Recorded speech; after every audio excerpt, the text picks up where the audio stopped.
It's the Marcus Alford stream, sponsored by Triplicate Life Insurance. 3 times the coverage at only twice the price. It's the Marcus Alford stream, sponsored by Kaleidoscope Eyes, the place for monogram contact lenses, Kaleidoscope Eyes.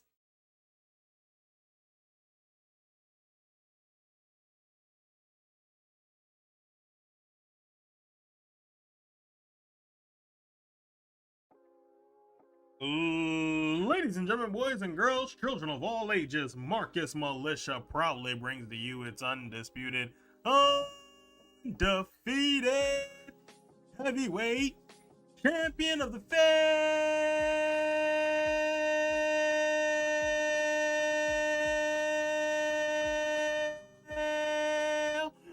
Because it's your boy, Marcus Alford, aka Heel Marcus, aka Half Trash, Half Amazing, aka Mr. No 1v1, aka Buddy McButterson, aka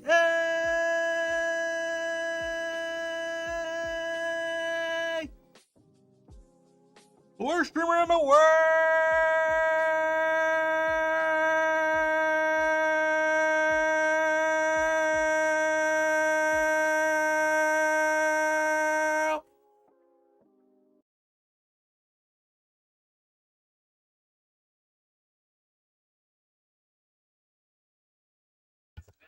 All right, ladies and gentlemen, we are live. Welcome back, my friends, to the show.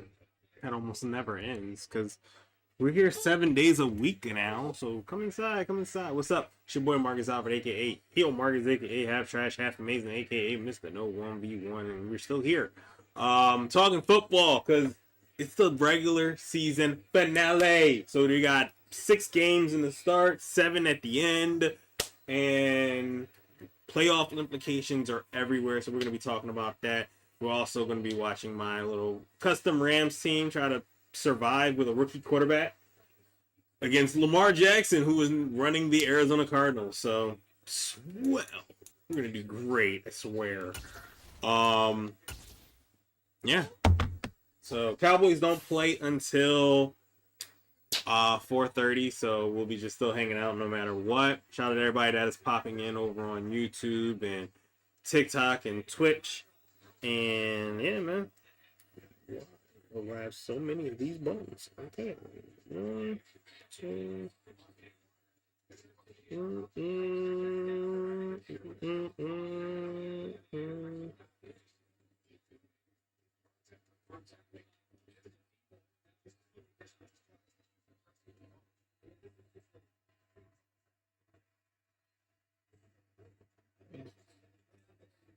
All right. We're gonna be here until I think 8 o'clock. I think.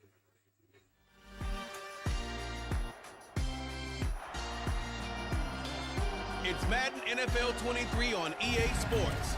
And coming up, we'll see Kenneth Walker. He had a nice effort a week ago with a pair of touchdowns. It's the Cards and the Rams under the lights on Monday night.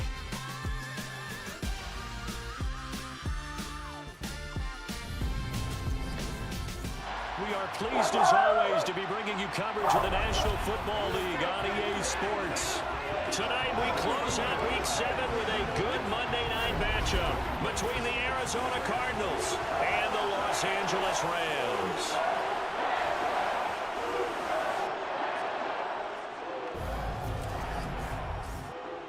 Along with Charles Davis, I'm Brandon Gaudin. And Charles, you look at this Rams team as they interplay.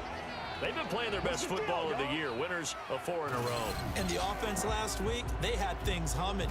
If you're a defensive player, you may get overshadowed a little bit, but you're really buoyed by what your offense is doing. Meanwhile, for the visiting Cardinals here, they're in a real groove of late, winners of 5 of their last 6 games. And going back through the tape, I thought they looked pretty good last week. It was a solid win, a comprehensive win.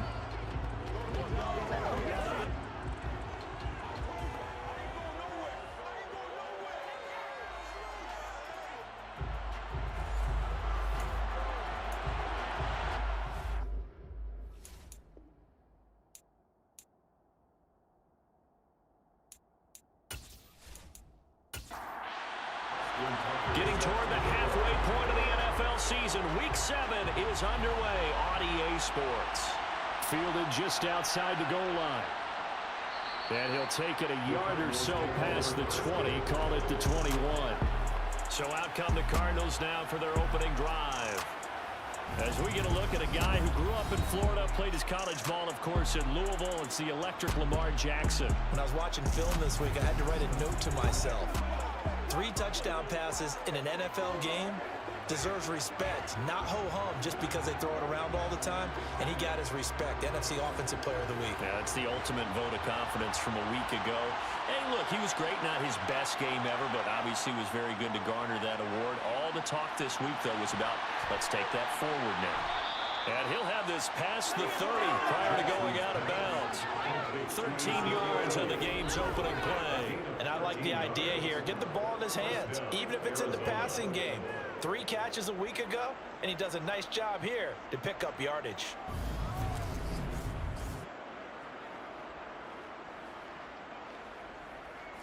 So they'll come up 1st and 10 now from the 33.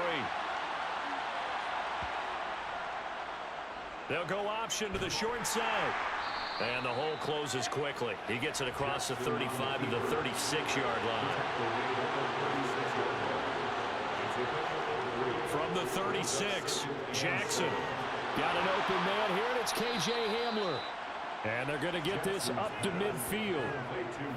And that's a more than acceptable read right there because it's zone coverage, so timing is everything. This time he waits for his man to come open, puts it right on him, and they pick up a first down.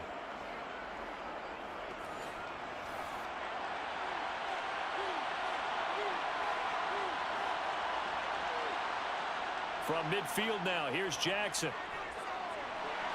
Oh, this is going to be caught along the sidelines. Probably shouldn't have been caught. He's going to lose yardage there.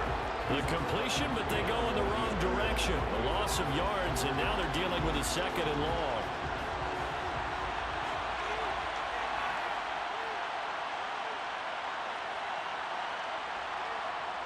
To throw is Jackson. He'll get this to Elliott. Only able to gain a couple there. And that'll make it 3rd and 13.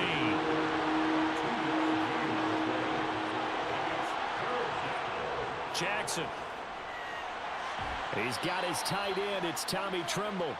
And this is going to be another first down as the tackle is going to be made at the Rams' 40. The drive stays intact with a pickup of 13. Well, on 3rd down, he wanted to go to one of his most dependable targets, and that's who he found, his tight end there, to pick up the first, Charles. And you use the proper word there, dependable, and sometimes spectacular, because tight ends nowadays, they can do it all. But they're the guys you trust, especially across the middle of the field where there's traffic. He delivers, and they pick up nice yardage. The run got 4. Now they deal with a 2nd and 6. Good to go now. Here's Jackson to throw. Over the middle, complete into the hands of Tremble. And he's going to be marked down just inside the 35. Like, it's crazy because Jacksonville, Now it's Jackson. if Jacksonville loses, Over the middle, complete. It's Walton. And I this think the is gonna be Steelers another need first that, down and as they the need, tackle's like, gonna be made send at the somebody else Rams' to lose. 23. Give them 10 yards there as this offense is on a roll. This drive continues to plunge forward. Jets Solid and the opening Pats in drive a so snow far, game Charles. They that is moved this completely football into meaningless field for goal both range, teams. but you know that they want to cap this off with 6 and not 3. Absolutely. As one Jets of are the better 6 coaches and in the 10 league now. always That's tells me, wild. on offense, I want their body blows. Who'd have all thought? game Like, long I didn't. Like, and when finish it with when uppercuts. Rodgers went Well, down, the body I'd have never blows thought they right were going to go now. 6 and He's opening 10. one uppercut. Will take care of the. And it's intercepted at the goal line. Yeah, I was gonna say, that should have been a pick. That was a bad throw by Jackson. At their own 2-yard line. Not something you see very often from a quarterback of his caliber, an opening drive interception. Oh, there's no doubt in my mind that even he's surprised at how that one played out. But we know this guy is not going to stop him from continuing to fire as this game goes along. Probably give a little nod of respect across the field for that one and let him know he'll be back the very next series. The Rams offense ready. They're backed up to start their initial drive. And they will be led out by their rookie quarterback. Okay, I'm not taking a turn to negative town, even though it's going to sound like it. The 2 interceptions he threw last week, If so, Those I might. obviously have to be eliminated, and that was the focus of We're good. practice this week. But let's face it, he did throw 3 touchdown passes. And they got the win. So I think it was a good week for him to work on things. Had some positives. The win being first. Change the stand on the camera. Of course, the camera is not 100%. Officially nothing on that last run. They'll try again, 2nd and 10. Once again, it's Swift. And he's able to get him a small cushion before being taken down at the 5, a gain of 3. Better. There we go. That's Deep what I in their wanted. own territory. They look to throw. And that's going to be incomplete. The contact there enough to jar that ball free. And it brings up 4th down. Brandon, watching their tape from last week, I saw plenty of plays like we just saw there, forcing incompletions. It was key in their win last week. They're hoping the same thing happens this Cincinnati time up 21 to Here's nothing Ryan on Stonehouse Cleveland. now. Wild, And too. no room for error here as his first punt comes from deep in his own end zone. A 46-yard punt, 4-yard return. And the Cards will take over. Since he got the 1st ball and back. 10. So the Cardinals offense back onto the field here Got for the their interception. 2nd drive of the game. Remember last time out they threw the interception on their first drive.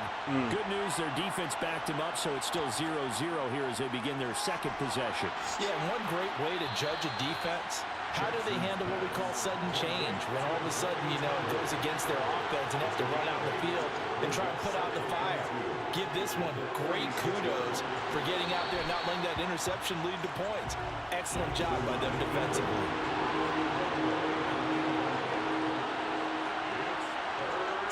Third and 2, here's Jackson. And that will be incomplete. So on 4th down, here's Johnny Hecker to punt it away. They only punted twice in the win last week as he gets this one away. So the Rams coming back onto the field, their 2nd drive of the game. And the first drive, 3 and out. 2nd possession, see if they can get a little momentum. And oftentimes that first drive is just a feeling out process. You have some plays that you've got called and you want to see how defense reacts. It may not go terrific on the first one. Now they're ready to go. They've kind of got to look at them, got a sense. Let's see if they open things up a little bit. See if they open things up. Let's see what the defense does here, too, after a good stop.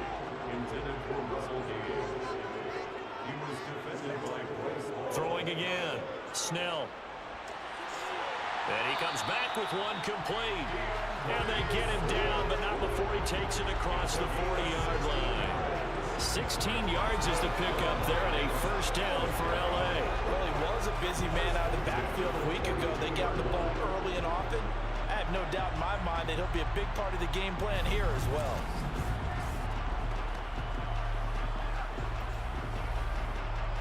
Clock rolling as we hit the midway point of this first quarter. On 1st and 10, Snell. That throw taken in by Jamison Williams. For Williams, there are the numbers from a week ago. 8 catches, 56 yards, and a touchdown. This defense is ranked near the bottom of the league against the pass. You get the sense that he feels like if he gets covered on any call, he's going to be upset. He thinks he should be open on every snap in this game. On 2nd down, Swift. And he's fortunate to get anything from that. Give him a yard up to the 49. Holding offense. They'll come up now on a 2nd and long after the hold. Back to throw again. Finding Williams once more, complete. And he is going to lose yardage here. So they'll wind up losing 5 yards on the play. And they're going to be staring at a 3rd and long here. Well, that wasn't exactly a thing of beauty. I know they completed the pass, but look at the yardage lost. I mean, who does that make happy? That's why I don't play in PPR points per reception fantasy leagues right there. You'd be really You don't deserve upset, anything right? for that. But you get credit for it? Is that how that works? Yeah. Well, I know whoever has this team's defense, they were happy about that play. And he can only get this to the 42-yard line, and that is not near enough. That'll bring up 4th down. They wind up getting 8 yards, but they needed more than that. Well, the good thing about covering any game I do with you is I know that there's no problem with rhythm. Now, when we're watching offensively, A little bit of a problem there. Yeah, punt on the first drive, looking at another one here. Just a little slow. And, you know, they were talking about a fast start, but that hasn't been the case. Yeah, and let's face it, any team we cover always talks about a fast start. That's true. But it's not necessarily going to happen just because they say so. And whether it's the script, whether it's, you know, just what they're going through, whether they're seeing different defenses, they're going to have to figure it out as this game moves on.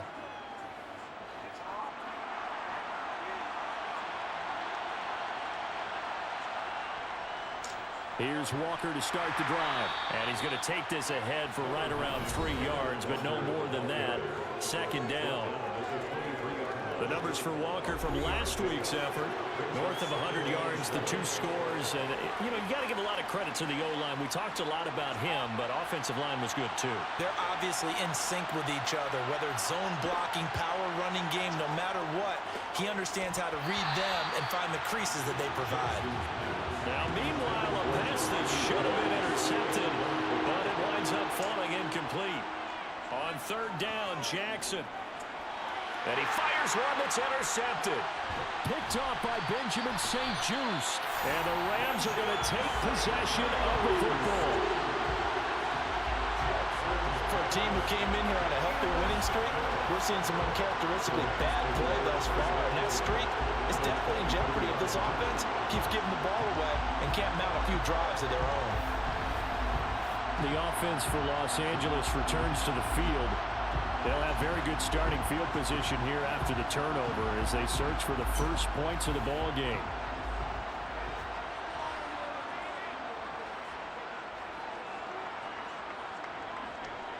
On 1st and 10, it's Swift.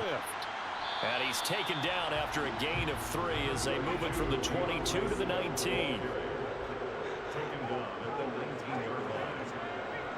Off the bootleg.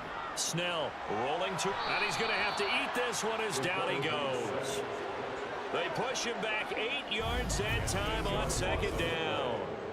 Well, that time, it looked like he essentially just ran right into the pass rush. Yeah, partner, I'm not much of an outdoorsman, but the fish jumped right into the net, didn't he? Because you've got to make sure that you're deep enough that you can get around the defensive end, have an angle there.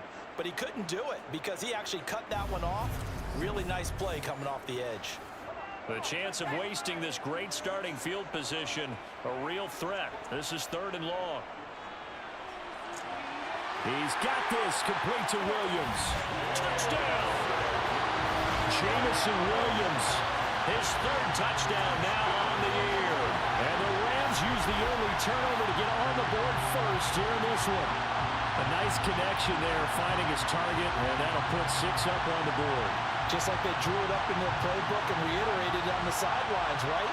Perfect route, a good throw, and the defense, they have no answer for that right there. Justin Tucker for the extra point.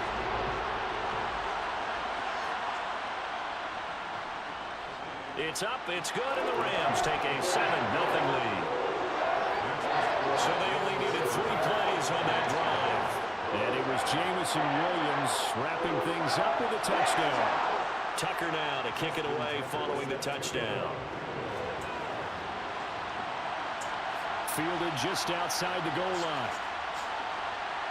And not much happening on the return as he'll get this to about the 23. The Cardinal offense here ready to take over. And they are trying to create some separation within the division. And look, CD, I know that this is still the first half of the season, but this is a big matchup no matter where it falls because these are the top 2 teams right now in that division. And if you can build a bit of a cushion as you head towards the second part of the season, that allows you to survive the expected injuries, potential upset losses, all those things, and still be in good shape. Sticking with Walker on second down. And he'll get a couple up to the 29. In search of 4 yards here to pick up the first down. From the gun, Jackson. And it's going to be incomplete. He was able to catch it there on the right sideline, but out of bounds, says the line judge. And it's going to bring up 4th down. On is the punter, Hecker, as he gets this one away. So a change of possession here on the punt. And the Rams will go on offense here with a 1st and 10. So here are the Rams to take over. They're working on a 4-game winning streak, and they lead this one as well right now as they start 1st and 10. Off the bootleg. Snell. Open man is Kmet, the tight end. 2nd and 10.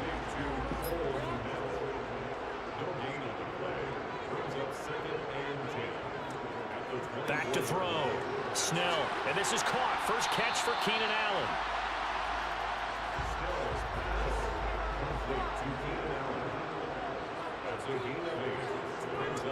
On 3rd and 2. Snell. It's complete to Williams. And brought down, but not before reaching the 45-yard line. His 4th catch already in this first quarter. It's a first down. Gotta say, I was a little surprised to see him, Charles, come out in the shotgun on 3rd and less than a yard. Yeah, but the way the NFL is nowadays, we hardly ever see anyone really run for it on short yardage. So they're going to throw the football more times than not.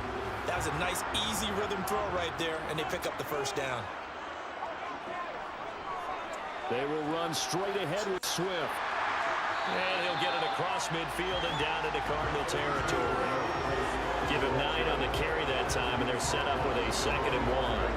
Well, this defense for the Cards, they were terrific last week in the win over Denver. And no matter what's done throughout a ball game, it always comes back to blocking and tackling. That's the essence of football. But I think it's hard for people to understand just how difficult it is to tackle, especially open field. Very few missed tackles on tape that I saw last game. This team does a nice job of getting their opponents on the ground.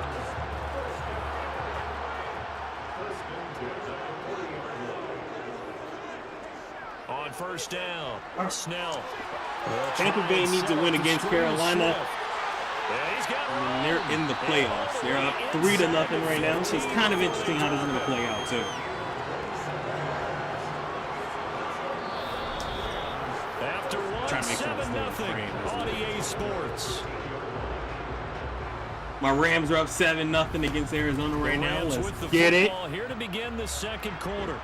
Week 7 action, and we've got a 7-point game here in the 2nd quarter. And this offense hoping to change that right here. And to the right side here, it's Allen. Touchdown. Keenan Allen took Rams. Keenan Allen from 13 yards out. And the Rams have taken a 2-touchdown lead now. Brandon, what we just saw there were 2 guys who were in sync. The person delivering the ball, but especially the person running the route. Tremendous job. It results in a terrific play.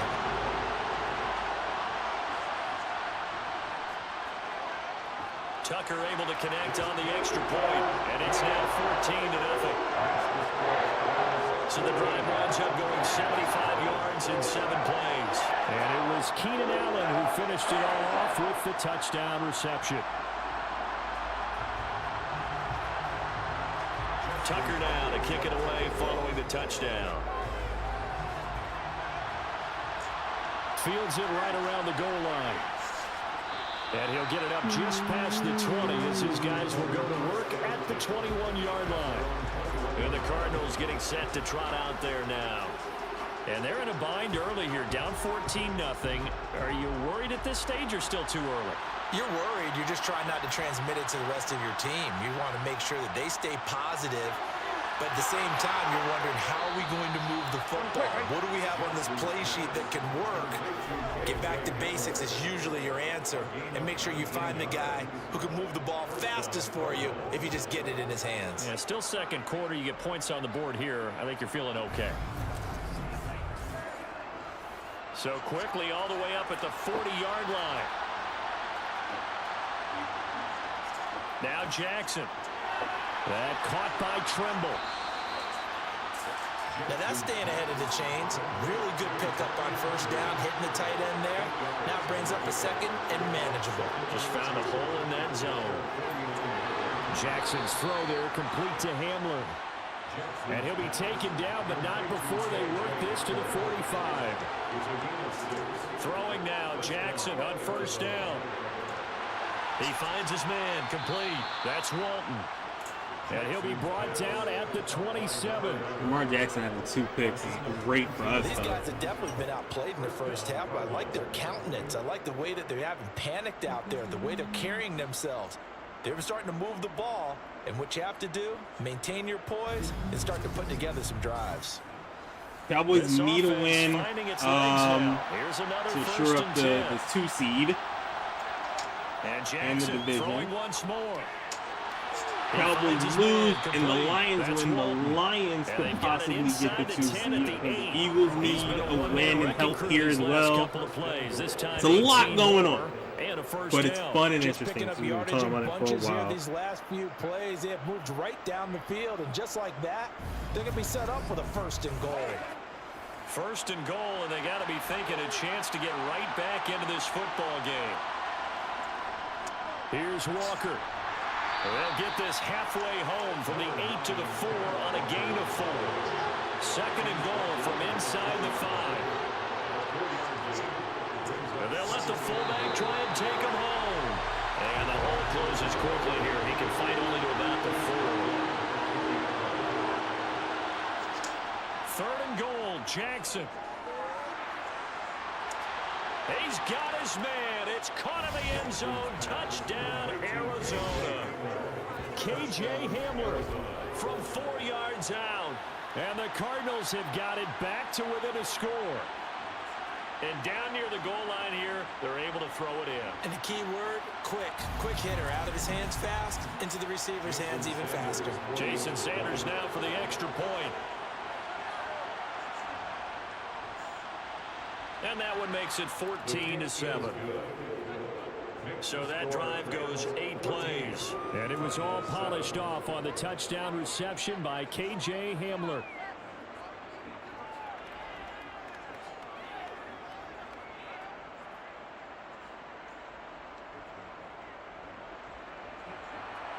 The Cardinals set now to kick this one away, and off we go. Fielded just outside the goal line.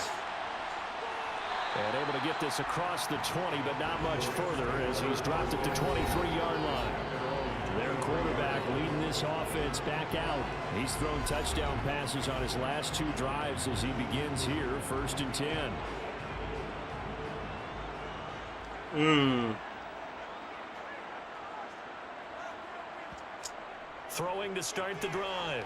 Snell, he'll get that complete to his tight end, Komet. And he gets this one just shy of the 40, down at the 39. That's a good way to start the drive. 17 yards and a 1st down. A lot of tight ends just use their size and their strength, try to occupy some space and kind of body people away and catch the football. But not this guy. He's a refined route runner. Makes me wonder if he took some dance classes in his background with his footwork. From up near the 40 now after the big play to start. Here's another 1st and 10. Off the play fake. Snell. And he rifles one incomplete. So line of scrimmage still the 39 on 2nd and 10. To throw again. Snell. And the pressure will bring him down here. The Cardinals get home for the sack. The former USC Trojan, familiar with this place, Williams. In there to get him. It's a loss of 5. He was still looking through his progressions and going through his receiver options, and while he was doing that, the defense got to him quickly in the pocket. And it was a great example of zone coverage. Well executed, well coordinated. All the receivers were covered, and he couldn't evade the rush back in the pocket. The Rams on 3rd down. They've hit 2 for 4 thus far. This will be 3rd and 15. Looking to throw. Snell. Throw over the middle. He finds Williams. And he can only get this to the 42-yard line. And that is not near enough. That's good. The completion there for 7 yards. And that's going to make it 4th down. So much about this game is just understanding situations and then having to execute, isn't it? Guard the 1st down sticks. Don't let them get there. And they rallied and made the tackle. On 4th down, Ryan Stonehouse on to punt. He's been a busy man here in this 1st half as he gets it away. And great special teams work here. This is knocking on the door of the 5. They'll spot it at the 6-yard line. Absolutely love the flexibility of these punters. Their leg drive, able to get it way up in the air, and that allows their punt team to get down there and down it inside the 10 because they've had some time. The Cardinals offense ready to set up shop. Well, the football changing hands here, and as this offense takes the field, Charles, they'd be fine with more of the same on this upcoming drive. Last time out, they found the end zone for 6. And they're certainly hoping for more of the same, but the game plan, I doubt it'll just be a carbon copy of the last drive, because I think this offense is ready to break out some new wrinkles and try some new things that might be hidden in their playbook.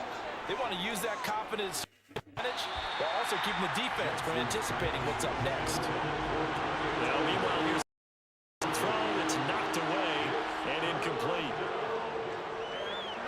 And he'll go underneath here to Elliott. And he is not going to get to the marker as they stop him short at the 14. They'll wind up getting 7 on the play. And that's going to bring up the 4th down. I think that call was made not so much to try and get the first down, although they would have taken it if they could have gotten it, but to give their punter a little bit of space and try and help out their defense. Yeah, they got the safe completion on 3rd. So on now is Johnny Hecker to punt this one away.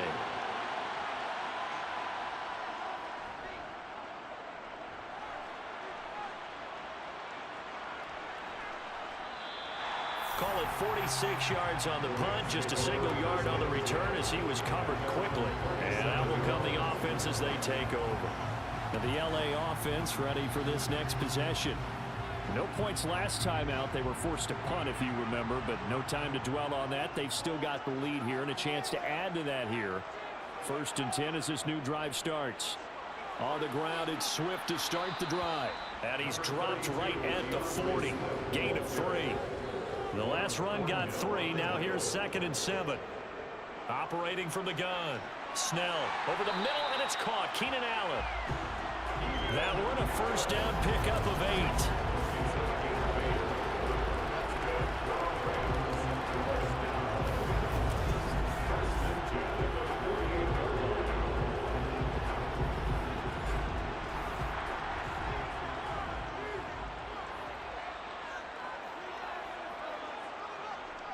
Off play action. Snell. He'll buy some time right. And he's taken down at the 50 after a short gain of 2. He was taken down at the 50-yard line. A gain of 2. From the midfield stripe, they'll look to throw. And that is incomplete. So the failure to connect on 2nd down, that leaves them staring up here at a 3rd and 8. 3rd down and 8 yards to go. Out of the gun, they'll look to throw. He's airing it out for Williams. And that will be incomplete. Well, they weren't scared to let it fly, but it falls to the ground and brings up 4th down. He'll get off a fairly short kick here as this is toward the sideline. And this one sails out of bounds. I think it'll be inside the 25. It will. 24-yard line is where they'll spot it.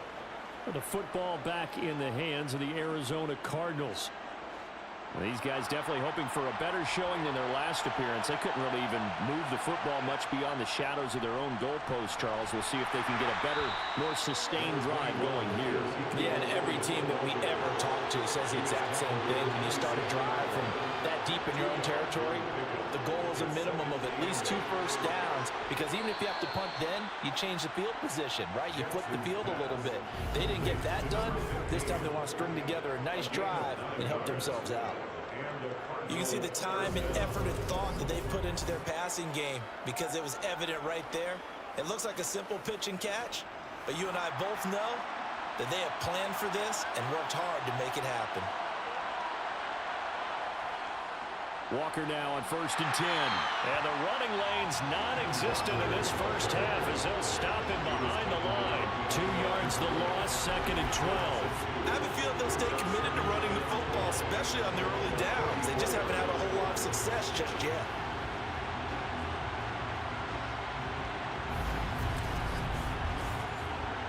Now they contend with a 2nd and 12 after the loss. Sticking with Walker on 2nd down. And he'll be brought down right at the 45-yard line. Illegal block in the back. Offense. Well, the offense knew it. They were already starting to walk back as that one is accepted. Still 2nd down.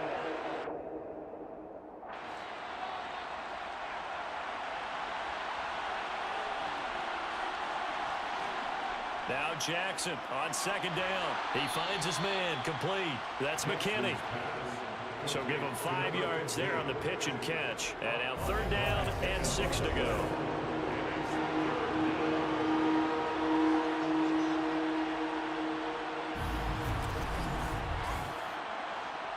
They are in need of 6 yards here if they hope to move the chains.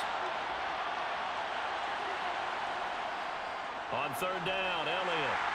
And he gets this only to the 41. Not near enough for the first. Just a 1-yard gain on the play, and that'll be the call to the punt team as it's 4th down.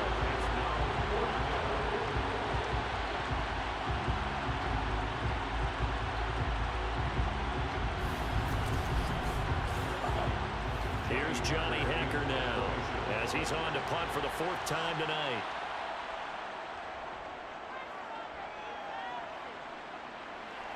Fair catch signaled for and taken at about the 15-yard line. It'll be a 39-yard punt, no return, and they will take over 1st and 10. L.A. set to take over again on offense. As we eat closer and closer to intermission, Charles, remember last time out they punted. They would love to get points here, especially if this is going to be their final possession of the first half. Yeah, and this is what close games feel like because the pressure is on both sides, but sometimes the pressure is a little bit higher on the team with the slight edge because they're trying to hold on to that, trying to increase it. Let's see how this one continues. He's going to have the hook up to Gage. They'll get him to the ground at the 20 following a pickup of 4. It's a gain of 4. Brings up 3rd and 6. To throw on 3rd down. Snell trying to get it to Williams, but it's intercepted. Picked up by Diamador Lenore. And they will score. It's a pick 6 for the Cardinals touchdown. An excellent play there, CD, on the pick 6. And I think were they a nickel? Did they have an extra DB out there? Yeah, Brandon, I think they were in standard nickel, not the Buffalo, as teams like to call it, meaning 3 safeties for big nickel. They just want to take away the quarterback's throwing lanes, and that's exactly what they did and came through with a big-time pick 6. Extra point up and good by Sanders, and we are tied at 14. So the defense creating some points, not only getting the interception, but then returning it to the end zone for the pick 6. This one tied at 14 now as he sends this one away. This fielded right at the goal line. And taken down just past the 20 at about the 21-yard line. The football going back to the Rams now. Now remember, they were just out here a moment ago through the pick 6, so we'll see if they can take better care of the football this go-around. And sometimes, partner, I think it's almost better that you just throw the pick 6 and you come right back out on the field. You're not over on the sidelines dwelling for it for very long. You're not hearing everyone say, hey, you'll get them next time. Hey, don't worry about it. All that stuff just goes right out the window. You're right back out on the field with a chance to atone. And he will get enough for a first down, and that will lead us to the 2-minute warning. Coming up at halftime, I'll go from one personality, that's you, Charles Davis, to another one in Orlando, the coach. He'll have stats and scores from around the NFL. You and Jonathan Coachman both larger than life. No doubt about it. But you're stuck with me in this booth. Yes, and he's miles away and smiling. And happy. Looks for the out route, and it's complete to Komet. 9 yards to pick up there, and it's a first down. Back to throw. Snell, and they're able to work this across midfield to the 48. Clock continuing to roll as the Rams try to get going again. That's complete to Swift out of the backfield. And he'll be brought down inside the 40-yard line.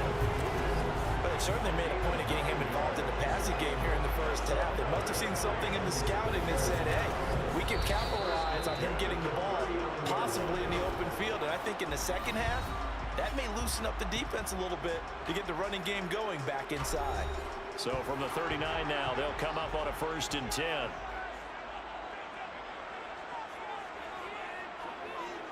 They'll look to throw again. He's airing it out for Williams. And this is caught. Now the Rams will signal for a timeout, their second, as the clock will stop with 55 seconds to go until halftime.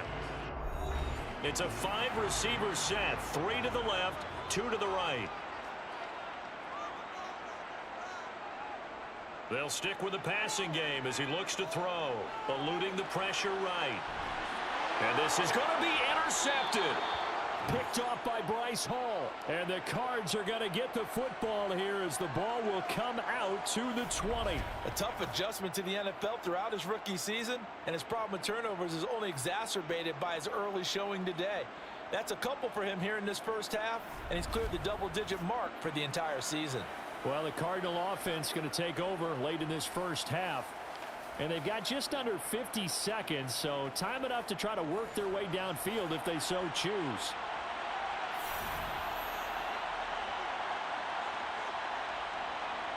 After the interception, here's Jackson. That's complete out right to the tight end, Trimble.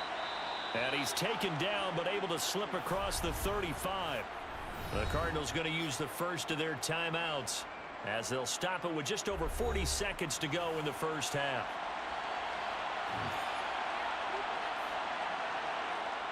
On 1st and 10, it's Jackson. That one complete, Elliott. Now another timeout called for by the offense as the clock will stop with 37 seconds to play in this first half. Still 9 remaining on 2nd down.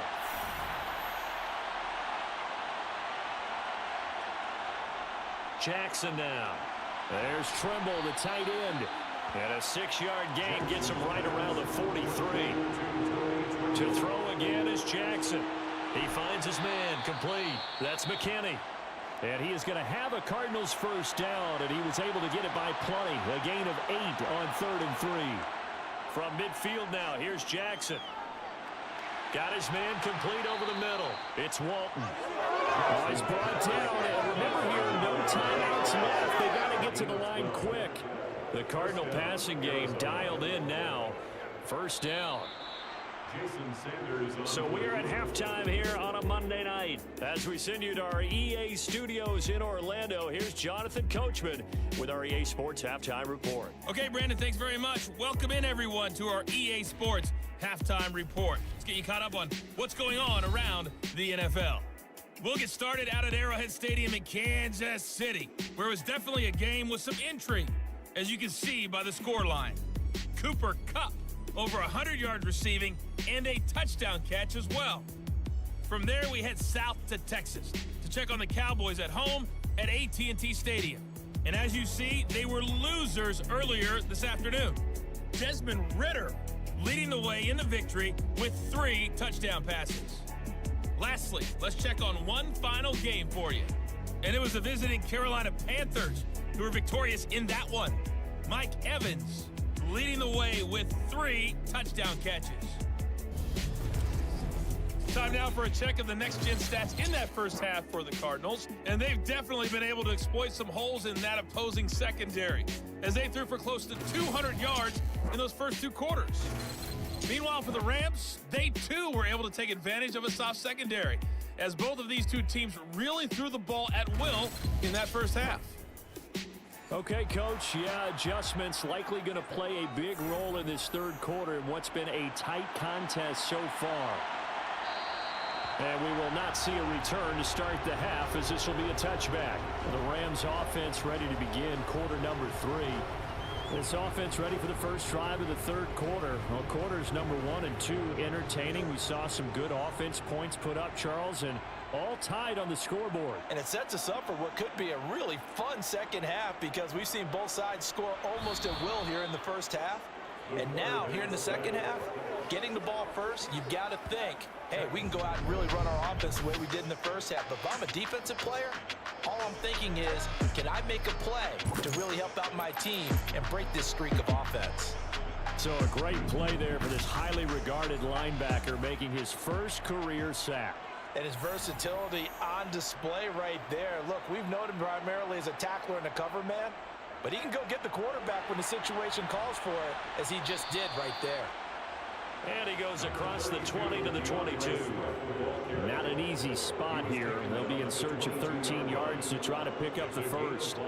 Now on 3rd and long, they'll look to throw. He's got this, complete to Williams. And he is going to have a Rams first down as they're able to get the third down conversion. Partner, this is one of the best routes anyone can have in their offensive playbook. Tough to defend because you think it's a go route, and then he breaks it back on the comeback. There's one other thing you need as well. A well-thrown ball. Exactly right. You have a guy who has some precision at throwing the football because of the timing of the route.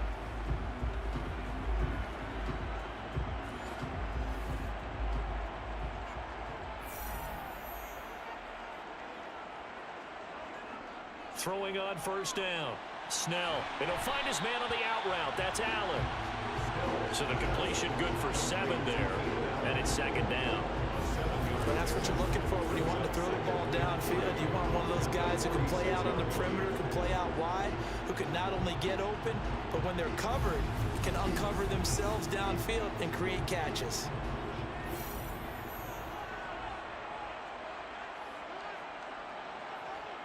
To throw on second down. Snell. Open man is Komet, the tight end. 7 yards there and a first down. I got a kick out of that one, partner.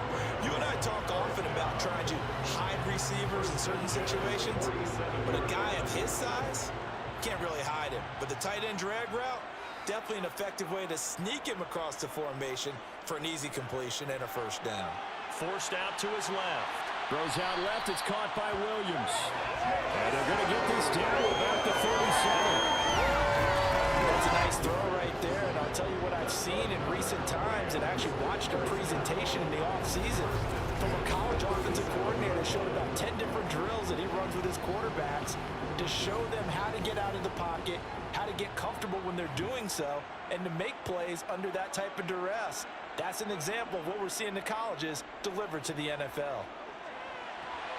Now a throw here to his running back.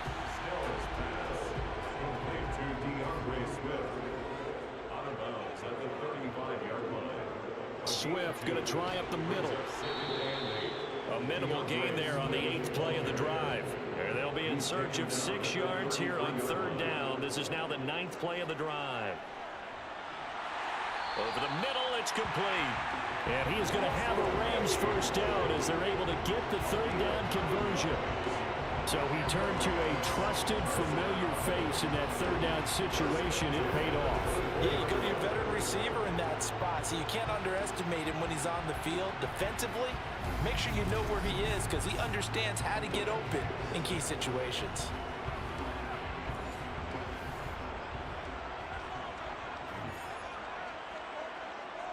They go play action here on first down. Sliding out of the pocket. And seeing no options, he just tosses this one away, incomplete. Now that'll bring up second down. Well, a momentary speed bump there with that throw, partner. The defense had other ideas, and they're trying to mount a small stand before this drive reaches the end zone. Throwing again on 2nd and 10. Snell, a quick throw knocked away. It's incomplete. This offense was on the move. Now 2 straight incompletions have them looking at 3rd and 10. Again, he'll drop to throw. And he's going to be intercepted for the 3rd time thus far. And the Cardinals are going to take over once again with a football at their own 20-yard line. So it was a drive that had real promise here to begin the 3rd quarter, but ultimately derailed by the INT. And that was the position you wanted to be in, coming out to start this 3rd quarter, get a nice drive going, looking for the end zone. Possibly got a little bit too greedy right there. The Cardinals offense now ready to get their first opportunity here in the second half. They've got momentum on their side. They were once down 14-0. Now it's even at 14 as they look to put together a drive to get them the lead. Here's Jackson. He'll get this to Hamler over the middle. And he's going to get 7 out of this before being taken down at the 27. Brings up 2nd and 3 at the 27-yard line. And he gets this one just shy of the 40. They'll mark him down at the 39. The decision to keep it turns out to be a good one. 11 yards in the first down. When teams have a tough time running the ball as this one has throughout this game, it's so easy to just say, forget it, let's throw the football. But that's exactly why you stay with the running game. Eventually, you stick with it, you make some adjustments, you often find ways to run the ball better as the game goes on. Up the middle, here's Walker. And just no chance of turning the corner. He can only get back to the line of scrimmage. 2nd and 10 coming up. Throwing is Jackson. A throw left side, hauled in by Hamler. And they'll get this down to around the 47-yard line. Well, they obviously read man coverage their partner, and he got downfield, broke down the defender, made him What do you mean by that? Yeah, he made him think he was going to run a different route. Probably thought he was going to take it upfield, and then he curls back inside for the completion. So from Rams territory now, it's 1st and 10 at the 47. To throw is Jackson. To the sideline, and wow, what a catch there. He doesn't get a lot, but he was able to get the feed down complete. On 2nd down, Elliott. And he'll get it down on the play to the 37. 9 yards to pick up there, and it's a 1st down.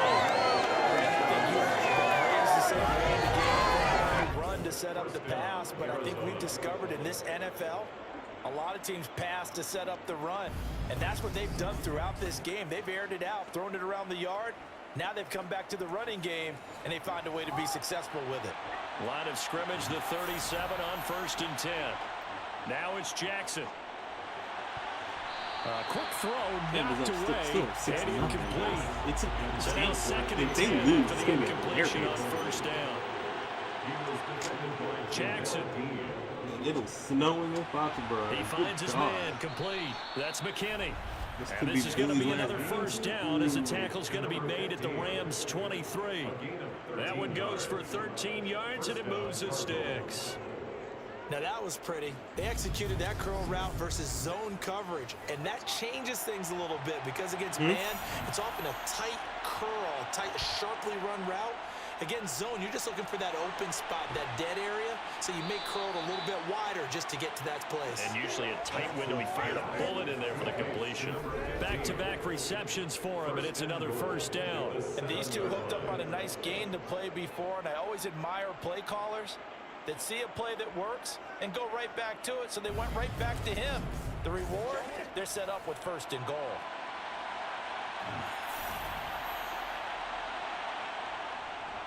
Straight ahead, Walker. And he is into the end zone. Touchdown, Arizona. Kenneth Walker with his 6th rushing touchdown on the year. And the Cardinals have taken the lead. So this game tied at the half, but we are tied no more. A touchdown there on the opening sequence of this 3rd quarter. And what a great drive put together by their offensive coordinator. He had a plan, and they executed it almost to perfection, coming right out of the locker room. Now they're feeling good about their chances here in the 2nd half. Sanders now to add the extra point. It's up and good, and that'll make the score 21-14. A 10-play drive that time. And it was Kenneth Walker finishing things off with a touchdown run.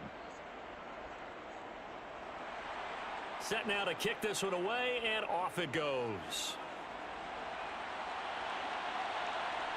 From a yard or 2 deep, here comes a return.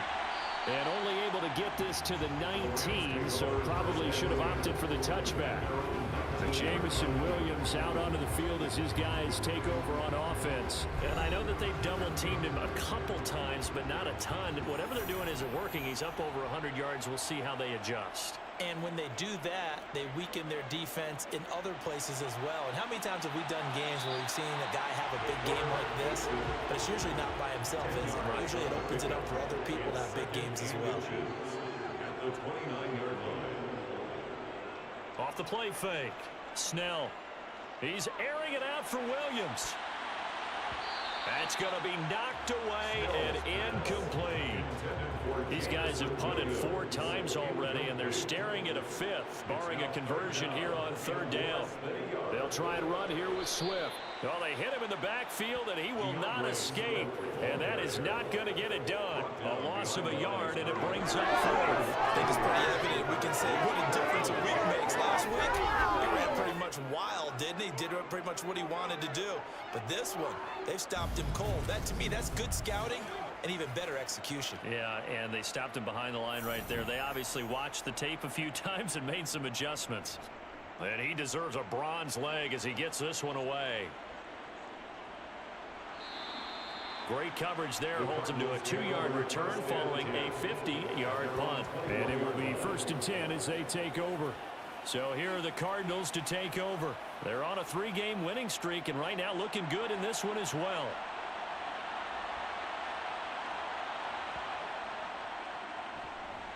And not a lot of daylight. Not really any daylight inside as he's going to be stopped right at the line of scrimmage.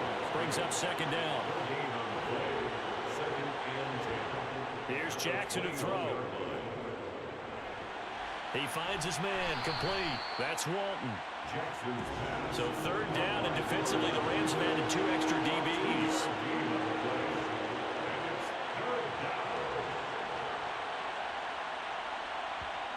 Now Jackson. And that's Elliott, complete.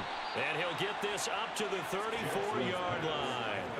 12 yards to pick up, good enough for an Arizona first. Whenever we talk about moving the sticks and controlling the football, there's a great example right there. Those are the 3rd downs you need to convert to win football games. We're in the 3rd quarter of this one, and this is a tight one. In order to maintain pace, keep the ball away from the other team, and put points on the board, those are the plays they need to continue to convert. From the 34 now, here's 1st and 10. Jackson from the shotgun. And this will be incomplete. Physical play on the football there, and it's 2nd down.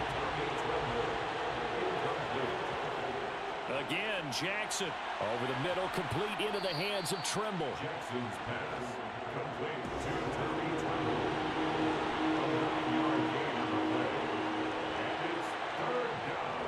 They'll try for the first with Walker. And he's got the 1st down as he's up to the 45-yard line.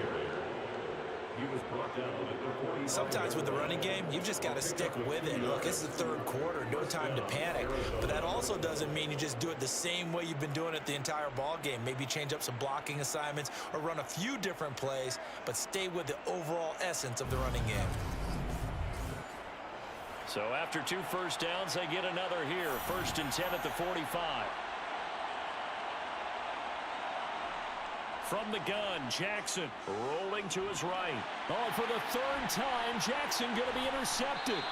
Picked by Antoine Winfield Jr. And the Rams are going to take possession of the football.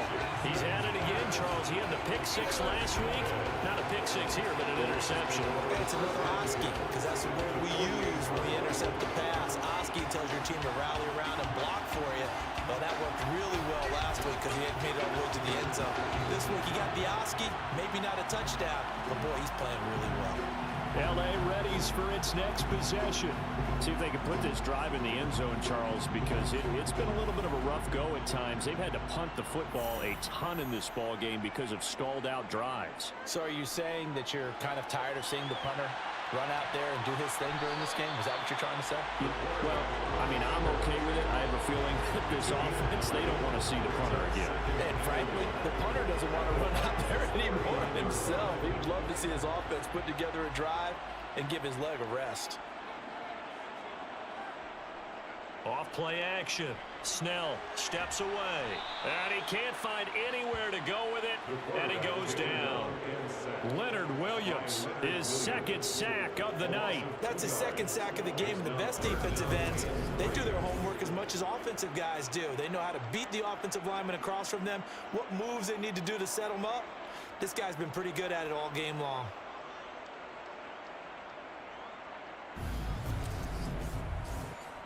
A good chance this is 4-down territory if they're unable to convert. But right now looking at a 3rd and 3. Looking to throw. Snell. And he's caught on the sideline, but he's not going to have a 1st down. They say he was out of bounds. So a big call there. That brings up 4th. On 4th down. Snell. And it's incomplete. They cannot convert, and they turn it over. No luck for the Rams as they fail here on 4th down. And the Cardinal defense is going to get the football back. Even though they didn't get it, probably the right call. Too long for a field goal and just not a whole lot to gain from a punt there. Yeah, you wouldn't have really netted very much yardage if you pumped the ball, right?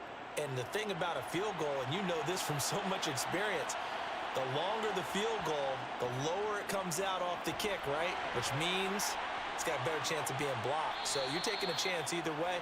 I like the fact they went for it. The last run got 6. Now 2nd and 4.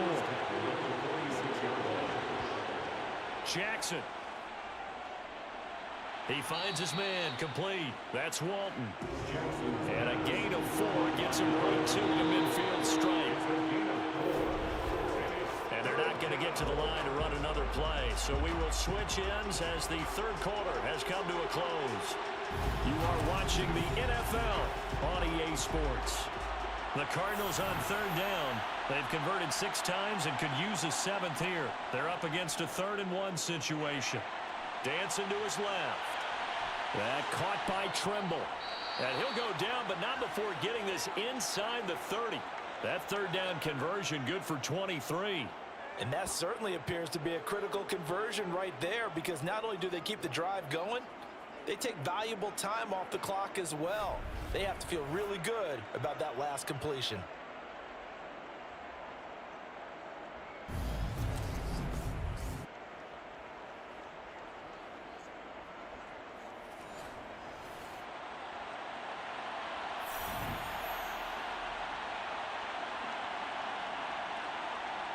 Off the play fake. Here's Jackson. And look at this. They get the turnover they needed. It's intercepted. And the Rams are right back in this football game. A critical error there in a tight game of the 4th. All you talk about is taking care of the football, and especially with a lead here in the 4th quarter. Turning it over, now the door is open for the opposition. Just in general, when you're passing in the 4th quarter with a lead, no matter at what point, you got to be super careful. Got to be careful, and sometimes you can be so careful that you end up running yourself into an error. From the 32 now, here's 1st and 10. Throwing to start the drive. Snell. And that is incomplete. He couldn't hold on through the contact. Brings up 2nd down. Here's a handoff to Swift. And the reinforcements come in as they're going to stop him behind the line. It'll go as a loss of a yard, so now they deal with 3rd and 11. There's no question that coming into this game, this defense was pretty vocal about its desire to take this running back out of his game. And all that pregame wolfing has turned into results.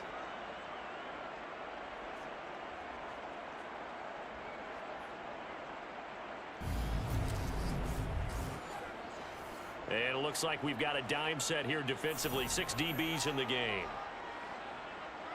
Back to throw. Snell. And he's going to have the hook up to Gage.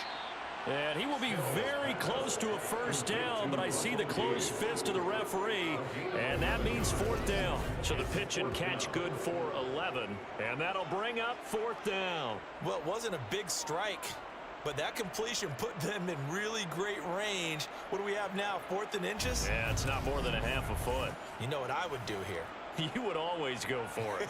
I'm one of those guys. He's averaging just under 50 yards a punt as he gets this away. And a great job here. This is going to turn out to be a beauty. This is marked down Great about kick. the Good 3-yard line. Good job. That is how you flip field position. That's an absolute bomb of a punt. Downs it inside the 5-yard line. Absolutely ideal. From that position, you're hoping to get it down inside the 15, inside the 5. So much birthday, champ.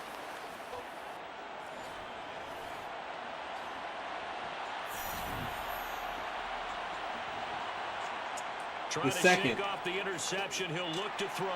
Flush to his right. And that one going to come up short. Low throw. So after the incompletion on 1st, now 2nd and 10. On 2nd down. Quick question. What is my birthday? And it's been like this all night long. Ooh. To run as they stop him behind the line.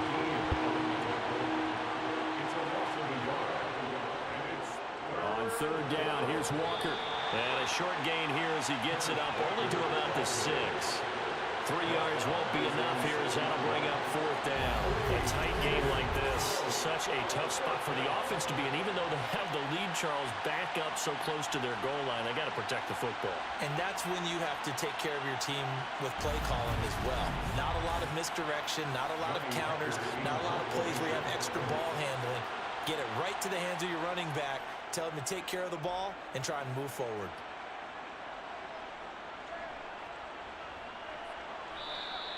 .39 yards on the punt, just 2 on the return. And the Rams are going to start this drive in great field position as they take over.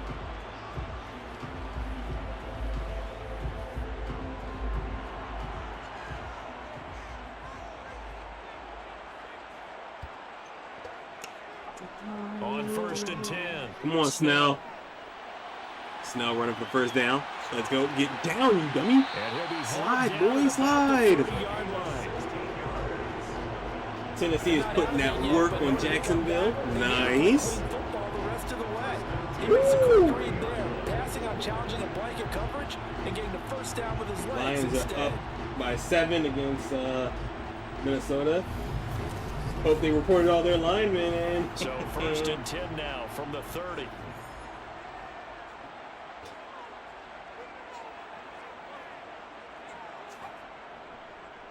On the handoff, this is Swift. And he is going to be stopped cold behind the line of scrimmage. 2 yards the loss, 2nd and 12. Seems pretty obvious defensively a key was stopping the run game. How have they done it so successfully? To me, it seems that these guys really did a nice job of paying attention during the scouting report meeting. And you know, Brandon, when they do those, they talk about the top plays that these guys like to run. The best runs for the top running back. Those are the ones you focus on and want to take away, and they've done that pretty successfully in this game. And the second wave of tacklers is going to get him as they stop him behind the line. 3rd down, now even tougher. 3rd and 13 after that loss of a yard. This linebacking core, they've done a good job of keeping that running game in check, haven't they? They certainly have, and what they'll also do when this game is over is thank the guys up front, the big defensive line, because they've kept them clean, so to speak. Not letting blockers get to them, allowing them to run to the football and keep that running game bottled up. So 1st and 2nd down went the wrong direction. They'll try to do better here on 3rd and 13. Looking to throw. Snell. A bullet throw, but incomplete. So here comes Justin Tucker in a big spot. From the right hash and call it an even 50 yards. Tucker's kick is good, and that'll bring him back within 4. So you need food, I told you that. But he comes through here and buries one from long range. Yeah, that's all impressive because that drink ain't enough. Sort of get them into the flow of the game, but to come in this late and knock it down from long distance, give him a lot of credit.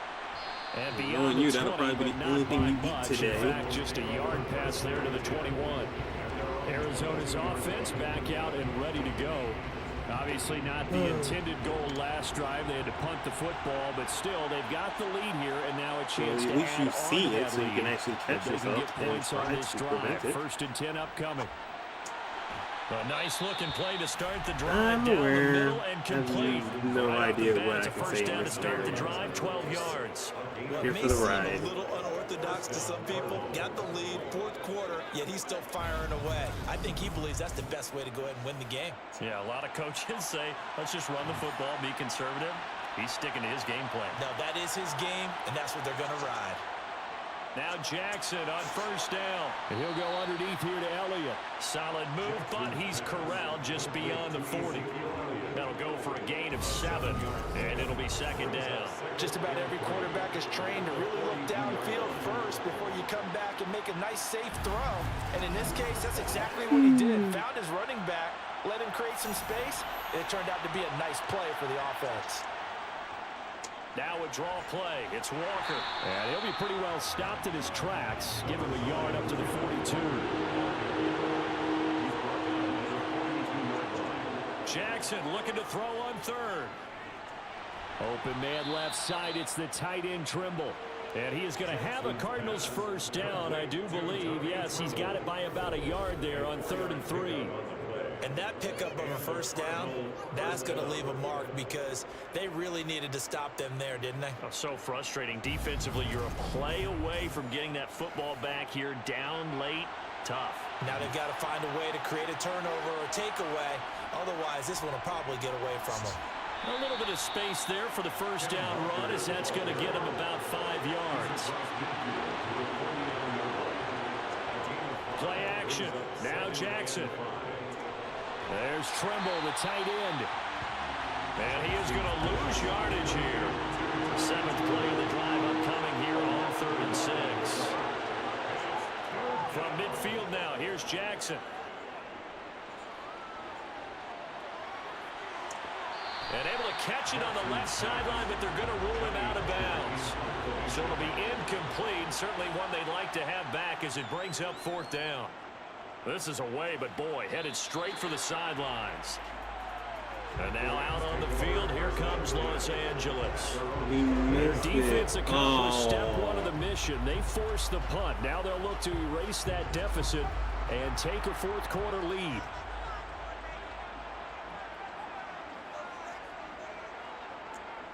They'll start on the ground with Swift. And he takes us up to the 40-yard line before being corralled.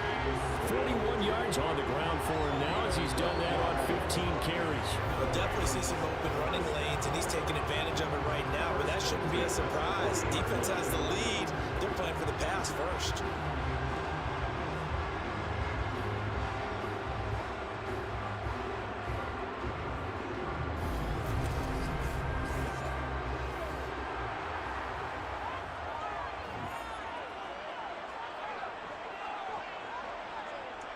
On first down, Snell throwing middle, and it's complete.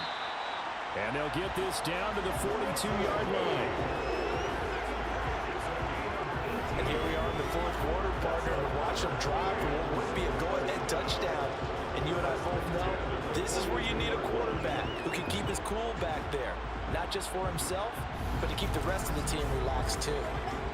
Back-to-back good plays have them on the move on first down. From the gun, here's Swift. And he gets forward up the middle, but only for a couple. It'll be 2nd down. The last run good for 2. Here's 2nd and 8. Off the play fake. Snell. Throws out left. It's caught by Williams. Oh, he should have put that. Brought down inside the 40-yard line. On 3rd down, Snell. And Allen's got it. And they're going to have another first down as the tackle's made here at the Cardinals' 27-yard line. 12 yards on 3rd down as the drive rolls on. And with that last play, he's now up over that 300-yard mark. And in today's NFL, it almost feels routine. And I hate that when you talk about a 300-yard passing game. To me, 300 yards still signifies excellence, and he's achieved that in this performance.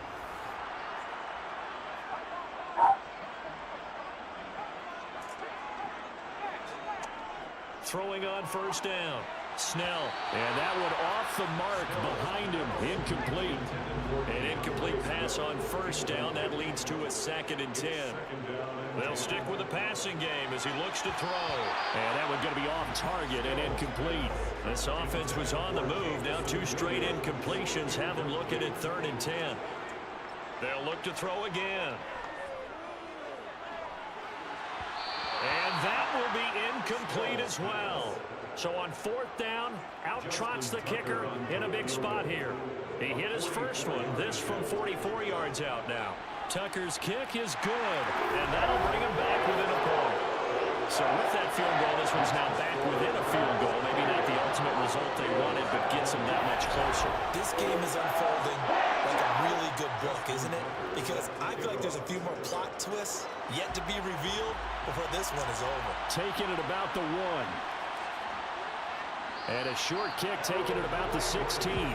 So the ball down to the 16 here for 1st and 10. At the 16-yard line. Throwing to start the drive. Snell. God, no! It's an interception. picked off by Bryce Hall. And the Cards will take over here at their own 12-yard line. I mean, just kind of feel for him right now. 4 interceptions, and you can almost see through his face mask. No surprise there. It certainly is, and probably way too much, because now he's probably doubting himself a little bit, wondering what adjustments he has to make. But here's what he needs to do. Get through this game, go to the press conference, meet it head on, and show your teammates you're ready to shoulder what happened today, and you'll be ready for the next game. And if he can do that as a rookie, that's a great sign of maturity. Here's Walker to start the drive. Yeah, give him 4 yards there. It'll be 2nd and 6.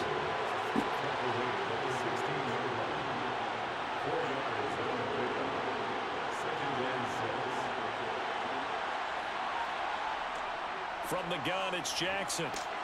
He finds his man, complete. Hour away before the Cowboys game. Across the 30-yard line.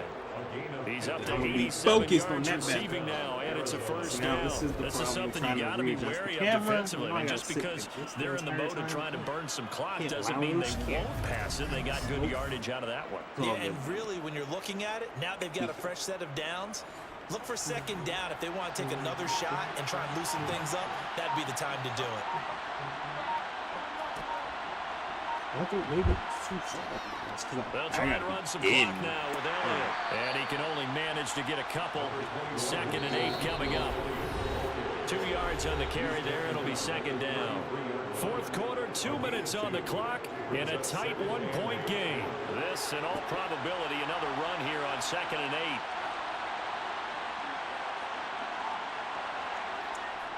From the gun, it's Walker. And he's going to have to protect the football and take his lumps here at this stage of the game as they stop him behind the line. 3rd and 10. Expect a timeout right away if they can't stop him here. Jackson to throw. And too much juice. It'll be out of bounds, incomplete. They don't get the hook up there, but you really have to marvel at how precise he's been throwing the football these last couple of weeks. Oh, that's the perfect word for it, precise, because if you're at 70% or better 2 weeks in a row, you have a job as long as you want one in this league, won't you? I mean, let's face it, it's not just West Coast offense either. He's putting the ball downfield as well. So all eyes on this Rams offense. Down 21-20, a minute 47 on the clock. And their 4-game winning streak in great danger. He's back to throw. He's going to get that to Swift underneath. And he's upended after a gain of 2 out to the 27. They'll look to throw. And he'll get this into the hands of Swift. We got a once minute again. and 20 to get down this field and Now the score Rams at least will a field signal goal. for a timeout, their 2nd, as they'll talk it over here go before like what'll be an 50 important 3rd yards. down. He'll look to throw. Go, go, go, And go. that's caught by Williams. Little And this short will not plays be on that, enough. hoping On that's 3rd and 5, he only gets 3. As 4th and expected, 2. they're going for it to keep the drive. And he missed it. And it's incomplete. They cannot convert, and they turn it over. They had to go for it with such little time remaining. Then the Cardinals will now take over with excellent field position. So they've gone for it twice now on 4th down in this game, and both times unsuccessful. I wish we could hear the headsets now between the head coach and the offensive coordinator. Now that they're 0 for 2, if they get into a 3rd situation, head coach might say, hey, you got anything for this one? Might get radio silence back. Now the defense will burn their 3rd and final timeout as they get it with under a minute to go now in the football game.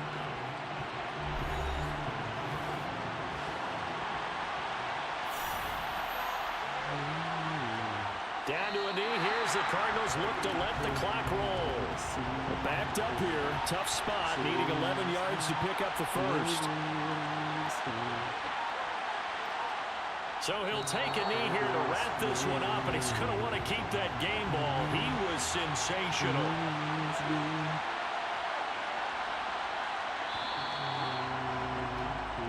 So it's a win here for the Arizona Cardinals, and you've got to say, CD, it was the defense who Wait, had if a Jackson big loses part around the in playoffs? No, without question. When you force 4 turnovers, Let's go, Titans. you get Tighten to up. enjoy the spoils of victory, don't you? It's rare that you force 4 turnovers and lose the ball game. That's almost unheard of. They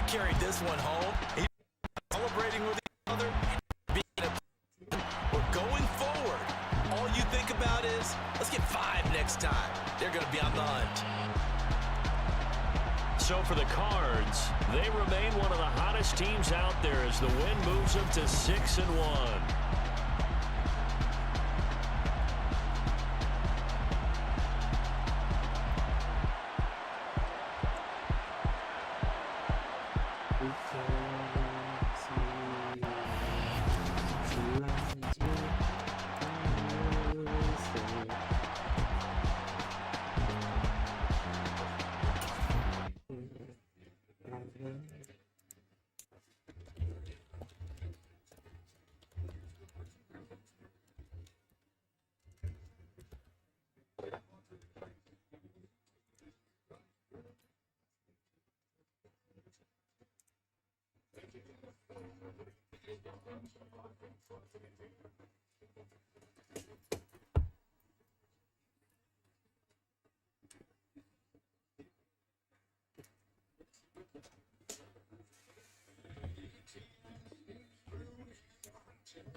Alrighty.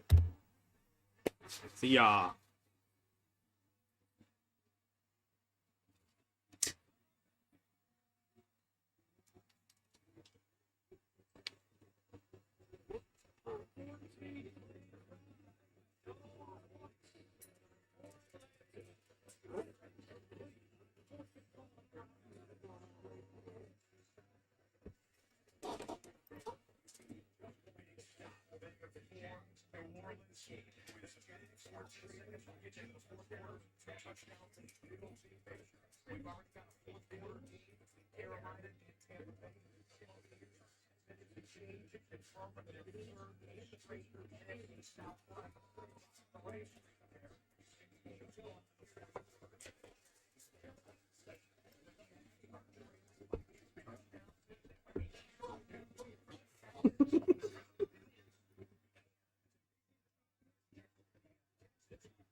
We lost by 1. I'm so mad about that one. God, man.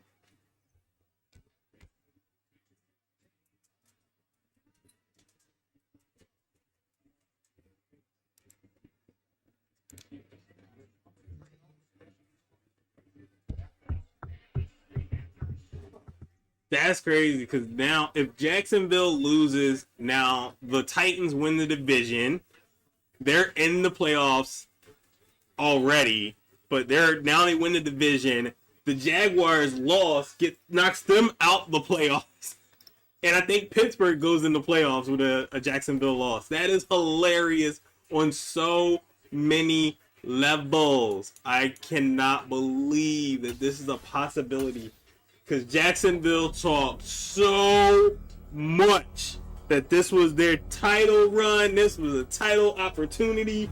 And these men are about to get out of the playoffs due to Tennessee. Oh, damn it. They scored. What's up, kiddo? Jacksonville keeping it close, though. Oh!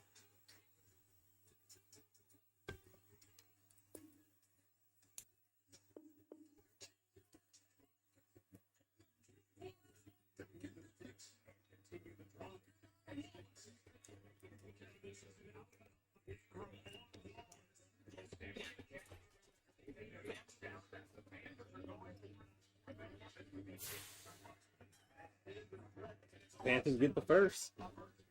Shabba Hubbard. AJ Brown is with Seattle. Oh.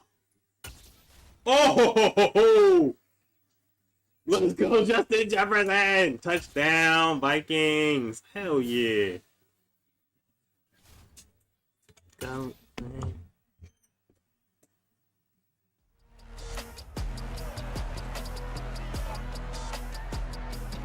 It's the NFL on EA Sports, and all eyes are on Jameson Williams. It was a nice line for him a week ago, reaching the century mark and scoring a touchdown. It's the Rams and the Seahawks. All that and more coming up next on EA Sports. With Mount Rainier in the distance, there are few cities finer on a clear afternoon than this one, and we have a picture-perfect day for football at Lumen Field in Seattle. Today, we've got a Week 8 matchup on tap here between the Los Angeles Rams and the Seattle Seahawks. Brandon Gaudin here alongside Charles Davis. CD, you look at the Seahawks in this matchup. They know coming in they've got to be at their best because they're facing one of the better overall defenses in the NFL. And this is not one of the better offenses around in terms of running the football. So they understand that they're going to be put to the test a bit. The big plays in the run game, they haven't been there of late. So maybe that means we'll see them shake things up a little bit. Some RPOs, some touch passes, some draw plays, anything to try and gain a little bit of momentum.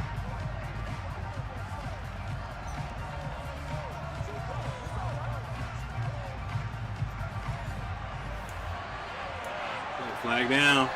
Try holding. Coming back.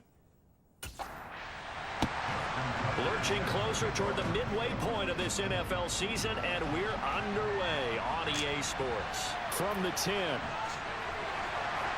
And makes it across the 20 as his guys will set up shop at the 23-yard line. So out come the Seahawks now for their first possession. And they will be led out by a man in his sophomore campaign as the quarterback. And you've got to think that they've got to be feeling pretty fresh. You know, coming off of the open week, didn't have to play, right? Gives them a chance to rest up a little bit, heal some of those aches and pains, and excited about playing again. That really rekindles things a little bit. I want to see how they come out and establish themselves here early. And that bye week coming right where they want it in the middle of the schedule.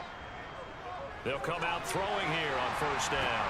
And he's brought down, getting this one up to about the 35. Just like that, it's a gain of 12 and a first down on their first play. And what a nice example there of a tight end doing exactly what he needs to do. How about how he worked his way to the outside, made sure he secured the catch, and then anything after that, we count that as a bonus. And indeed, he gets enough for the first down. Now a first carry for the former Tar Heel, Javonte Williams. And able to use his blockers to get this up over the 40.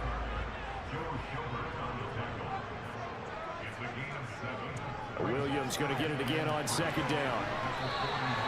6 yards the pickup, and that's a first down. Couple of nice carries back-to-back here, establishing the ground game a bit. Yeah, these aren't bare-bones runs now. I mean, they're getting substantial yardage, the kind of yards you're looking for, right? Let's go ahead and use a cliche. Stay ahead of the change, right? 5 or more yards each time. That's what you're looking for in setting a tone and getting your offensive line going. Good sign on the opening drive.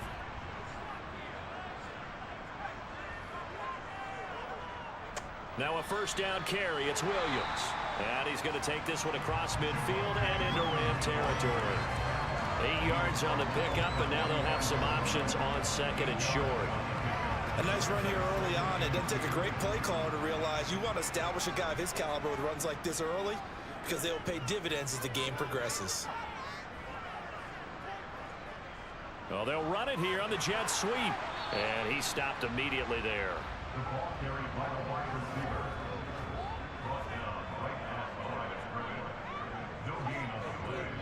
They'll try and run for it. Here's Williams. And he won't be close to a first down as he runs into a wall right around the line of scrimmage. No gain there on the play, and that's going to leave it with a fourth down. Defensively, we always know that he is tough in run support, and I think the way that he gets there is he understands what an offense is going to do before the ball's even snapped. A great job of scouting prior to the game, then reading, reacting, and taking the right path to the ball carrier.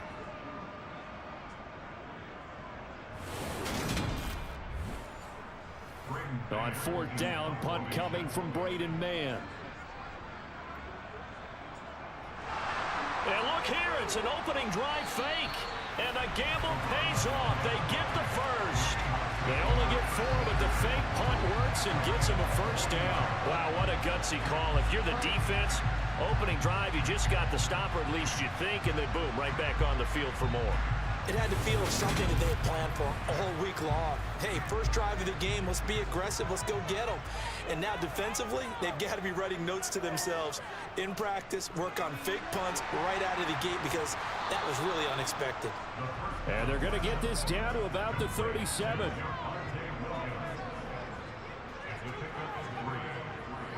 On second down, Williams. And he is met in his tracks behind the line of scrimmage. They'll need to get it to the 30 for a first. This is third down. Now back to throw. And he can't get rid of it. He's taken down. Max Crosby in there for a big milestone in this game. That's sack number 198 of his career. Ties him with Hall of Famer Reggie White for second place all time. And on that one, the protection just broke down. You've got to have that leverage, don't you? We always talk about low man wins in the running game for an offensive lineman versus a defensive lineman. It's essentially the same thing in pass protection. Get lower than that defensive lineman. Damn it, Detroit scored 2. I don't want this. And keep him away from your guy trying to throw the football. Out now is the punter, Braden Mann. And the kick's away as he angles this one for the sideline. Now you gotta go through 3. And no return here. Where will you got in there, though. They say just outside the 20-yard line. So now the Rams will get their first opportunity with a football. And they will be led out by their rookie quarterback. I loved his quote during the week. If I were a defensive back, I would have wanted to play against me last week as well. He's trying to eliminate those turnovers, those interceptions, and get back on the positive side of the ledger throwing touchdown passes. Yeah, had 4 of those picks, led to the loss. 3 tight ends in the ball game here on 1st and 10. On the ground, it's Swift to start the drive. And he'll go down right at the 30-yard line. A nice run there, 9 yards, and it'll be second down. Well, this defense very strong in that victory from a week ago. Yeah, and what stood out to me on tape, the way they were flying to the football. So that tells me that they've got all their assignments down, and they're playing with extreme confidence. Right back to Swift again on second down. And hit behind the line. He lost the football. It's loose. But it looked like a Rams player was able to get his hands on it, yes. So they will hold on to the football indeed. Wow. The ball is not free. But a teammate comes along and scoops it up. It's almost like baseball. Guys at bat, people on base in scoring position. One guy doesn't get him home. The next guy comes through and picks him up. And avoids the turnover. From the gun on third down. Snell. Girl. That's complete to Swift out of the backfield. There she is. And he's going to There lose she yards is. and be backed up to the 25. It'll be a loss of 2, maybe 3 on the play. And it'll be fourth down. That's a nice clip and save sequence there defensively because they did everything as they would have wanted to. They forced the third down, blanketed the field with coverage, nowhere to go with the football, forced the dump off to the back, and even then they closed quickly and got him down behind the line of scrimmage. You name it, they did it well in that last sequence. On fourth down, the punt team is on as this is sent away. That'll be a 44-yard boot, just a yard on the return as he's covered up quickly. And it'll be Seahawk football, 1st and 10. A first update from Levi's Stadium in Santa Clara, and the early lead there belonging to the Cardinals.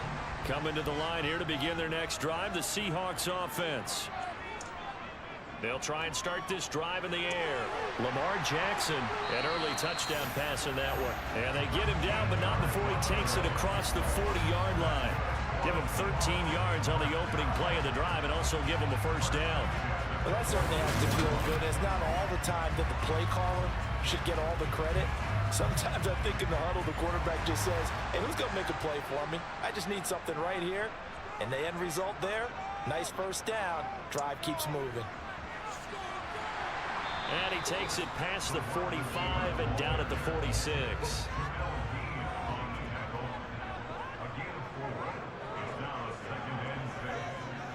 A give to Williams, running right. And he's going to take this one across midfield and into Ram territory.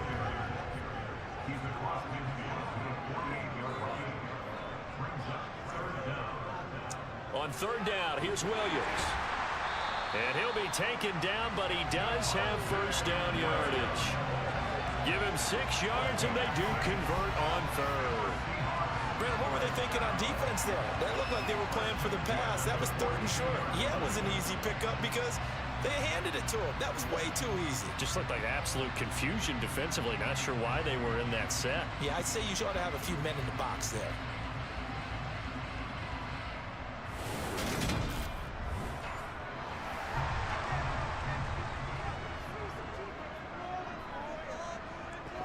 I need NFL fantasy to stop sending me updates about a game I'm not even in. That's hilarious, though. Ronnie Harrison that time able to make the tackle. They keep telling me about players that were on my team this year that have scored, and they should check my lineup. I'm like, there's no game. He rifles one that's intercepted. Picked off by Benjamin St. James. Yeah, run it. Touchdown, Rams. Interception return for a Rams touchdown. Well, for the offense, it looked like that drive had the makings of something. Here it is, baby.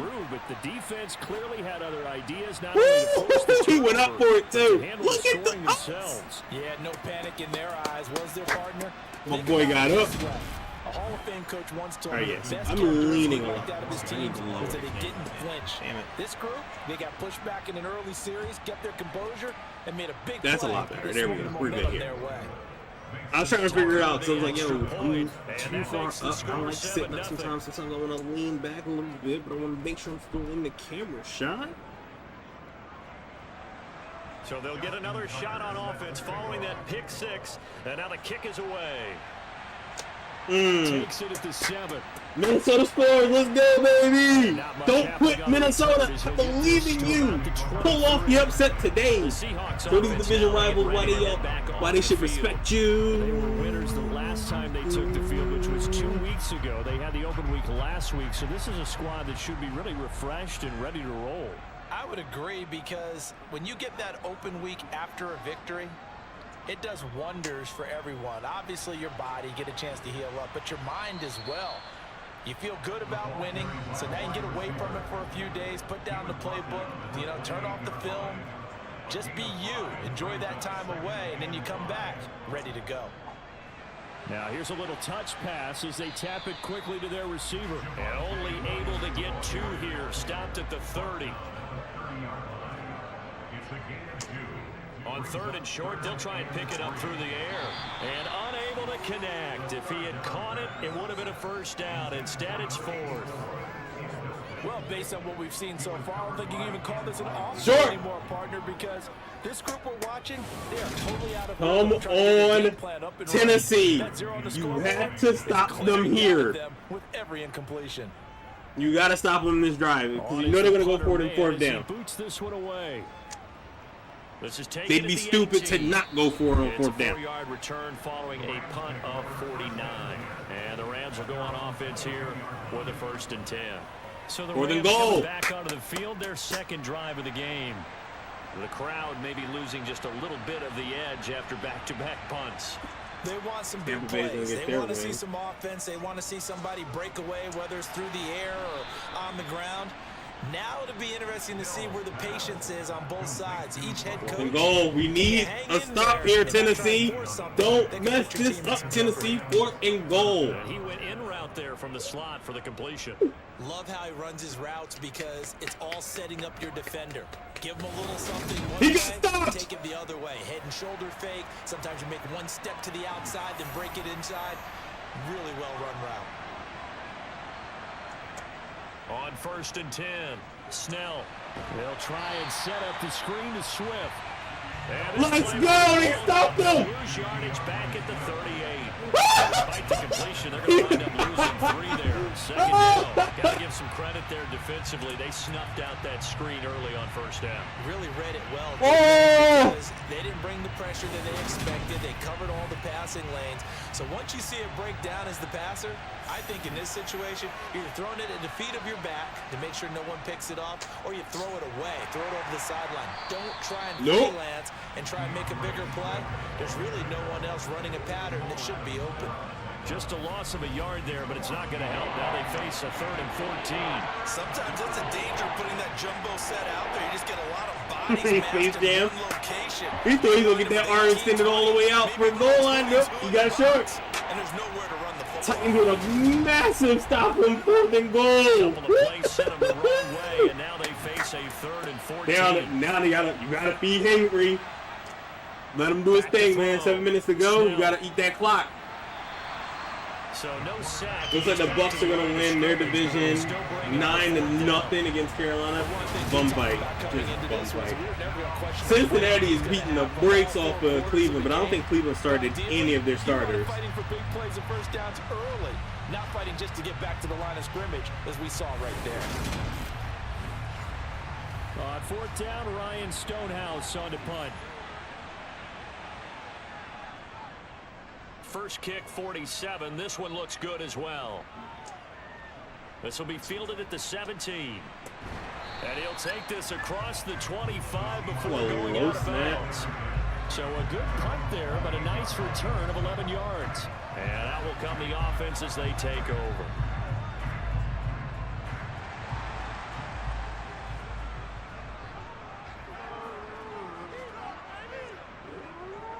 They start the drive on the ground. It's Williams.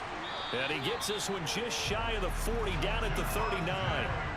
47 yards on the ground for him now on 9 carries. Well, they came into this game saying it was important that they set the tone and show that they can run the football. I believe that they've done that here in the 1st quarter. Hey, baby.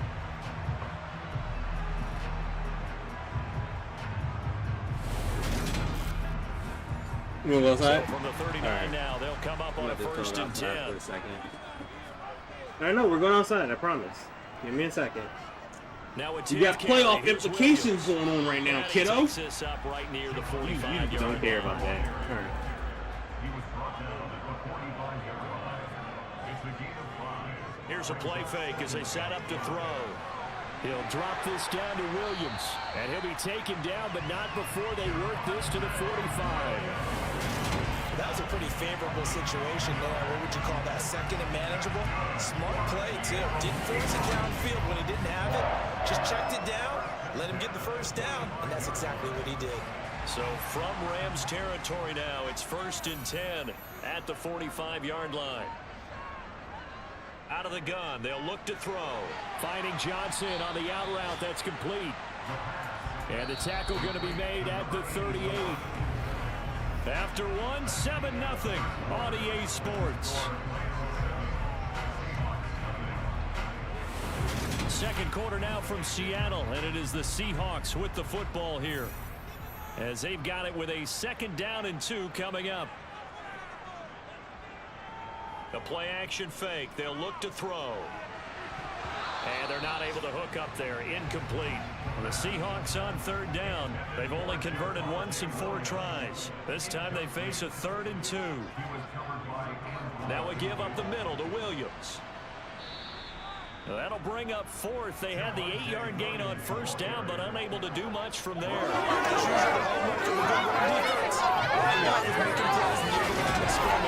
Absolutely nowhere to run there.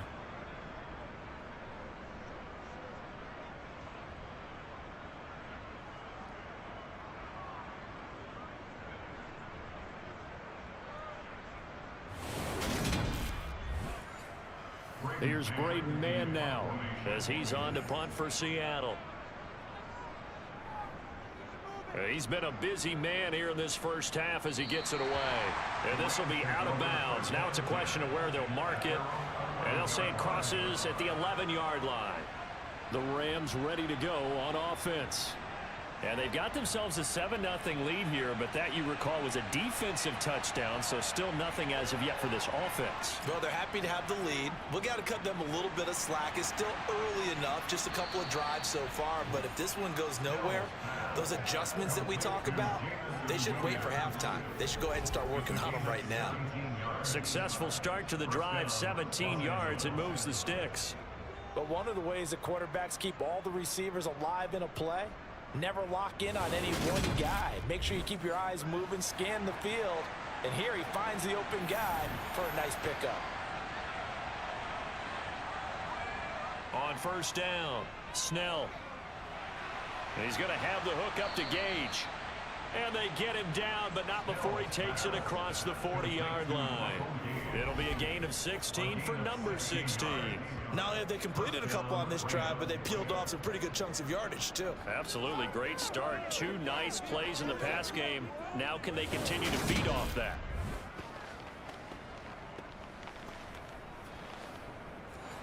Back-to-back good plays have them on the move on first down.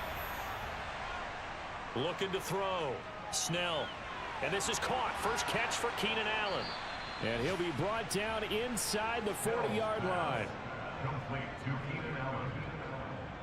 My goodness, they've come out locked in on this drive. Play calling, execution, they are fully in sync.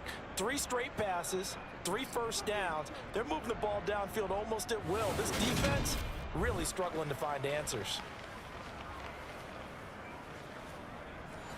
So from Seahawk territory now, it's 1st and 10 at the 39-yard line.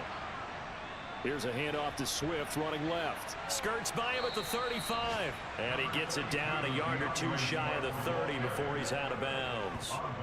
A good run there on first down, and it'll leave him with a 2nd and 2. And the Rams at 4-3, a game over 500. Charles, they were losers last time out. What do you think they need to do differently here? Well, I don't think it needs to be as drastic as burning up last week's game tape or not watching it, but the attitude has to be what's done is done. Let's move on. Put that one behind them, galvanize themselves, and go forward and get a win in this one. I haven't met a quarterback yet that didn't enter the league with a massive chip on his shoulder if he wasn't a first-round pick. They want to show the league that they made a big mistake. Determined to get the first down there, no hesitation at all to tuck it and go. I bet he would have tried running through their entire defense if it meant reaching that marker. So from inside the 20, here's 1st and 10 at the 18. Now a give right side Swift. And they work this near the 5. He'll be stopped at the 6. 12 more yards there and another first down. This is a very impressive drive, especially when you consider where they started from to now be set up 1st and goal. Yeah, and some nice running right there. That's what got them the first down. But at this point, I suggest open up your playbook. You can call just about what you want.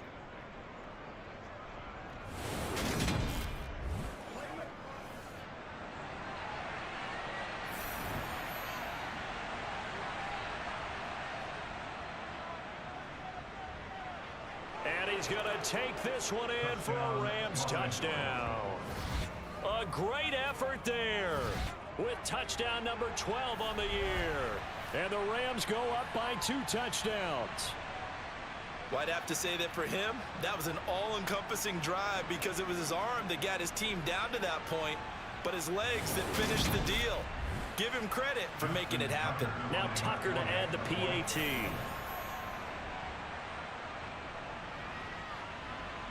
And it's good to make it 14-0.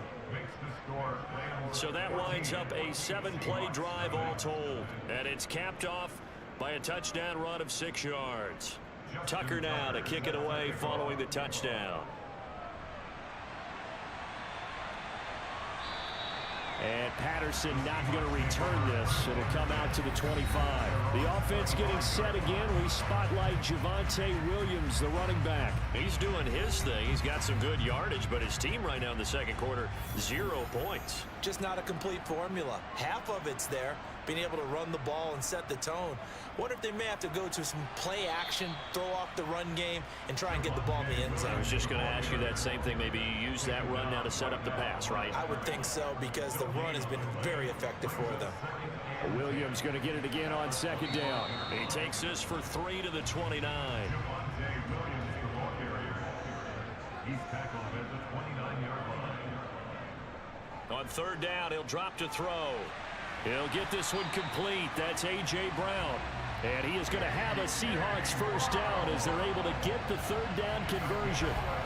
When you're struggling on offense, you're looking for anything possible to get you going.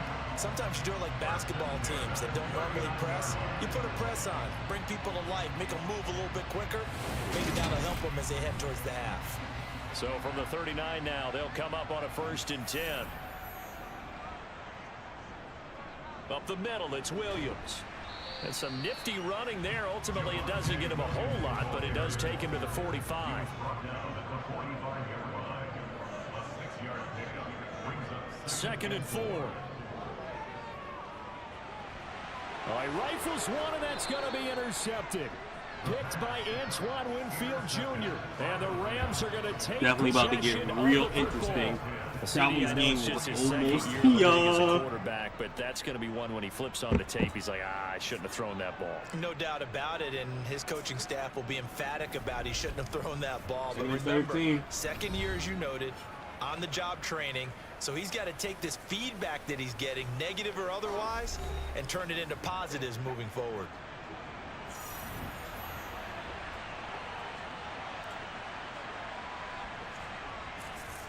On 1st and 10, it's Swift. Just a yard on the pickup there, and it'll bring up a 2nd and 9. They'll stay on the ground with Swift. And he is met quickly in the backfield. Down he goes, folded like a lawn chair. To throw on 3rd down, Snell. He'll drop this one off to Swift. And he gets us down inside the 35 before going out of bounds. They get 10 there, but it leaves him just short for 4th down. But don't tell any defensive coordinator I played for, but that might be considered a win for both teams because defensively they stopped them short and forced the 4th down. But offensively, they picked up enough yards to give their kicker a better shot if that's what they want to do.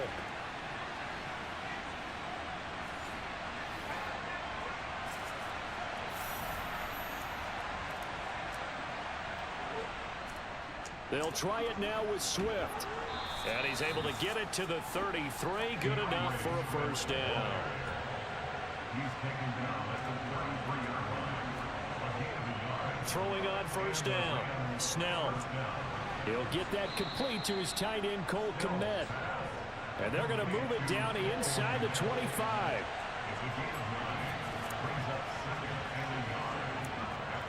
Off the bootleg. Snell out to his left. And he can't find a receiver, and he's brought down. Here's the 7th play in this drive. This is 3rd and 4. Operating from the gun. Snell. And he fires one, but incomplete. Well, the other day they told us when we 3rd and 5 or less, we have to be able to convert. And I guess every team would say that, Charles, but an opportunity missed there. What they were trying to tell us is they believe it's a matchup game at that point. And they liked some matchups that they had, thought they could exploit them, unable to do so on that play. They weren't even in the red zone. Good, and that will extend their lead even further. Well, they already had the early lead, and they get the interception, Charles, and now they add 3 more with the field goal. Yeah, they're in control of how this game is playing out so far. You mentioned the early lead. Now they're expanding on it, getting plays on both sides of the ball. A winning recipe if they can keep this up. No return here for Patterson, so they'll begin things at the 25-yard line. The Seattle offense now set to come back out on the field. And we don't want to call this desperation time, especially in the second quarter, but you're down. You don't want to. Well, no, but let me finish. Okay, my bad. You're down 3 scores already. You've done nothing offensively, nothing on the scoreboard. That's not a good combination. I think you Now just you called can go. I think you just called it desperation time. I think you did. But let's face it, you mentioned this to me in a break earlier in the game. The energy level hasn't been there right from the start. We've noticed that. They've got to find a way to get on their toes and start punching instead of retreating, to use a boxing analogy.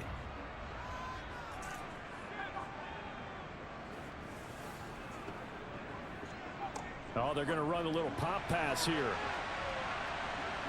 And he'll lose yardage. Brought down at the 32. Brought down behind the line of scrimmage. It's a loss of 1. Brings up 3rd and 3.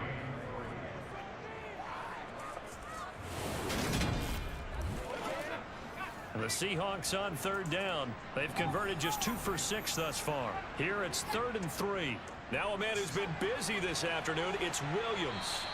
And brought down, but the juke, the very nice juke, gives him the first down yardage there. 76 yards rushing for him as he has been tough to stop here in this first down. That right there, a good sign for a team that's had trouble converting 3rd down so far this year. They're in the bottom 5 in the NFL, but they come through there. Yeah, and I bet if we put our guy Marvin on the case and say, Marvin, tell us where they rank on 3rd and what, right? I bet they're in the top 5 in the league on 3rd and 5, 3rd and 6, 3rd and 7 or more, because that's how you end up not converting. Just too much yardage to pick up on 3rd down. They stick to the ground game on 1st down. It's Williams. Knifes his way forward here, but just 3 yards on the play. 2nd down. They'll stay on the ground with Williams. And he'll be taken down, but not before he works it past the 50. It's a gain of 12, 1st down Seahawks. For a lot of guys playing this game, there's no better feeling than running right through a tackle. He's able to lower his center of gravity and churn his legs for a really nice pickup.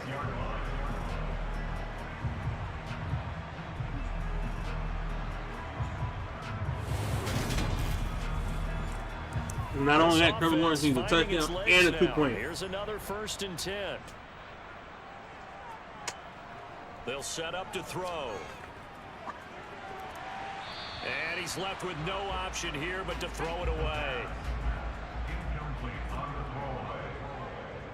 It's now 2nd and 10. He'll try again with the arm here on 2nd down. Throw finding Thornton over the middle. And they're going to get this down to about the 37. That's a gain of 8. Brings up 3rd and 2. They'll go to the air here on 3rd and 2. He finds his man complete. That's Phillips. And this is going to be another 1st down as the tackle is going to be made at the Rams' 27-yard line. Now we're going to get a timeout here as it looks like there's a Seahawk injured on the play. Well, now they're going to come out and take a look at this injury, and we'll be back in a moment.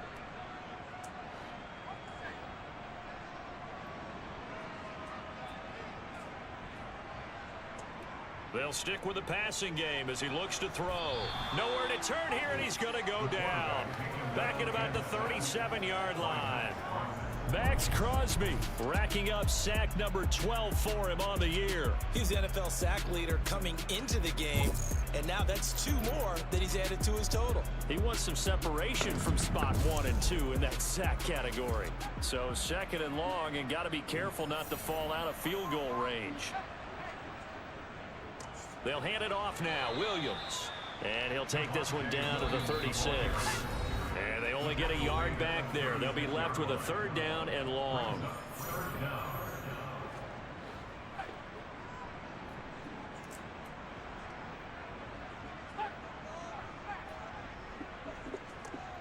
He'll look to throw.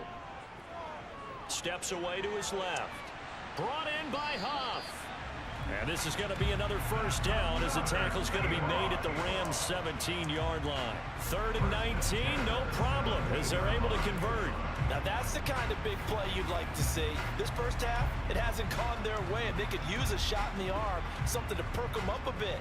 And they get one here in the passing game.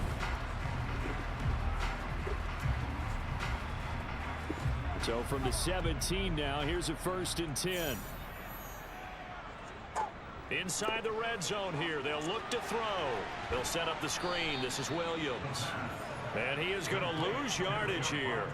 That one unable to develop, never got going. A loss of a couple, and it's second down. That's a great job of tackling right there. If he could have made the first man miss, maybe he could have taken it into the end zone. Instead, they stopped him pretty well right in his tracks, and you often see that in the red zone. Offense has to be quick. In this case, the defense was quicker. Throwing again on second down, but this time it's incomplete. An incomplete pass on that last play, and that means they'll need to come up with something here on third down. They'll look to throw again. Screen play set up for Williams. And he'll only get this to the 14 as he'll come up well short of the first down. Now a timeout called for by the defense as the clock's going to stop with 47 seconds to go in half number one. The kick by Parkey is good, and they're on the board at least here. It's now 17-3. Well, still trailing here, but they do get the late field goal. Now their defense will try to keep this score right where it is heading into the locker room. Yeah, and trailing into break, you obviously don't want to go in off of a negative play. Give them credit for that one. Finding a way to put points on the board, give them any type of a spark, anything to build off of as they try and plan a comeback. And able to get this across the 20, but not much further as he's dropped it to 23-yard line. Well, the Rams going to take over late in this first half. Already enjoying a 2-score lead here late in the second quarter. Not a ton of time left. We'll see if they can work this at least into field goal range and try to get 3 to add on even more to their lead. It's caught on the right side. Williams. Now the Rams will signal for a timeout, their second, as the clock will stop with 33 seconds to go in the first half. Second down and 3. Back to throw. Snell. He's going to get that to Swift underneath. 6 yards the pickup, and that's a first down. Cool under pressure right there, escaping the pocket and finding what I think was not his primary target. And some of these guys are just so comfortable getting outside of the pocket that they'll do it on purpose. It doesn't even need to be a breakdown. They move, and they know it affects the defense because a lot of times you get lost in coverage in the secondary, and I think you're exactly right. Wasn't his primary target. Found a secondary guy who sprang open, probably because of his movement out of the pocket. But now a throw on first down there, but it's incomplete. Let's go, baby! On second down, Swift. And hard running's going to get him over the 40 to the 42. So we've come to halftime. It's the visiting Rams taking the lead to the break. As we'll send you back over to Orlando with our EA Sports Halftime Report. Here's Jonathan Coachman. All right, Brandon, thanks very much. Hi again, everybody. Let's get you caught up with what's going on around the league here in the unofficial midway point, Week 8 of the NFL season. We'll start by zooming out to Santa Clara. Arizona in town to face San Francisco, and it's the Cardinals who are out in front as that game draws closer to halftime. Lamar Jackson with 3 touchdown passes. From there, we make the trip east as we head all the way to Jacksonville to check on the Jags. And they were losers in that one as they fall to the visiting Tennessee Titans. Tua Tagovailoa leading the way there as the win gets his guys back to 500 on the year. Finally, let's get you to Baltimore. Check on the Ravens at home at M&T Bank Stadium. And it's the visiting LA Chargers who are out in front. John Mechie, 2 touchdown catches on the afternoon. On now to a look at the next-gen stats in that first half for the Rams. And even though they've got the big cushion, I would imagine they'd like to see a little more out of their passing game. Pretty pedestrian numbers through 2 quarters of play. Meanwhile, for the Seahawks, we check on their numbers on the ground in the first half, as they know they'll need to be better to overcome this halftime deficit. All right, Coach, thank you, and we welcome everyone back for quarter number 3. The Rams going to get the football first here, and they look to build on their lead as the second half gets started. And he'll get it up past the 20 to about the 22.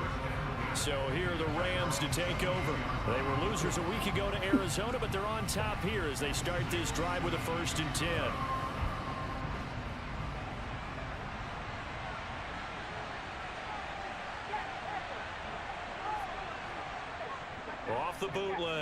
Snell. He's got Allen. So the completion good for 6 yards, and that'll make it second down. How much did you pick it to?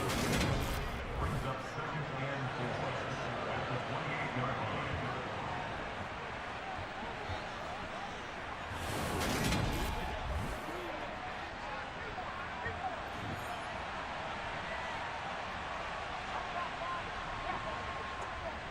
From the gun, here's Swift. And he is swallowed up right at the line of scrimmage.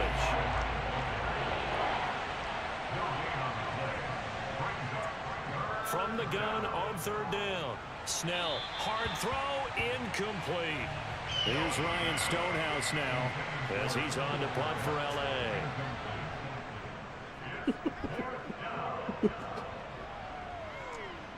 Taking it about the 16. That'll be put in the books as a 53-yard punt. And it will be 1st and 10 as they take over. Here comes the Seahawks offensive unit. They'll have it first to begin the 3rd. And, Charles, they're certainly still right in this game, but they need that offense to wake up and in a hurry. Yeah, I like the way you put it. They certainly did seem to sleepwalk a bit in the first half. Now that their defense has done its job, it's their turn now to go out and try and get some points. The wide receiver, the ball carrier. He was brought down at the 28-yard line. A 7-yard pickup.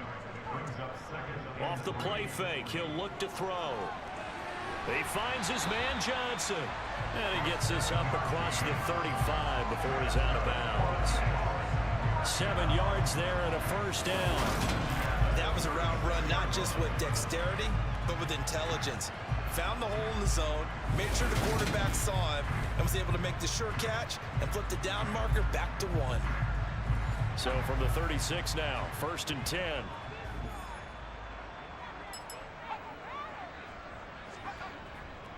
Now carry number 20 of the game. Here's Williams. And he'll maneuver his way forward for about 4. 2nd and 6. he's tackled at the 40-yard line. 2nd and 6. Man open left side is Brown. A couple of 1st downs on the drive already, as they'll go from the 47 now on 1st down. Now back to throw. Johnson with a completion over the middle. And he'll be brought down just shy of the 40. A couple of 1st downs right in succession, and this is an offense that can really use a good drive, and they're off to a fast start here. Still in search of their 1st touchdown of the game, but they're on the move. 1st and 10. Here's a play fake as they set up to throw. He finds his man, complete. That's Phillips. And he gets this down inside the 35 before going out of bounds. A play-action fake. They'll look to throw. That one thrown away from the pocket. The officials kind of looking at each other, but they'll say there was a receiver in the area, so no penalty, just an incomplete pass. Now a 3rd down throw, but it misses the target, incomplete.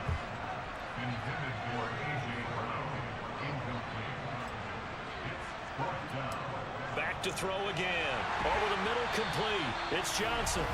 And he is going to have a Seahawks 1st down as they manage to convert, and that'll keep the drive alive. And the drive stays in motion with a nice 8-yard pickup on 4th. So they get the conversion on 4th, and now from the 25, they operate with a 1st and 10. Now a handoff. Here's Williams. Woo! A lot of room to What a operate pick. there on the 1st down run. He gets maybe 3. He was taken down at the 22-yard line. It's a pickup of 3. Here's a 2nd and 7. Finding Williams on the check down. And he'll go out of bounds in the red zone just inside the 20. Complete to Javonte Williams. It's a gain of 3. He'll drop to throw. Got his man complete over the middle. That's Johnson. And the Seahawks are going to have 1st and goal as they try to finish off this drive with 6 points. And this is an offense in need of getting a few good things to happen. Here's one right here. They've had their share of struggles in key moments, but that's a nice throw and nice work after the throw. And they're set up now with a 1st and goal. First and goal, and they got to be thinking a chance to get right back into this football game. Back to throw here. Firing quickly here, and that's complete. And from the 9, they get this to the 5-yard line. On play action, they'll throw. And he is going to go down. Back at the 11-yard line. That time, multiple defenders getting pressure, and it's a loss of 6. Second goal, last thing you need to do is get pushed backwards to take a sack. But he couldn't find anywhere to go with the football. Had to eat it and ended up on the ground.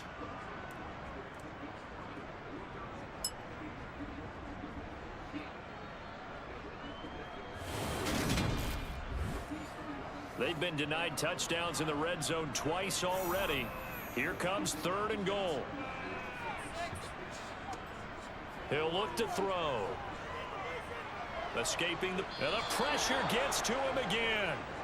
Max Crosby in there for a big one. That is sack number 200 for his career. It ties him with Bruce Smith for the all-time NFL record. And it appears to me that someone's defensive coordinator is jockeying for a raise. A sack on 2nd and goal, a sack on 3rd and goal. Now brings up a decision on 4th down. Now Cody Parkey out to try the field goal. Made his first, this now from 42 yards out. The kick by Parkey is good. And a second field goal here gets him back within 11 now. It's 17-6.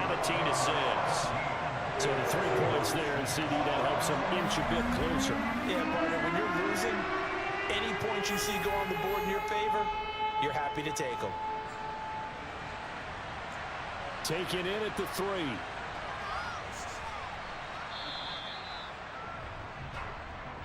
So now here are the Rams as their offense comes back out. The third quarter has not been kind to them. After they built that lead at intermission, they've seen that lead shrink. And how much of that is simply execution? How much of that is maybe you lose your edge a little bit because you've got a lead? And you do have to credit the other team some because they've made some adjustments to start to slow them down. Can they find those counters now, those extra plays or plays they haven't run that'll be effective and get them back moving again? They'll be looking for something here, anything to seize that momentum back. Right back to Swift again on 2nd down. And not much to speak of. Call it a 1-yard gain up to the 26. On 3rd down, Snell. He's airing it out for Williams. And unable to connect, incomplete. Now give them credit, they took their shot, but it's going to bring up 4th down. Here's Ryan Stonehouse now, as he'll punt it away for the 4th time today. He's averaging just under 50 yards a punt as he gets this away. And out of bounds across the 15-yard line. A big boot that time, 57 yards the official distance. And they will take over 1st and 10.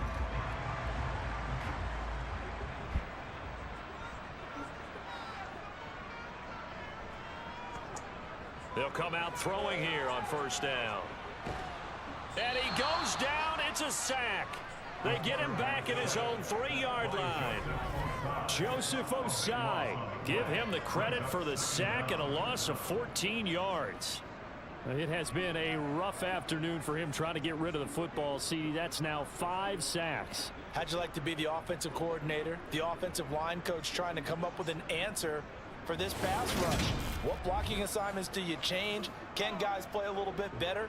And we're seeing the end result on the scoreboard. Long day in the pocket for their quarterback. And he's going to be taken down shy of the 5-yard line. This offense in desperate need of a conversion as they come up on 3rd down. Yo! Looking to throw. Leo, what's good?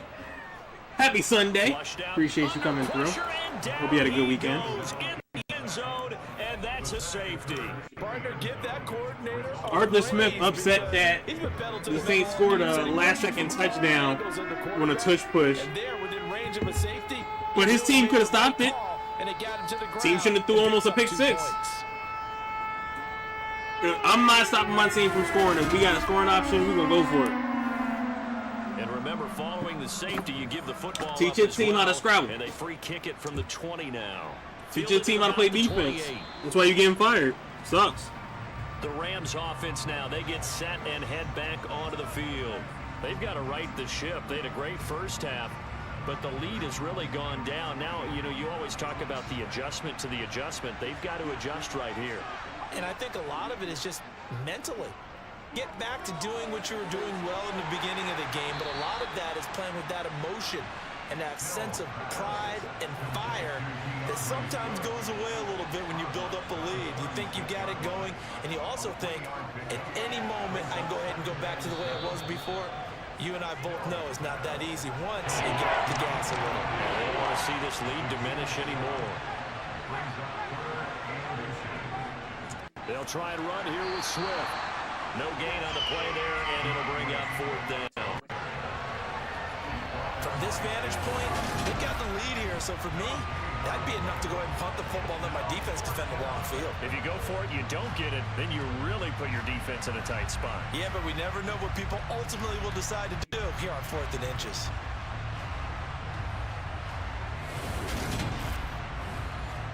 Here's Ryan Stonehouse now. He's been terrific so far. And he deserves a bronze leg as he gets this one away. And out now come the Seahawks.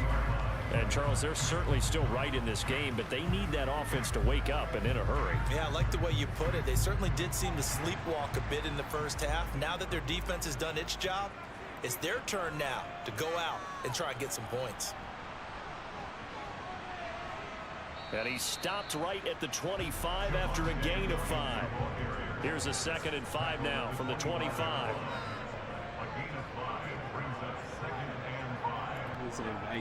Well, they'll run it here on the jet sweep.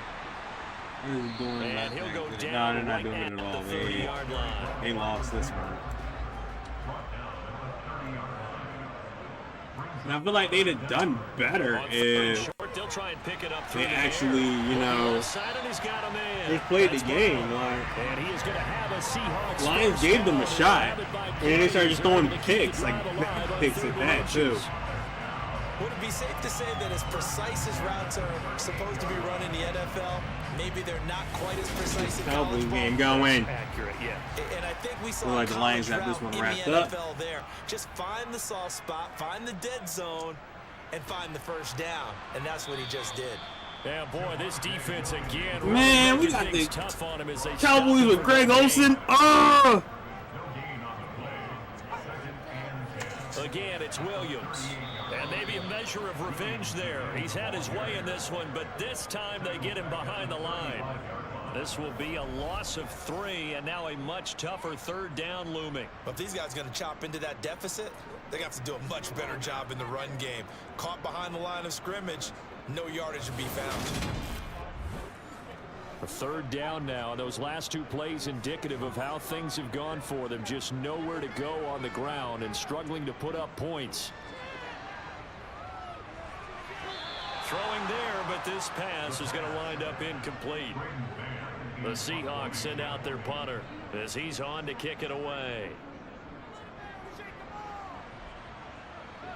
And the fair catch is made about the 27-yard line. A 33-yard punt with no return. Set to begin their next drive, the Rams offense at the line. This is sort of what you would call a put-away drive, isn't it? I mean, they score here, especially a touchdown. It's almost out of reach.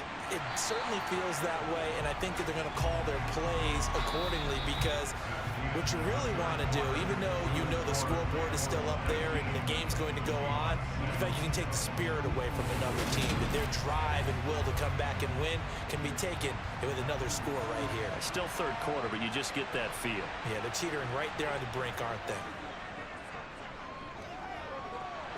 Meanwhile, the throw here is complete. The Rams on 3rd down, as bad as you can be. 0 for 7 thus far. This will be 3rd and 5. Operating from the gun, Snell. For Keenan Allen, that's complete. And they bring him to the ground just shy of midfield. 16 yards is the pickup there and a 1st down for L.A. Quite the turnaround from a week ago where he threw 4 interceptions. He hasn't had an interception this game, and he told us during the week, my goal, goose egg. He's achieving that so far. And what we're seeing is a guy that you can win with, all right? Because anyone who can make that type of an adjustment to shake off a really horrendous week the week before and come back and play mistake-free football to this point, yeah, that's a guy I want to play with, that's for sure.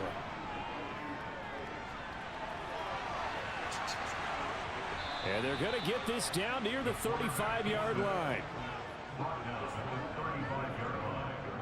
Brandon, you know I'm all about quarterbacks protecting themselves, but I have to admit it, I liked what I just saw there. That rookie wasn't afraid of absorbing a big hit. Now, you don't want to see him taking those shots all game long, but he picked up the first down, kept fighting for yards, and was willing to embrace some contact to keep the play moving.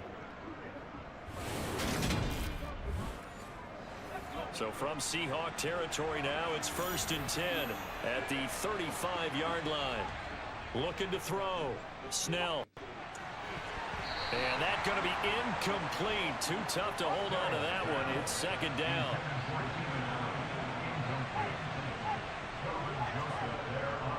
Swift going to try up the middle. They do get a couple, but they'll be left staring at a 3rd and 8 coming up. They'll be in search of 8 yards here as they hope to convert the first down. To throw on 3rd down. Snell. A bullet throw, but incomplete. Now Justin Tucker's out to try the field goal. From the right hash and call it an even 50 yards. Tucker's kick is good, and that will extend their lead even further. So all things considered, that's not the final nail, but it does make things exceedingly difficult now on the D'Angelo and Jay-Z? Bruh, what are we? What? What? Just 2 touchdowns. They need a couple of 2-point I didn't know I needed that clap, but I kind of want to hear it now. D'Angelo just showed up like things that need to happen in sequence, and it's going to be a pretty tall order this late in the game. The Seattle now ready to march onto the field. The last series for him, a little disappointing, forced a punt. And now they'll try to do better here and come away with some points as they begin this drive. 1st and 10. And this is caught. It's Brown. And they get him down, but not before he takes it across the 40-yard line. 16 yards on the play as they try to chip away at this 16-point deficit. Fourth quarter drive so critical, you figure they only get one more shot after this, so a touchdown's imperative on this drive. It is, but you also have to think to yourself in play call. That is crazy awesome. Don't save it for the second touchdown. You got the first one for the second one to even matter. One play has him up past the 40 already, and another 1st and 10. They'll set up to throw. This one swung out to Williams. And able to break one tackle, but then quickly brought down. But a nice little gain. I'm a Ross St. Brown. That's a great name. They'll set up the screen. This is Williams. And they'll get this down to around the 47-yard line. For as many sacks as this defense has, you can understand their willingness to try and get upfield and get another. So what a really smart play call here to use their aggression against them, go with the screen, and they're able to get the first down. They'll look to throw again. Over the middle, complete. That's Johnson. And he's going to be taken down just shy of the 35. Good yardage on the completion there. And when they look at the scoreboard, they do understand a field goal is not going to do them any good. My guess is they'll press the ball downfield as far as possible, try and throw it into the end zone and get a score because they know they've got to get that done and get the ball back as quickly as possible. Now a first down carry. It's Williams. Yeah, boy, this defense again really making things tough on him as they stop him for no gain. So after the run for no gain, here's 2nd and 10. Back to throw. And he's going to drop this off to Williams. Complete. 2 yards the loss, and now 3rd and 12.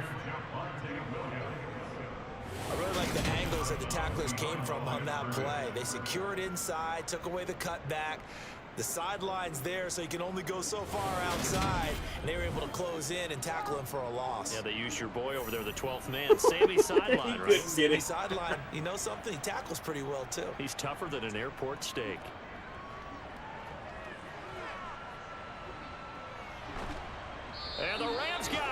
They bring him down.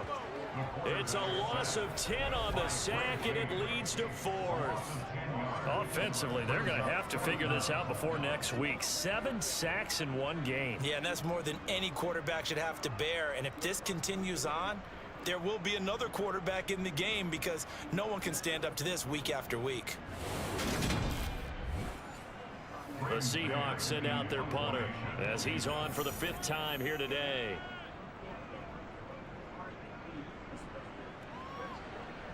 And this will depend on the spot as it sails out of bounds. And they'll say it sailed out at the 10-yard line. Let's go old school there. That's absolutely a great coffin corner punt. Someone's put some time in working on that, hasn't it? Seems like every year these guys get better and better. It's amazing how they can command that football through the air. Yeah, they used to actually practice with hula hoops where they place them and try and put them there. Now a lot of guys use barrels on the sidelines to try and put the football in one. Now a dump off here complete. And the result here, a pickup of 8. Leaves him with 2 to go on 2nd down. And we see another pitch and catch there to the running back. This position just continues to evolve. They become just as critical to the passing attack as a lot of receivers, tight ends, because their ability to make people miss in the open field can really generate big plays for an offense. And he loses the football the 2nd time. So they escape, so to speak, maintaining the football. Defensively, though, opportunity missed. It definitely was, because that's all defenses talk about. Getting the football and either advancing it the other way or just getting possession and turning it over to their offense. That can be a little bit deflating. You're exactly right. A lost opportunity. On 4th down, the punt team is on as this is sent away. That'll be a 41-yard punt, 4 yards there on the return. And it'll be Seahawk football, 1st and 10. As Seattle now ready to march out of the field.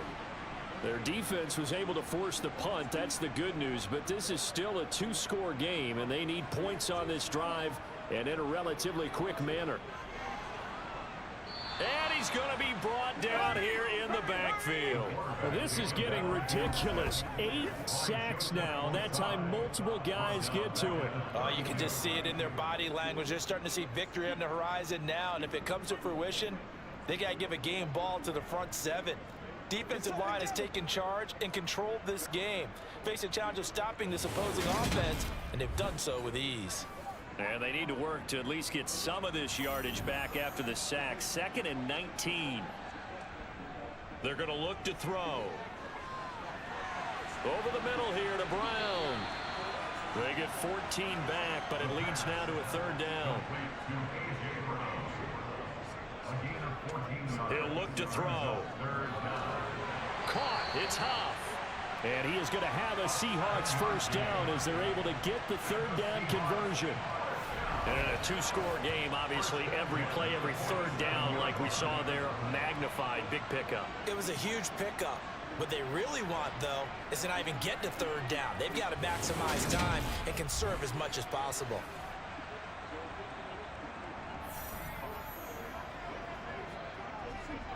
Back to throw now on 1st down. Complete. It's Johnson.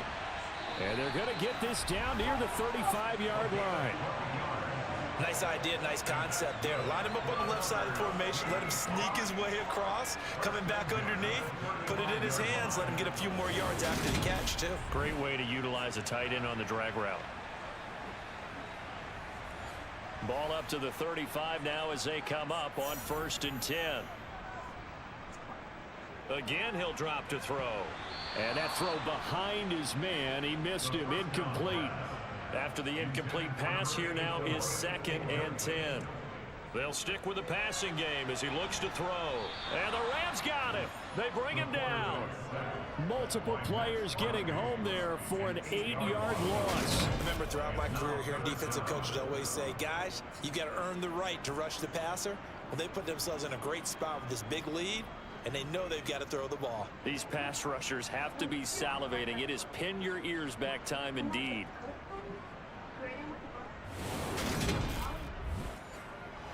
Seventh play of this drive coming up, but a long way to go on 3rd down. Now back to throw. And that's complete to Huff. And he's going to be taken down just shy of the 35. Brandon, a good idea there on third down. Run a little clear out and hope you can get your receiver the ball coming across the formation. Nice design, but well played defensively, and they stop him well short.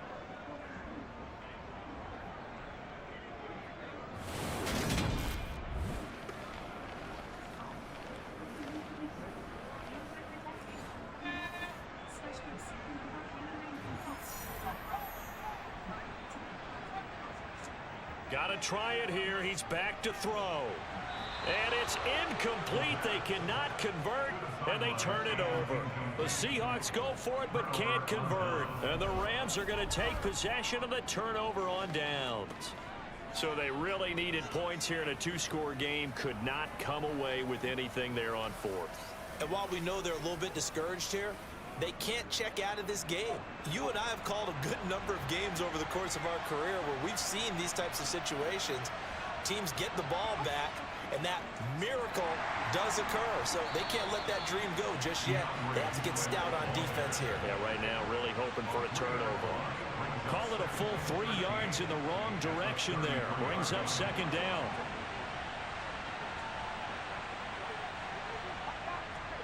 Back to throw. Snell. He'll drop this one off to Swift. Call it a gain of 3 on the play. And that brings up third and a full 10 yards. Looking to throw. Snell. Across the formation, he's got a man. That's Allen.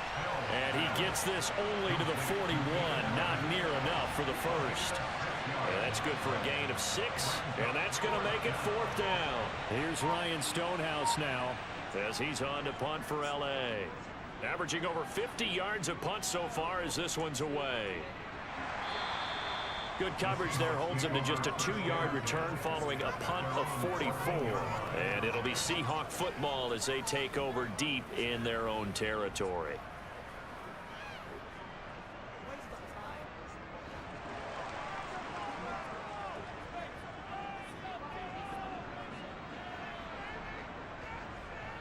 They'll come out throwing here to start the drive. He finds his man complete. It's Phillips. Yeah, this will leave him a yard short. Nice pickup of 9 yards on first down. 2nd and 1. Looking middle, and that's complete. And not much happening there. He's taken down, but a late penalty flag in the backfield. This looks like a roughing call. Charles, they're trying to protect this lead late. Those are the types of mistakes they could afford to go without. About the last thing you want to give them is help in completing a comeback, which is exactly what that penalty. And this is intercepted, and that should do it. Picked up by the linebacker, Joe Schobert. And the Rams are going to take over here up near the 40. Boy, so another interception, CD, and it feels like he's starting to unravel a little bit. And as you would expect, still a work in progress here in his second season.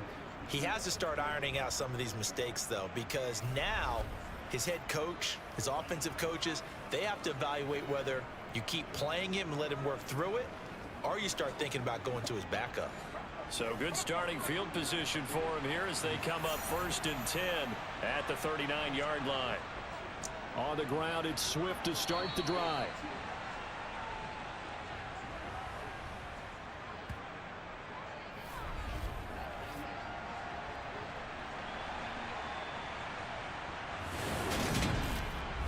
So it's Rams football here as we get you reset. And no doubt what they're looking to do is just salt away the final couple of minutes and escape with a win. Right back to Swift again on 2nd down. And now we'll see a timeout used on defense as they stop it right out of the break with 1:57 to go in the ball game. Here we go. Now this is a big Cowboys time. You are nope. We'd see a timeout right away if they can't. The wind is crazy, so they got a holder now. Swift. And he's going to be stopped here at the 43, and that is not near enough to pick up the first. Now the Seahawks call the second of their 3 timeouts. That'll leave them with just 1 remaining in this fourth quarter of play. Here's Ryan Stonehouse now it's time for me to be pull vote. We gonna talk this Cowboy game. Rams got this one sewn up over against Seattle. Hell yeah. 40-yard punt, no return. And the offense will come back out deep in their own territory. So all eyes on this Seahawks offense. Down by 16. At time, a huge factor. It's been a struggle to Washington score has the ball day, first. Now they need to do it twice here late to have a chance. Screen play set up for Williams. And he'll go down after losing yardage at the 10. And that's caught by Williams. So back-to-back plays, each get nothing. And it's going to be 3rd down and a ways to go here. 3rd and 14. Back to throw here. And this is intercepted, and that should do it. Picked off by Jamel Dean. And the Rams are going to take possession of the football. So many times we end a game, and as we're recapping it, we're talking about what offenses did and how they won the game. Let's flip this one over. The defense, they frustrated the offense the entire ball game. That's why they're walking out of here with a victory. And they're going to love to walk out of here with that as their final act, that interception. Good way for them to end it. Here's the Los Angeles offense as they get set to take possession. And this one all over but the shouting, you might say. Now, there's 1 timeout remaining defensively, but probably no real need to use it here. Yeah, the only time they would use it, strictly for pride. Now the Seahawks forced to use their 3rd and final timeout as they'll talk things over prior to this upcoming 2nd down play.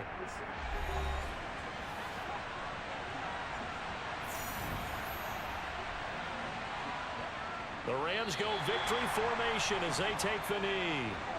If Washington continues to run, there's going to be a long day for Dallas. 12 yards needed to gain a 1st down.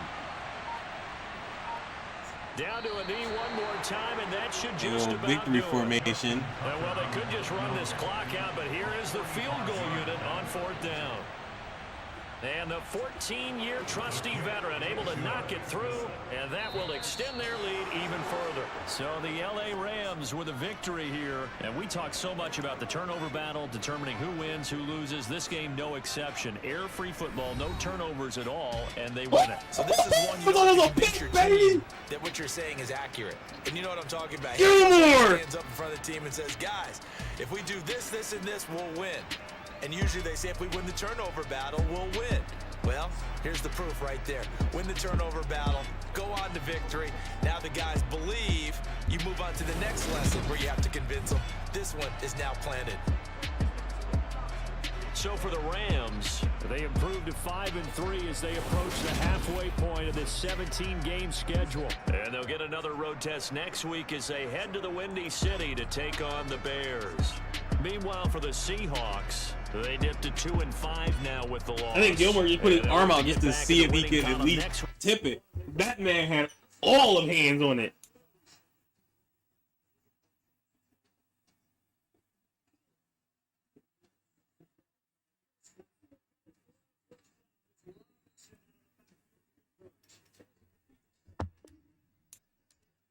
He went for it on 4th down.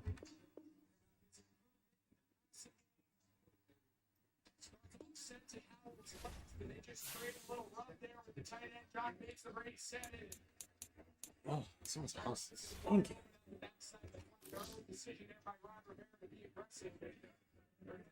Big win. We're still in the mix, right behind the Cardinals at 6-1.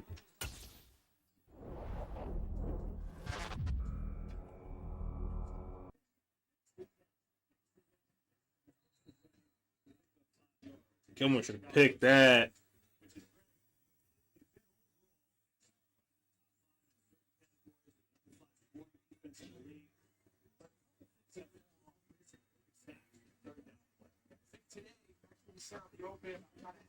Dallas wants to approach this win aside. Get back to playing your style of ball. Defensively for David. Rush the quarterback, create turnovers, and then finish games. That's really in the final piece of the puzzle for this defense.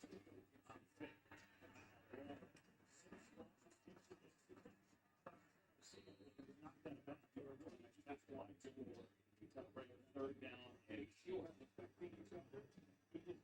See, by the way, Greg, you point out to you is the Eagles Giants score. It's not order that way. You see kind of affecting each other. The Eagles need the Cowboys to lose, and if that happens, they beat New York. They lose in the NFC. The Cowboys control it here. We'll have that score for you boys today. You want to go on it. Thank you. I don't have to worry about the Eagles.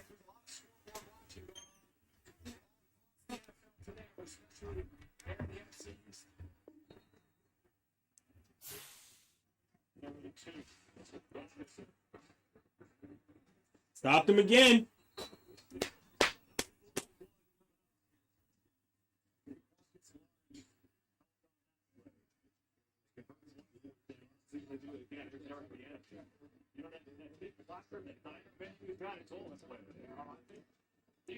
We've seen teams start off the game in reverse, short yardage, option, quarterback pass. It should be a touchdown, frankly.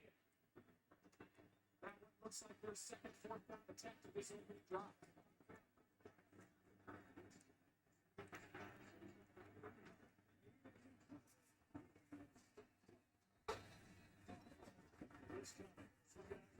Let's go!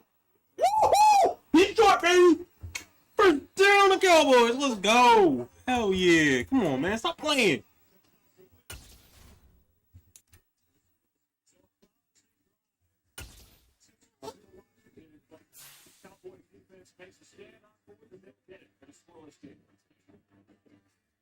Good job, defense. Everything we build is from the ground up. Every great idea, every crazy idea, every next idea, everything you see, everything you feel when you drive it. We put everything we have into our trucks, so you get everything out of them. Brand, your trucks are what we do. During the Ram Starts new sales event, get 4,500 cash allowance on the purchase of virtually all 2024 Ram 1500 trucks.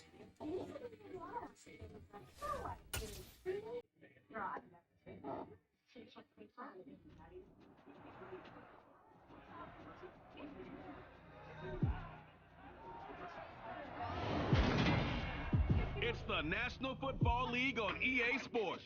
And if it's in the game, it's in the game.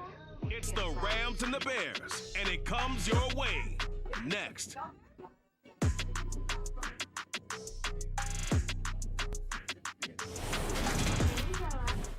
Well, early season snowstorm may be on deck in less than 48 hours, but today is picture-perfect fall football weather. Crisp and cool at Soldier Field in the Windy City.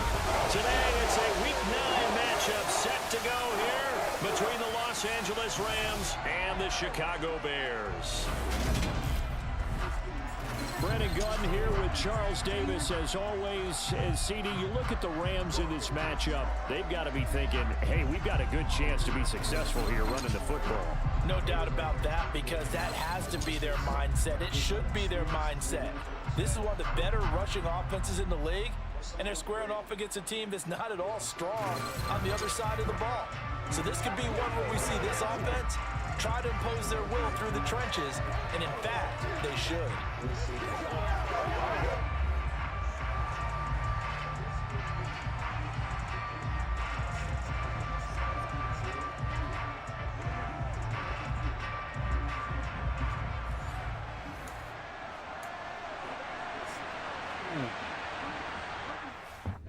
They're just trying to reach the lone part, but he sees it the entire time. The first 2 months of the regular season down. What will the final two bring us as we're off in Week 9? And this will go as a touchback, and they will begin things at the 25.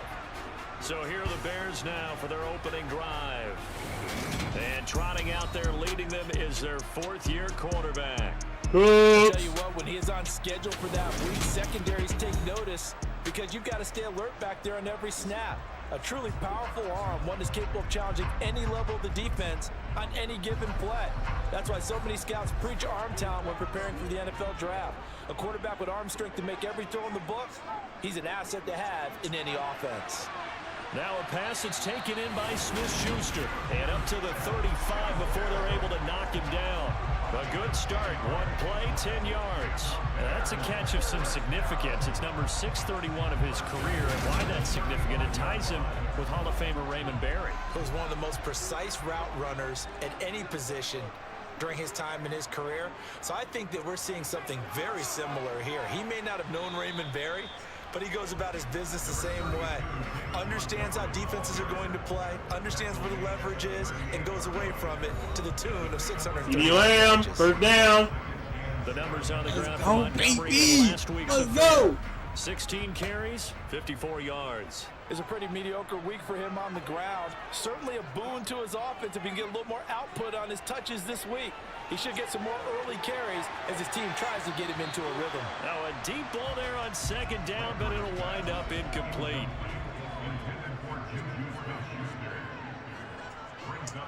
On third down, Landry. Oh, he tries to force it in, and it's intercepted. Picked up by J.C. Jackson. And the Rams are going to take possession of the football. And part of why they came to this week with a winning record is Alex that they Smith beat hands off that of one mistakes out. like this. And now it's a prime opportunity. Just moments in the game to get a short field touchdown off of their big defensive play. Now on the other side, they were already the underdog in this one. They just made their uphill battle just a little bit tougher. So the Rams in great position here as they get things started. First down, Pollard. And they will be led out by a guy certainly still trying to prove himself here in the league, the young rookie quarterback. In his stat line last week, that's not going to get him to the Pro Bowl. All right, no touchdowns, no interceptions, but they won. And so the bottom line for him is team won, managed the game effectively, led them to victory. He's doing all the right things. Nowhere to go here. He lost the football. And this is picked up by the Bears. And they're going to set up shop at the 27-yard line. Tell me I didn't just see these first two possessions. I mean, is this one of those cases of anything you can do, I can do better? Maybe not better, huh? Worse? Yeah, just a little bit. Very sloppy start. I think maybe a case of the nerves for both teams. And now we're back to an even playing field. Chicago works their way back onto the field here for their second drive of the game. Well, they were intercepted the first time they had the football, but now they get it back, and it's still 0-0. And because of that, you know what the thought process is? Interception.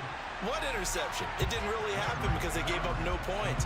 So go back on the attack. Let's go, Pollard, baby. Let's go. We'll be successful. Find your playmakers and give them the football. Well, this defense for the Rams, they were terrific a week ago in the win over Seattle. And I'm eager to see the game plan and trying to attack them this week because when you take it away 4 times through interceptions, what do you do now when you go into a game? Do you decide you can't throw the ball? Do you try and run it more? Or do you tell your quarterback, make sure you see your guys open before you deliver? And this will be a Bears first down as the tackle made about the 43-yard line. Usually we see runs like this as the defense breaks down later in the game. But this guy set the tone early, running through all types of tackles and put the defense back. Yeah, baby.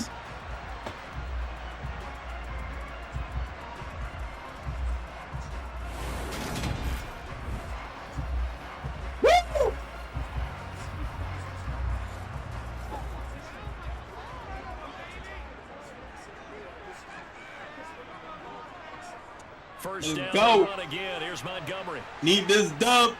Need this They'll get this up dub. to about the 44. The last run got a couple. Here's 2nd and 8. A read option. Here's Montgomery. And they'll hold him to 3 there as he takes us up to the 47.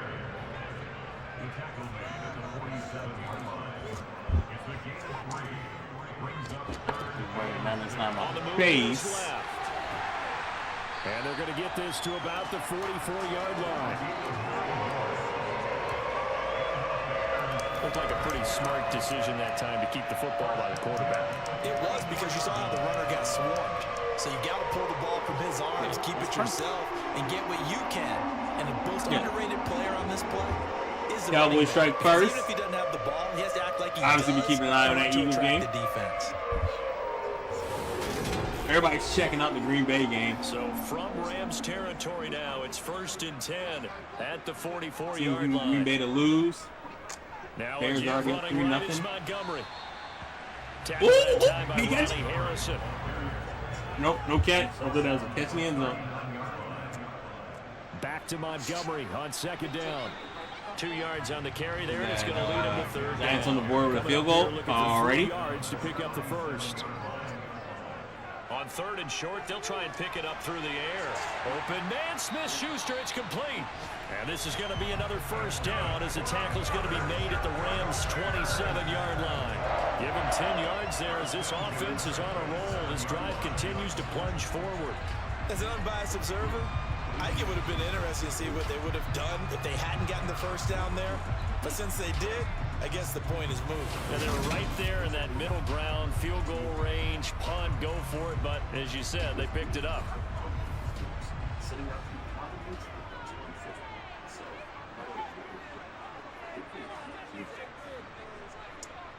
They go play action here on first down. He'll find Smith-Schuster again.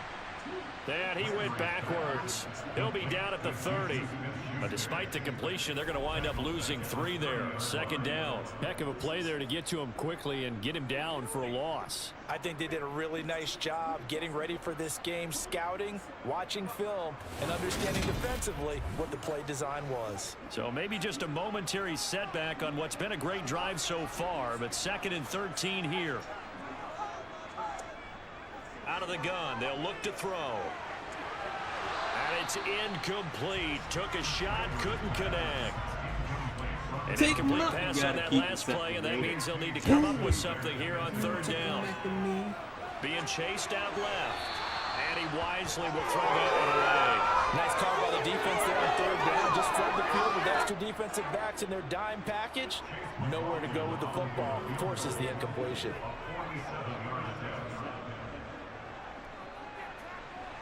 And his kick is good. And it's 3-0. The Bears hit the scoreboard first. So the defense are able to force their first turnover of the game, and then they add on to that by getting the field goal. And you don't just want to take the ball away from your opponent, partner. You want to make them hurt as well. And if you don't score yourself on defense, turn it over to your offense and have them put points on the board. And makes it across the 20 as his guys will set up shop at the 23-yard line. So the Rams coming back onto the field, their second drive of the game. And they have the game here followed by the open date on their calendar next weekend. And Charles, this is a crew that you have to think really is relishing the opportunity to be on the couch for a few days. Yeah, they certainly are, but let's face it, partner. They can't get caught looking ahead to that couch time while they're playing this one. They've got to take care of business first. First carry for DeAndre Swift. And he'll take it forward for about 5 up to the 28-yard line. Ball. From the gun on third down. Snell to the side. Give it to him. Got the catch. Give it to and him. he kept the Give it feet to him. Give it to inbounds. him. Give it to Well him. done. Good. It'll be a first down for the Rams there on a pickup of 18. Oh, he And that's how you pick up a first down. Not only does he make the catch, but has enough body control to get his feet down these bounds, toe tapping and dragging to make sure he gets it done. Counting down toward the midway point in quarter one. They will run straight ahead with Swift. And he sneaks his way forward only for a couple here. Second down.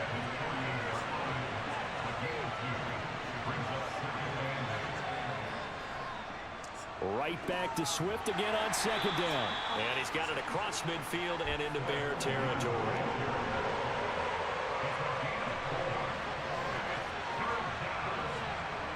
From the gun on third down. Snell.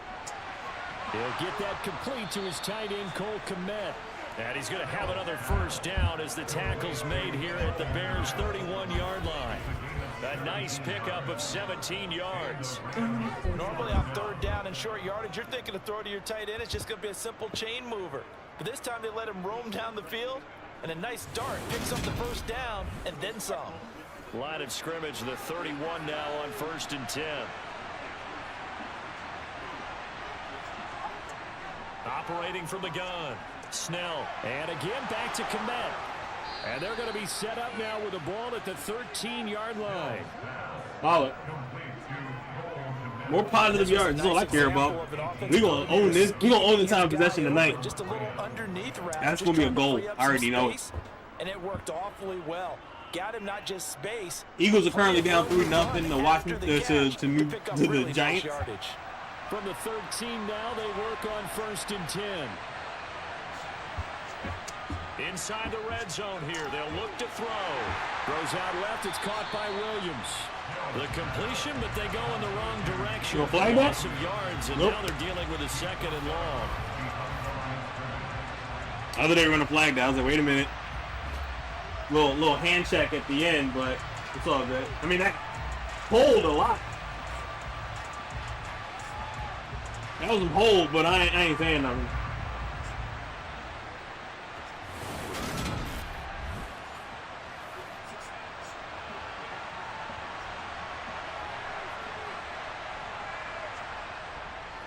Here's a handoff to Swift. And he was able to shed one tackle, but could not get away from there. First down. To throw on 3rd down. Snell. And he's going to be taken. Go, baby! Sacked back around the 18-yard line. Woo! Jake Ferguson. McNeil. And they're dropping for a 6-yard loss, and that will lead to 4th down.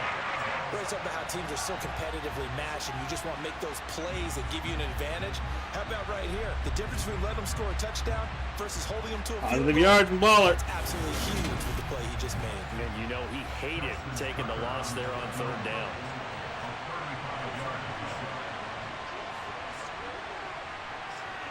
Tucker's kick is good, and that will tie us at 3-3. So they put together a good little drive there, but ultimately stalling out in the red zone. Yeah, I know a lot of people look at it as a little bit of a negative. They didn't get 6 points out of it, right? Didn't get the touchdown. But that's actually okay. They got 3 points, able to give their defense a little bit of rest, let them settle down over there. So all in all, to me, that's a good drive. And he'll get it up. I'm glad he's trying to get Gallup into the offense before the playoffs, because Gallup has had kind of a low year. Not kind of. He had a low year. After we just gave him a bunch of money. Yep. Steady as he goes. Steady goes the offense. But you know what else is happening, Cooks too? eating. Because they are a team now Hendershot. recognized with the ability to run the football. Ferguson, everybody eating. Gallup got to get some catches somewhere. Now you got Tolbert hitting a touchdown. CD's going to eat. And he got nothing there. He's establishing not just a tone, but an identity for his team. And that's a discussion we had a couple days ago in the team meetings, talking about this running game, opening up the passing game. We'll see if that continues to happen. Wait, it was a turnover for the Eagles? 3rd down. Huh? Landry.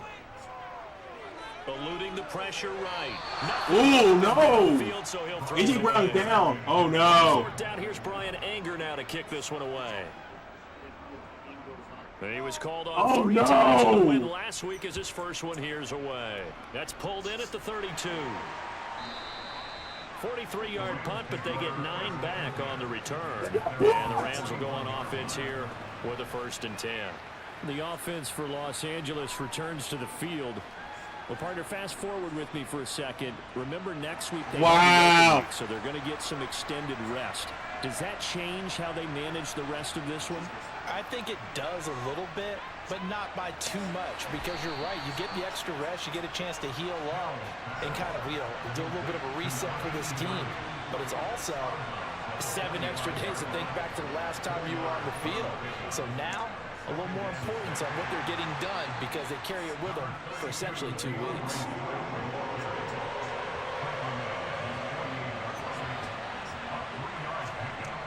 From the gun on 3rd down. Snell. Pressure, and he's taken down. A Bears sack. Dropped for a loss of 7 by multiple defenders. And that is the 3rd sack this offensive line has allowed this first quarter. Yeah, that puts him on pace. Let me do the rudimentary math here. Oh, now Watson's in the red zone.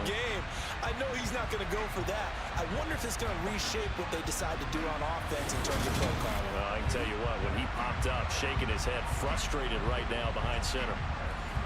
On 4th down, Ryan Stonehouse on to punt.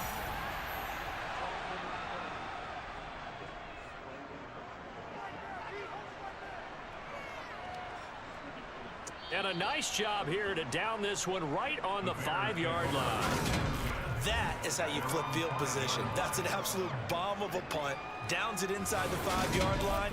Absolutely ideal. From that position, you're hoping to get it down inside the 15, inside the 5. Superb. The Bears offense now getting ready to take over. 3-5 is where they sit on the year. A very uneven start is certainly not an ideal position to be in at the halfway point of the season. Out of CD, do you see? And oh, that is gonna be a safety. Right, 3rd and 10. Let's see if we just stop them and give them a field goal. Punter an assist on that one. Pinned him deep, and the defense comes through with 2 points. You're exactly right, partner. This was all set up by a great punt, and if the ball goes in the end zone, this never happens. Damn, they got the first great down. Call. Give the punt team and the punter some love. Now the free kick comes after the safety from the 20 as they bring the punter on to try and get some hang time here. And the Rams getting set to go now. And, Charles, if the season ended today, and it's not going to, we still have December left. More football. We're only in November. But they would be a wild card team, and that's great. They'd be in the playoffs, but you know they're trying to bump up to be one of those division leaders. That guarantees you at least one home game in the playoffs, and that's what you're really seeking. But there also isn't much margin for error for this team, right? Because right where they're sitting, a 2-game losing streak could have them out of the playoffs, so they've got to make sure they continue to keep the momentum going. Absolutely. There's some sharks smelling blood in the water behind them. And out of bounds on the other side of midfield at the 45. 3 catches now this afternoon, the same number he had all of last week. Also, it's a first down.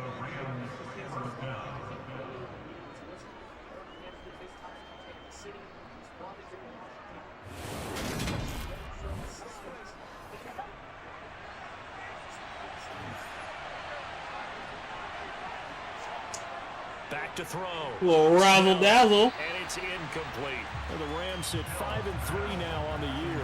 And they come in playing some pretty decent football, 5-3 over their last 8. And I thought they played pretty well last week. Their execution, their discipline, their resilience, all on display in that victory. A good chance this is 4-down territory if they're unable to convert. But right now looking at a 3rd and 3. They'll look to throw again. And he fires one that's intercepted. And the Bears are going to take possession here at their own 33. So a first interception thrown for him there, and that really not the best decision either. Not at all, and that's something he did not do in their victory last week. No interceptions in that game, but this defense, they're able to take advantage of an early mistake. Now let's see if they're going to turn it into points. Another drive coming up for this Chicago offense. And the last time they had the football, they surrendered 2 points on the safety. They don't want to do that one again. No, not at all. It's almost like a bases clearing double, isn't it? Give up a couple of goals. Sure. just messes things up for you offensively. But now they've got to go ahead, take it, set it aside, and move forward. We are in for a good one as we're through one on EA Sports. Back in Chicago, ready for the second quarter. It's the Bears in possession as they've got a 2nd and 8 forthcoming. Again, they'll go ground with Montgomery. It'll be a gain of 5, but still about 3 yards shy of the first down marker, and now it's 3rd down. They'll run it. Here's Montgomery. And he's taken down at the 43, but not before picking up the first. It's a gain of 4 there, and it gives him a new set of downs. Well, after an interception, last thing you want to do is go 3 and out, give the ball right back. They avoided that. Yeah, you definitely do not want to do that. I remember in college I played with a really big-time player on defense. We ended up getting an interception as we passed the offense coming out. He told me, if you don't take care of this football, you have to answer to me later. You definitely want to take care of it and pick up first downs. Now they'll switch it up here and look to throw. And it's hauled in by Austin Hooper.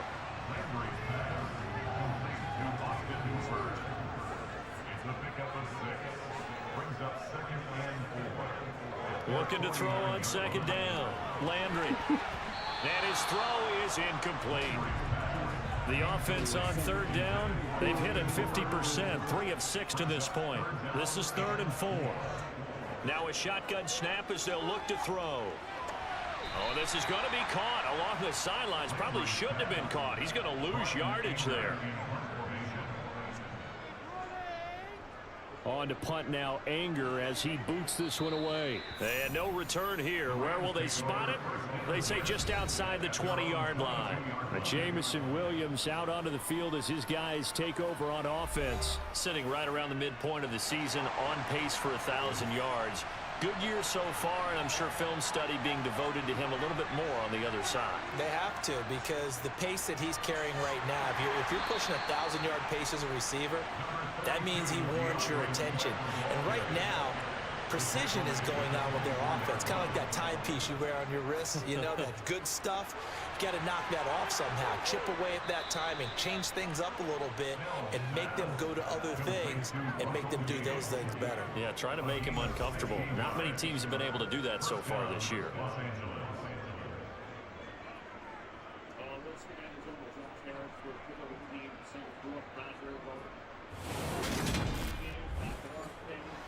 So from the 39 now, they'll come up on a 1st and 10.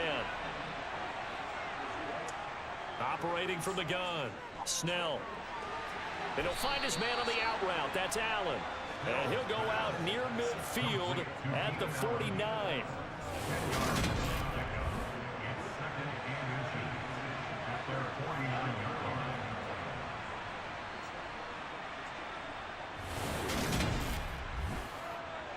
A good gain on first has him set up with 2nd and just a couple of inches now from the 29. Off the bootleg, Snell. Give him another one right back to Allen. And he's going to have another 1st down as the tackle's made here at the Bears' 41-yard line. It's a 10-yard pickup, and it moves the chains. 2nd and short, that's a rundown, so it's definitely a good time to go play action if you're feeling it. And they do so and pick up a 1st down. So into Bear territory now. This is 1st and 10. Oh, he caught it. Damn.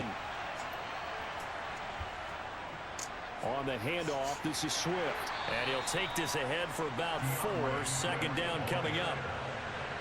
Damn, man. On 4th down, they score. To Williams on the jet sweep. And the play goes nowhere. Losing yardage back near the 40 at the 39.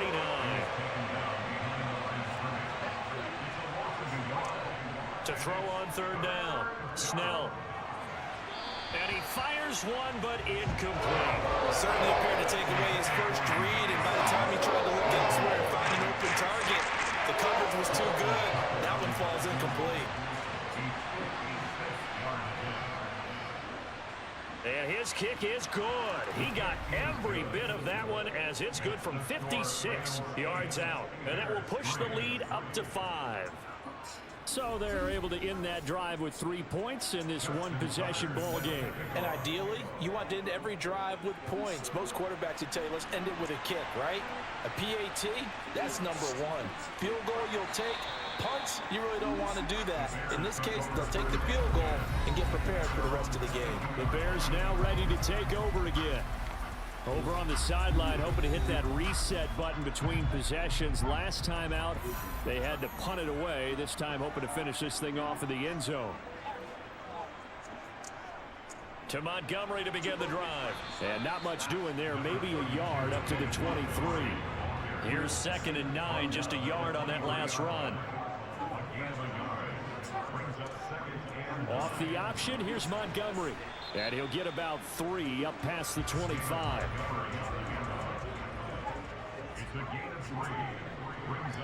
On 3rd down, Landry.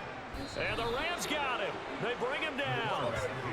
It'll be a loss of 8 on the sack, and it's going to lead him to 4th down. So that time, Charles, quarterback helpless really in the pocket in the face of a pass rush like that. They were on him instantly. And it appears that this was just a letdown from the offensive line, but they do have a tough job because if you're a big tackle out there on the perimeter, Sometimes you don't have the agility to keep up with the defensive end who's looking to wreak havoc in the backfield, and he got there and put his man on the ground. As we check the next-gen stats, you'll see he had precious little time to do anything with the football there. So here are the Rams to take over. They're in the driver's seat right now, and they were winners last week over the Seattle Seahawks, so trying to keep that momentum moving in the positive direction. So good field position for the Rams as they come up 1st and 10 at their own 43. Throwing to start the drive. Snell. Call it a gain of 6 on the play, and that will bring up 2nd down.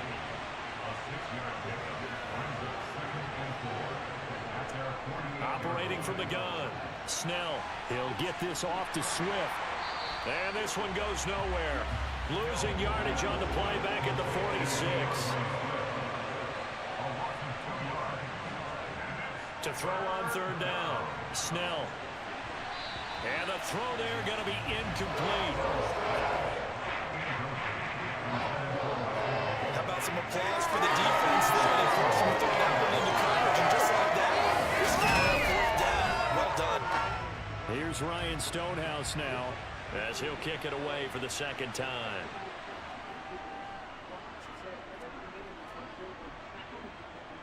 And a fair catch called for and made at the 12-yard line. 37 yards on the punt with no return. And it'll be 1st and 10 Bears from deep in their own territory. At the line, prepping for their next drive, the Bears offense.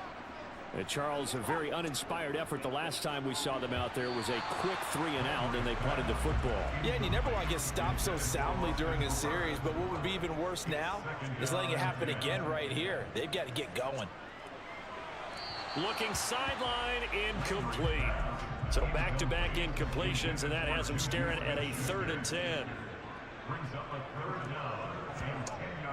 From the shotgun, he'll look to throw. He'll get this underneath to Montgomery. And he does not get to the 1st down marker as they stop him at the 19. That one good for only 6, and it leaves him with a 4th down. How about that strategy there, Brandon? 3rd down. They just said, we've got faith in our tacklers. We'll give you the short stuff, and just decided to protect the sticks. So every time I hear fans telling me tackling's not a part of the game anymore, plays like that, I can clip and save and show them you have to tackle well if you want to be a good defense. Anger is on to punt, and he gets this one away. It's a 45-yard punt, 6 yards on the return. And it will be 1st and 10 as they take over. Now the Rams offense getting the football back. The defense got the better of them last series, forcing a punt. See if they make a few changes in the game plan here and try to get points out of this drive. 1st and 10. He's going to have the hook up. Like I really wish A.J. Brown, hell, I don't want him to be done for the year. Like, that's heartbreaking to see. I hope he is not done for the season.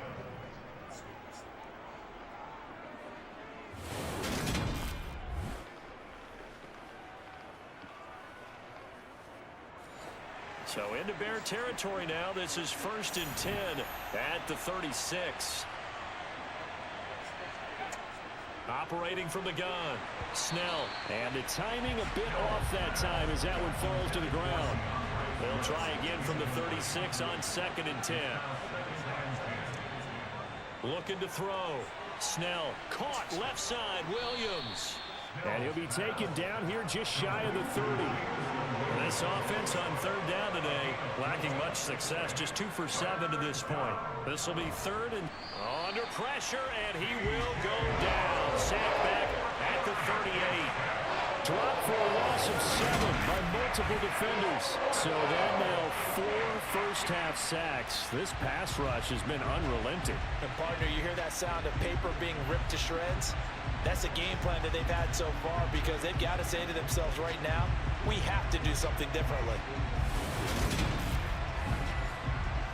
So now they're going to send out the field goal unit to, as they say, fire away from long distance.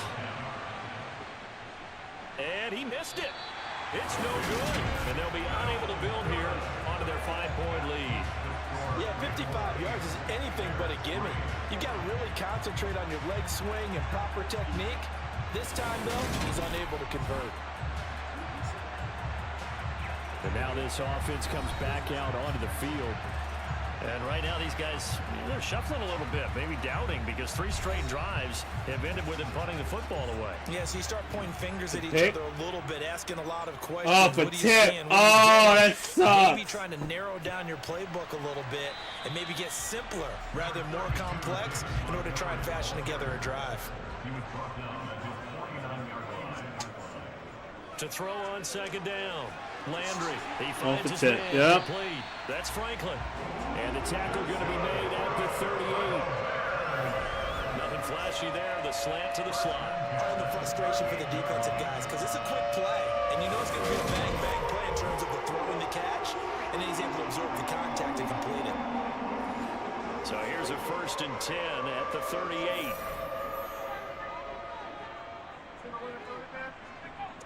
Back to throw. Landry. He's going to let this go. Back of the end zone. And he bats it away. And it falls down. The running game's been working well, and the offensive line has been pleased by that. The thought process there, catch those safeties creeping up, trying to help against the running game. They tried to hit them over the top, unsuccessfully. A second down pass play there, but it's incomplete. Now they face a 3rd and 10 after back-to-back incompletions. Back to throw again. Oh, that's into a double team. It's intercepted. Let's go Rams. Picked off by Benjamin St. Just. And the Rams force the turnover. And they'll take over at the 10. Certainly not his best throw that time, and not a good time to make it, Charles, when they were a nickel with 5 defensive backs on the field. And that's exactly why you have those 5 DBs out there. You want extra speed on the field, guys who have ball skills and understand what the passing game can do, and gives them a chance to react and make a play on the football, and they take one of those away.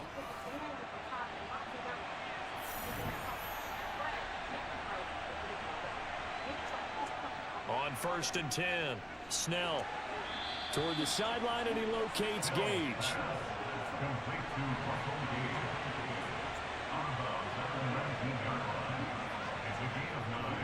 Off the bootleg, Snell. This is caught by Williams.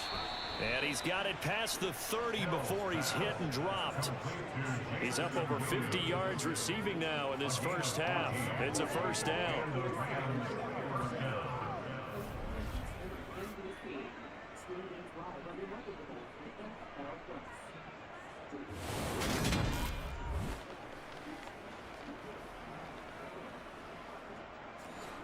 They don't need to run another play here before the 2-minute warning. Let's see if they do it anyway. On 1st down, Snell finding Williams once more, complete. And he showed a nice little juke, but then the window quickly closed. Coming up at halftime, I'll go from one personality, that's you, Charles Davis, to another one in Orlando, the coach. He'll have stats and scores from around the NFL. You and Jonathan Coachman, both larger than life. No doubt about it. But you're stuck with me in this booth, yes, and he's miles away and smiling. And happy. Opted to run for it, the decision a good one, picking up the first. Oh, come on now, hurt injured? We've seen the pressure get to him several times in this game. There's we see him escape it. And we've seen this rookie video before as well. That type of pressure, oftentimes, what do you resort to? Your legs, try and escape. What you hope is that this doesn't become habit for him, that he learns how to handle the pressure, still keep his eyes downfield, and make some throws. Throw right side, complete, and hit behind the line. He lost the football. It's loose. And this is picked up by the Bears. There he goes, left side. And they bring this one back. A fumble return for a Bears touchdown. And he has great speed, defensive back speed. Once he got it and took off, there was no catching it. And I know every team tells you to hustle no matter what the play, but there was no chance of catching him. Maybe if it had been a defensive tackle running with the ball, but not in this case.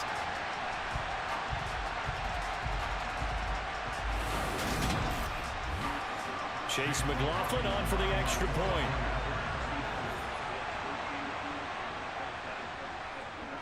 And he puts it through. It's a 10-8 game now. So So not only the cough up, but then the pickup on the other side, the scoop. Short, baby. The other way, the fumble return for a touchdown. Another 4th and 1. And you can bet they're preaching 2 hands on the ball here as the kicks away following that fumble return. Well, some might have returned that one. He won't. He'll go down to a knee, and they'll start the drive from the 25. He threw his 10th touchdown on the year last time they had it, and they'll look to keep it going here with a 1st and 10.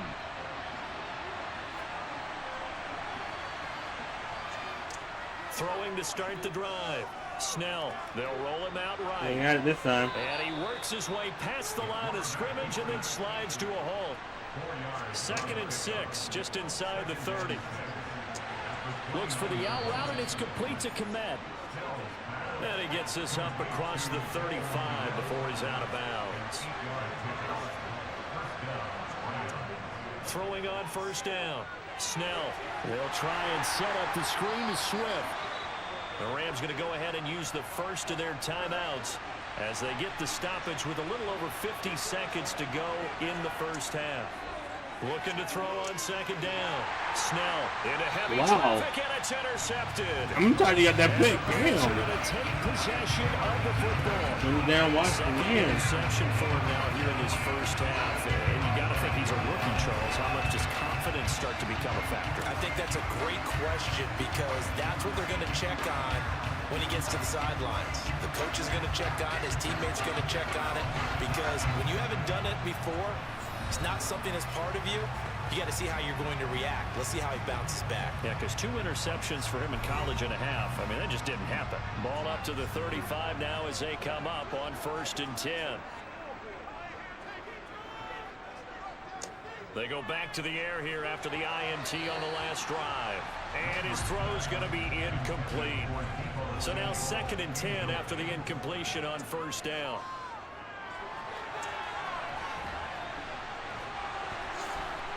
And he's going to be marked down just inside the 35.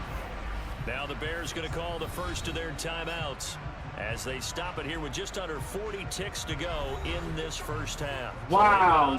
Giants up 10-0. Get the hell out of here. This one swung out to Montgomery. And he's going to get this to the 31, but that is still well short of what he needed. Now a 2nd timeout called for by the defense as they'll stop it with a little over 30 seconds to go in the first half of play. No. And his kick is couldn't land it in. And it's now 13-8. So they get the turnover in plus territory. The drive stalls out, but still able to get 3 out of that. Yeah, we were able to see an offense and a defense kind of mix and match with each other, didn't we? Both of them trying to make sure that they had the upper hand and the advantage. Offense trying to get into the end zone. Defense, of course, trying to hold them to a field goal attempt. And it wasn't a guaranteed lock 3 from when they started.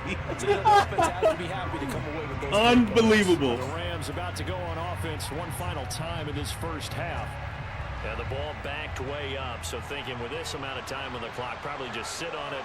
And we'll see these two teams go to the lockers. Yeah, I don't think you want to overthink it in this situation. Either side Who of the wins the ball, division? just go ahead and finish up the half and get on out and talk about it. And he'll get this up past the 25 before he's out of bounds.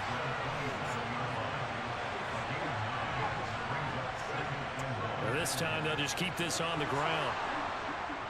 And he's going to have a first down, but not sure it'll matter as the clock will continue to run. The Rams going to be forced to use their 3rd and final timeout on 1st and 10. Snell as they'll stop the clock with 12 seconds to go in this first half.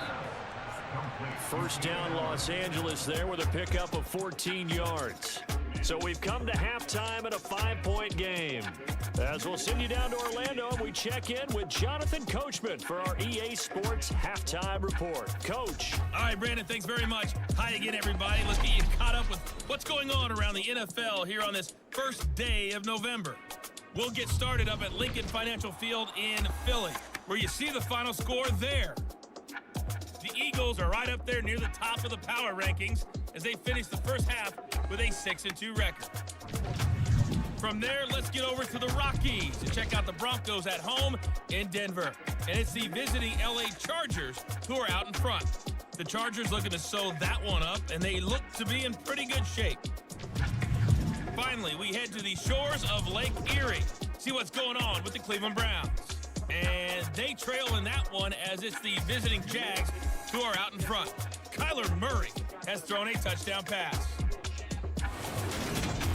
On now to a look at the next-gen stats in that first half for the Rams, and they've definitely been able to exploit some holes in that opposing secondary, as they threw for close to 200 yards in those first 2 quarters. Meanwhile, for the Bears, they were on the other end of the spectrum in terms of passing efficiency.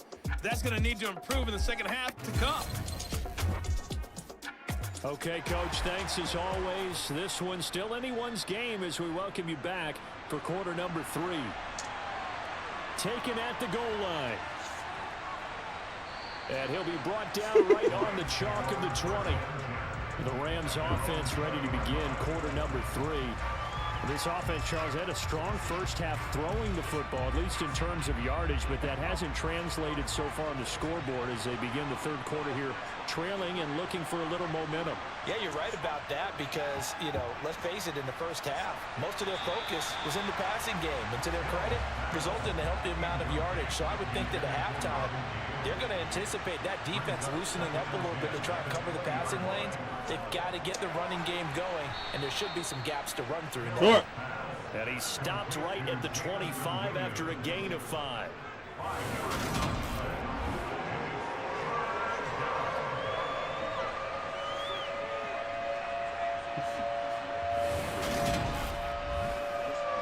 The Bears bring out an extra defender in the secondary now for third down. Looking to throw. Snell. Over the middle, it's complete. And he is going to have a Rams first down as they're able to get the third down conversion. And Brandon, from our time in college football, where receivers weren't running the traditional NFL route tree, one thing they did learn, find open areas, find soft spots, and set up and catch the ball. And I think we just saw that there. Yeah, we saw that indeed, picking up the first.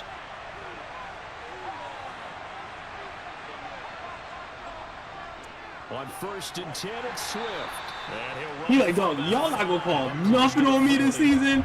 Man, I just love being in this stadium. So much history, tradition, so many great teams and games, and we're seeing a pretty good one right now. Hotly contested in the third quarter. They try to throw on second down, but this one is incomplete. Out of the gun now on third down. Throws left side, complete to Keenan Allen. And he is going to have a Rams first down. They needed 5 there on third down. He winds up getting 7. A little football 101 there. You just see the receiver try to run down the defender, meaning he goes right at him and really trying to move him a little bit towards the center of the field so he can put his foot in the ground and break to the out, to the sideline, and make a catch. Couple of first downs to kick off the drive. Here's 1st and 10 up at the 46. Operating from the gun, Snell. And he slides and covers up at the end as he's going to be able to pick up decent yardage.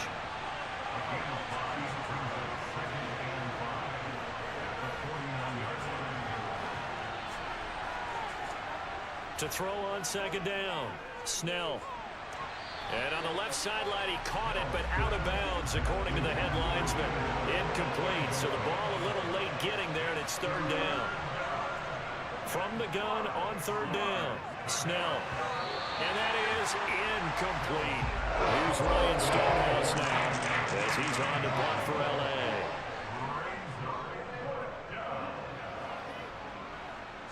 L.A. And they won't risk defending a return here. That one's out of bounds, and it'll be spotted at the 14-yard line.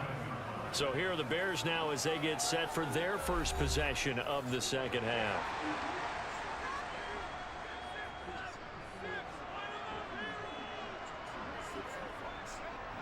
On first down, Landry. And he knocks the ball away, and it falls incomplete. So after the incompletion on first, now 2nd and 10. Read option, here's Montgomery. And a short gain across the 15 to the 17-yard line. So 7 yards from the first down here as they come up to the line of scrimmage. On third down, Landry going top shelf for Smith-Schuster. And this one is incomplete. Here's Brian Anger now, standing just outside his own goal line. And he deserves a bronze leg as he gets this one away. 39 yards on the punt, give him just 1 yard on the return. And out will come the offense as they take over. Now this offense back out and set to go for their next drive. We have not seen much on offense here from either side these last few drives. We've hit a wall, so to speak. And have hit it hard, haven't we? Because the defenses right now, they seem to be a step ahead, don't they? Beating them to the point of attack, beating them to the punch. These offensive guys are tinkering like crazy. What's it going to take to get back on track? Yeah, both sides searching for adjustments. Looking to throw on second down. Snell. And he's going to be intercepted a third time. Picked off by Amani Hooker. And the Bears are going to take possession of the football. Certainly not what he was hoping for, Charles. That's now 3 interceptions in this ball game. But there's a lot of knowledge to be gleaned every time you throw an interception if you do things the right way. And hasn't there been a pretty darn good quarterback along the way who threw a lot of football on. learned from them and became great later? Who would that be? That'd be one Peyton Right to the head, too. Like, bruh. Helmet and everything. Wow. How things turn out for him? I think okay. He's a guy in all the commercials now, right? Yeah, I think he's doing okay. And they'll begin by running the option. And good work there in open space. And he's got this all the way down now to the 32. And that one will go for 13 yards on the keeper and a first down. Well, I tell you, there is no antidote for speed, even at the quarterback position, as he keeps it himself and turns it into good yardage. And it still takes time for a defender to react, even as quarterbacks carry Ferguson, the ball first down. in today's NFL. They're still a little bit in disbelief and realize, oh my goodness, he's running with the ball. He may be 8, 10, 12 yards downfield at that point. Throwing on first down, but this one winds up to be incomplete. And second and 10, he'll look to throw again. Open man completes it to Smith-Schuster.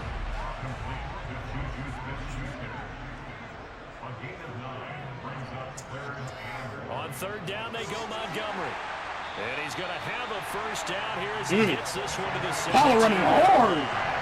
53 yards. Let's go, baby. Now as he's carried it 16 times. Nice job there finding room to maneuver, and he worked his way into another first down. And look, they had great field position to start, but boy, they've done a nice job taking advantage of it. Now they're just hoping to cap it off. So from the 17 now, here's a first and 10. Off the option, here's Montgomery. And he'll go down here at the 12-yard line.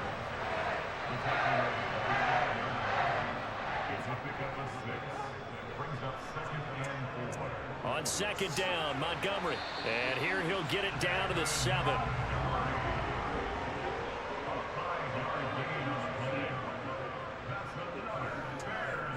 They'll run with Montgomery. And he's going to bull his way down to about the 1-yard line. Good yardage on first down. Now can they punch it in on second and goal? Montgomery will score. Touchdown, Chicago. So they brought the extra bulk in down on the 1-yard line, and they're able to push this one across. Yeah, I can just see your face right now because I know we're mind melding on this one. Coach Madden would love this. Power football, hat on a hat. Chest to chest, driving forward, touchdown.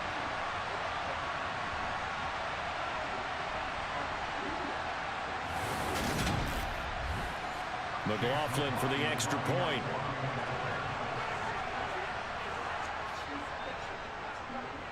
And this one gives his guys a 12-point lead. So that drive takes him down the field in 8 plays. And it was David Montgomery's touchdown run that polished it all off. Following the touchdown, here's McLaughlin to kick off.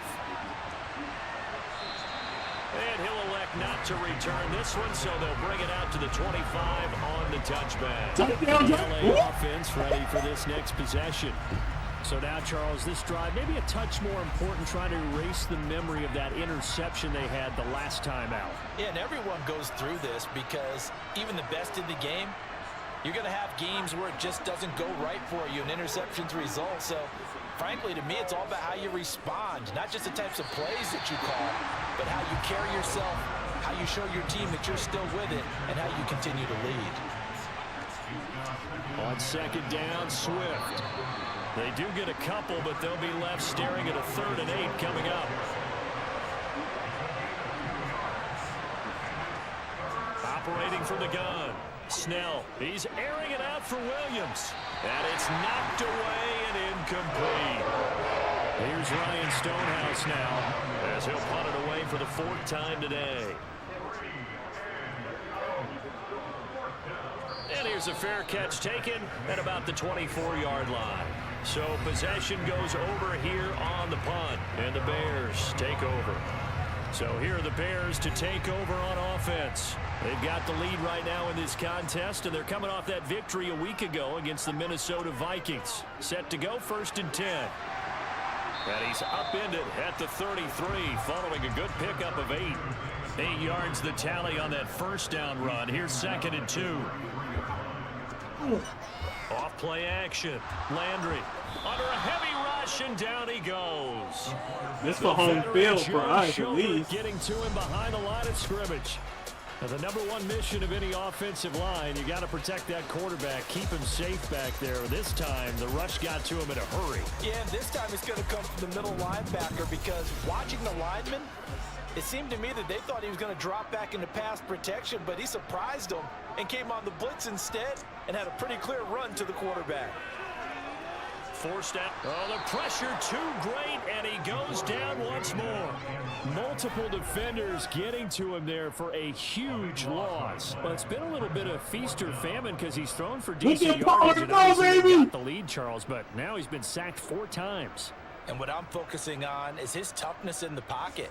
Because you mentioned the feast or famine part, he's played well in between being dumped on his back.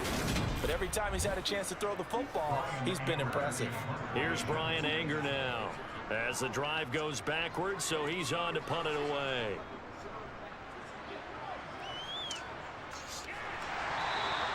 That'll be a 41-yard punt, just 1 yard on the return. And they will take over 1st and 10. Now the Rams offense, they work their way back on the field. Good starting field position for them as they come up 1st and 10 at their own 43. They'll start on the ground with Swift. And this one not going anywhere. They get him at the 44 for a gain of just a yard. To throw on 2nd down. Snell dancing to his left. And seeing nowhere to throw, he chucks this one away from harm. Incomplete. Now it's 3rd down. This offense in desperate need of a conversion as they come up on 3rd down. Back to throw. Snell. Wide open receiver, complete. And he is going to have a Rams 1st down as they're able to get the 3rd down conversion. First down, Los Angeles.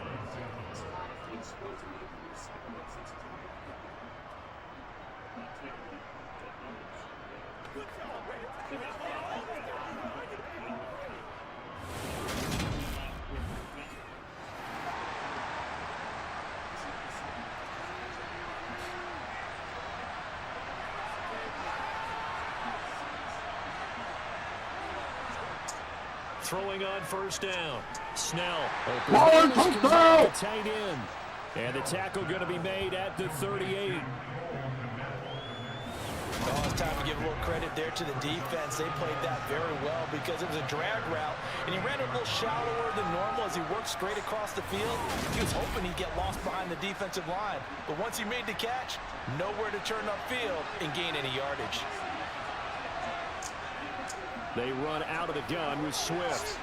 And he lost the football, but it looked like a Rams player was able to get his hands on it, yes. So they will hold on to the football indeed. So it goes as a fumble, but the key thing, not a fumble loss. Yeah, that stat's big, isn't it? I mean, I remember watching teams play. The ball might be on the ground a number of times during the game, but the other team doesn't get it. That's a huge difference in the ball game. And in this case, they were able to retain possession.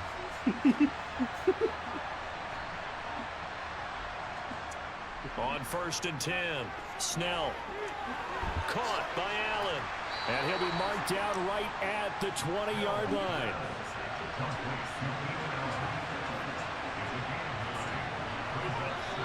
Yeah, I saw that jump. And a flag down. I think one of the Rams linemen. Ball start. I saw my player jump. I was like, damn, this ain't good. Accept the penalty, of course, and push the offense backwards a bit. A bad false start penalty there. Now 2nd and 6.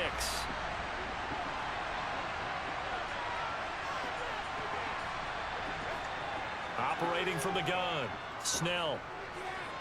Toward the sideline, and look at that catch. Dragging the toes, and that's going to be a 1st down. Well done.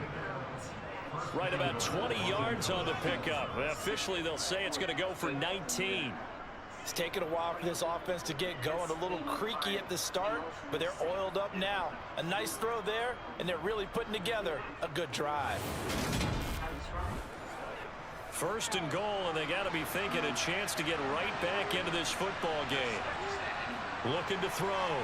Snell. Touchdown! Keenan Allen. His 4th touchdown on the year.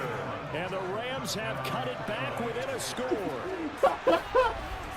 I hate that you were making yourself a really meme. Like to see that from the quarterback because he's had the interceptions in this game, but they're able to connect on the touchdown pass. And teammates love to see that because they know that they miss blocks during a game, but they come back and make them later on. They miss tackles, right? They miss making plays, but the spotlight is magnified on your quarterback. And when he stands up to the pressure and comes back and throws a touchdown pass after throwing some picks earlier, they feel great about that guy. And likewise for him personally, as a rookie quarterback, has to give him more confidence. Taken in at the 3. And no alley to be found. The coverage was solid, and he's dropped at the 18. See David Montgomery heading back out to begin the drive. He's had a good performance, moved the ball effectively on the ground. Of course, he has the 1 touchdown. And when you're able to move it as effectively as you've described, that leads to finding a way into the end zone, and now he's just trying to do it for a 2nd time. And he's going to be intercepted for the 3rd time thus far. By J.C. Jackson. Let's go Rams. The Rams are going to take possession of Cowboys the take the lead, though. They'll take possession Eagles are down big time the Giants right now with no A.J. Brown. I believe Swift and Smith was out too. Like, this is not what you want. And I see Hurts is injured. Yeah, I think he has a broken finger. Like, this is wild. And set up their offense in great shape. So from inside the 20, here's 1st and 10 at the 18.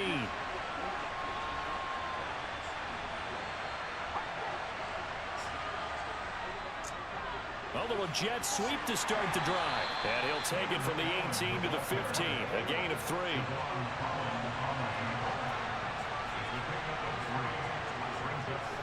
Swift going to try up the middle. And able to surge forward for about 5 yards down to the 10.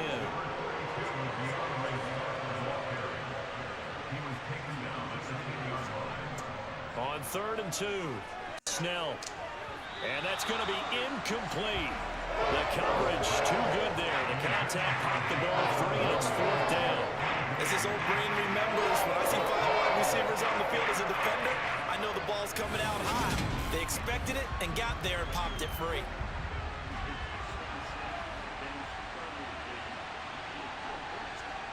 On 4th down, Snell. And this time he's got the hook up. It's complete. And the Rams are going to have 1st and goal as they try to finish off this drive with 6 points.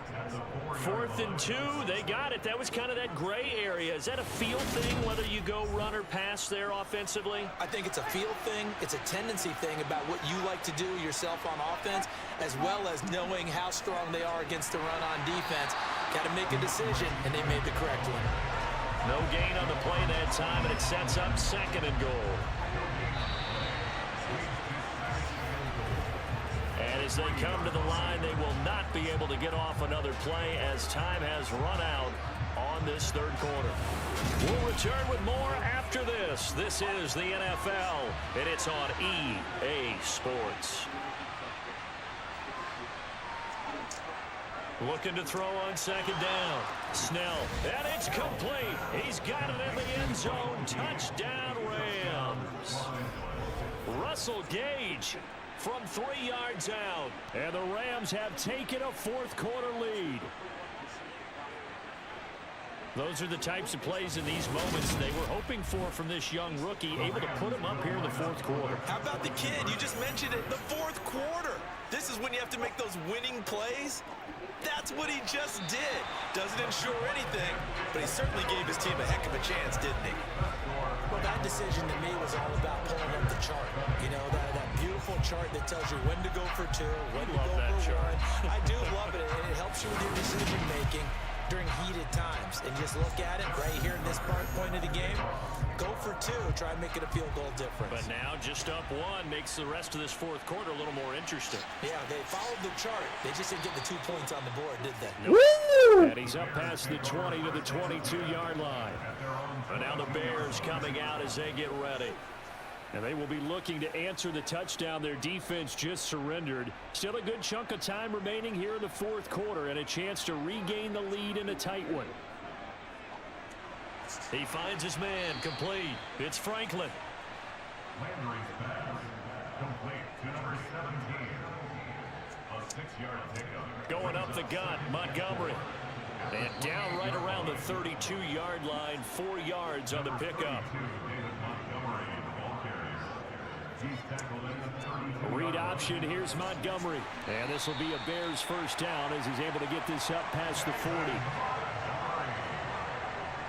Well, partner, I know this type of running back. I mean, this size, this intensity usually gets better as the game goes on. I just tell you from experience, the first few quarters, oh, you're eager. You come running up there. I'm going to tackle this guy. By the 4th quarter, you're coming up and thinking about it. And D-line wearing down 4th quarter. Yeah, that's not a guy they want to see consistently.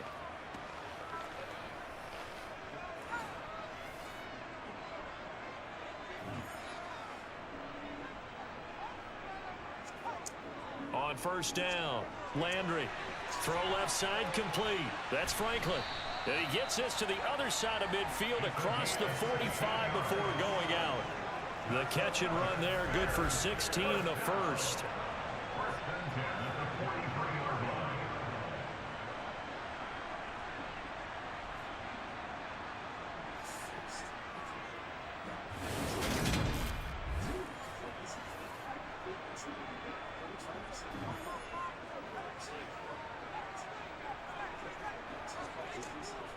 Off the option, here's Montgomery. 5 yards on the carry. Good pickup on 1st down.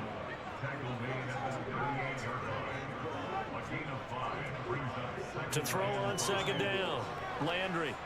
Oh, the ball comes out on the hit, but they'll say it's incomplete.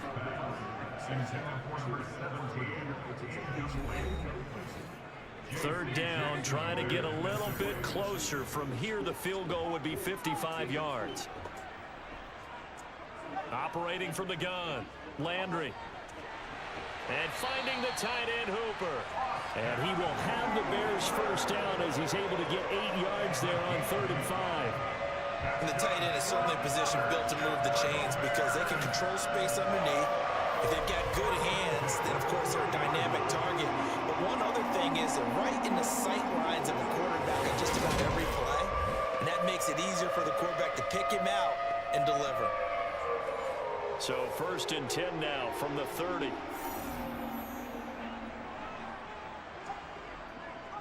Montgomery back to the ground. And some room to roam now. And he will reach the... Carter's getting tired of it. Going out. 120 yards rushing for him now as he has been tremendous all day long. Boy, where would these guys be without his performance on the ground? That puts him over 100 yards now for the afternoon, and I tell you, he seems to be getting stronger as the day goes along. And the question now, how do they want to work the clock here on 1st and goal? A field goal would give them the late lead. Up the middle they go.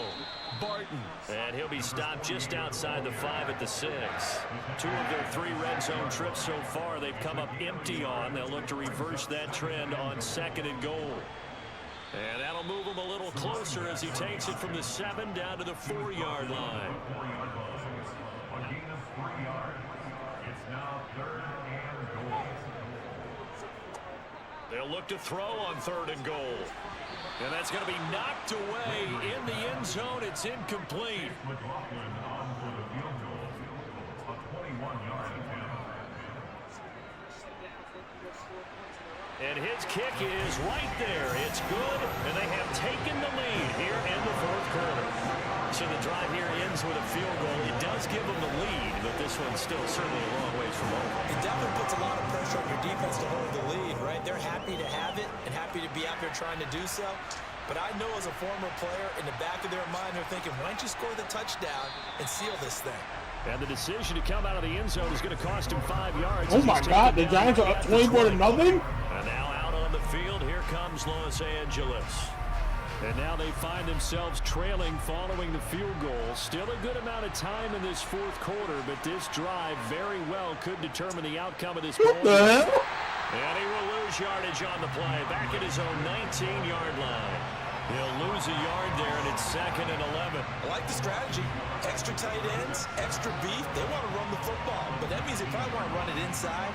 If you get strung out on the perimeter, you're in peril. Yeah, we saw the result, negative yardage. A loss of a yard there to start out. That leads to a 2nd and 11. Once again, it's Swift. Man it down. And he might 3rd and 10. Yard back, and that's about it, as he'll take it only up to about the 20. The 2nd down play, not much better than the first, just a gain of 1 there. Now, right where this set of downs started, they need a full 10 here to pick up the 1st down and move the chains. To throw on 3rd down, Snell. And he'll go down. The Bears get there for a sack. T.J. Watt, he's the one to get him, and that is sack number 7 for him on the year. This defense, they just continue to feast. 5 sacks now as a unit. It's been quite an afternoon getting to the quarterback. And we're seeing it come from a variety of places as well. Sometimes just the guys up front getting to him. Other times Picks off, baby! Let's go! Twists and stunts. It's been a variety, and they've had no way of blocking them. So from their own end zone here, this kicks Let's away. go! Returnable here from the 38. 49-yard punt. 5 on the return. The Chicago offense set to get started. Wilson, baby! The defense got the stop, forced the punt, and now you really start to monitor the clock as they nurse this slim lead. They've got good starting field position as they come up here 1st and 10 at their own 43. They're going to snuff this play out behind the line. We have not seen that much today. 2 yards the loss, 2nd and 12. Well, that was one of the few times they've been able to contain him thus far. He's over 100 yards for the game, but he lost a bit off his total on that carry.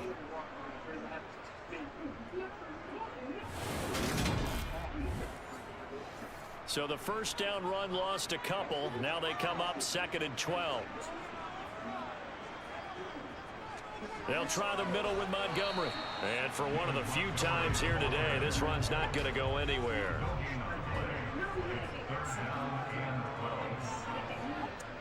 On 3rd down, Landry.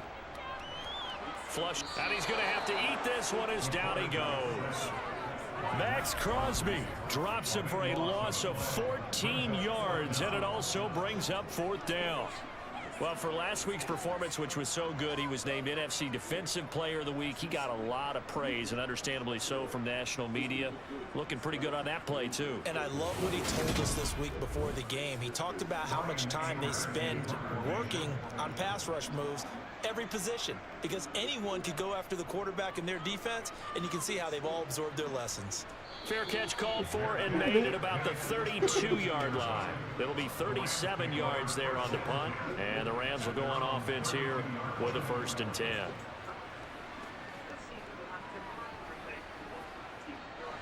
From the 32 now, here's 1st and 10. Throwing to start the drive. Snell, he's airing it out for Williams. It's incomplete. Took a shot, couldn't connect.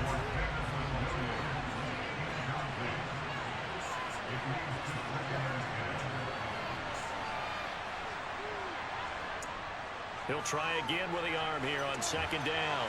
And to the right side here, it's Allen.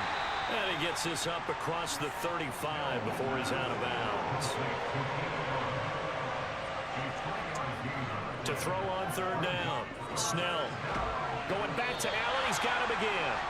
Yeah, boy, he had the marker square in his sights, but a good tackle's going to leave him about a yard or so short. Will go down as a gain of 6, and that's going to bring up a fourth down. So much about offense is what you call hidden yardage. You know, you throw the ball to someone, they catch it, and then they can make a big play. You know, they create a play, run after catch. They did a really nice job there of limiting that and keeping him from a first down. Yeah, stopped him in his tracks. And a little too much mustard on that one. It hits a couple yards into the end zone. A missed opportunity there maybe to pin him back. Onto the field now come the Bears. No points last time out. They were forced to punt, if you remember, but no time to dwell on that. They've still got the lead here and a chance to add to that here. Dallas rushing is finally here. And he's going to take this ahead for right around 3 yards, but no more than that. Second down. Looking to throw on second down. Dallas rushing game is finally here. It's Deebo Samuel. And he's taken down, but able to slip across the 35. That his first catch so far. They've held him under wraps, but he's got a first down there. That should be a reminder defensively, and I think it's a reminder to myself because you just can't sell out to stop the run. There's still enough time that this offense can move the football through the air, even on first and second downs, and they obviously picked the right spot to throw the ball there.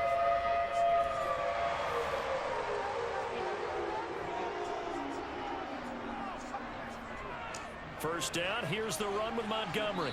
And a 6-yard gain gets him right around the 43.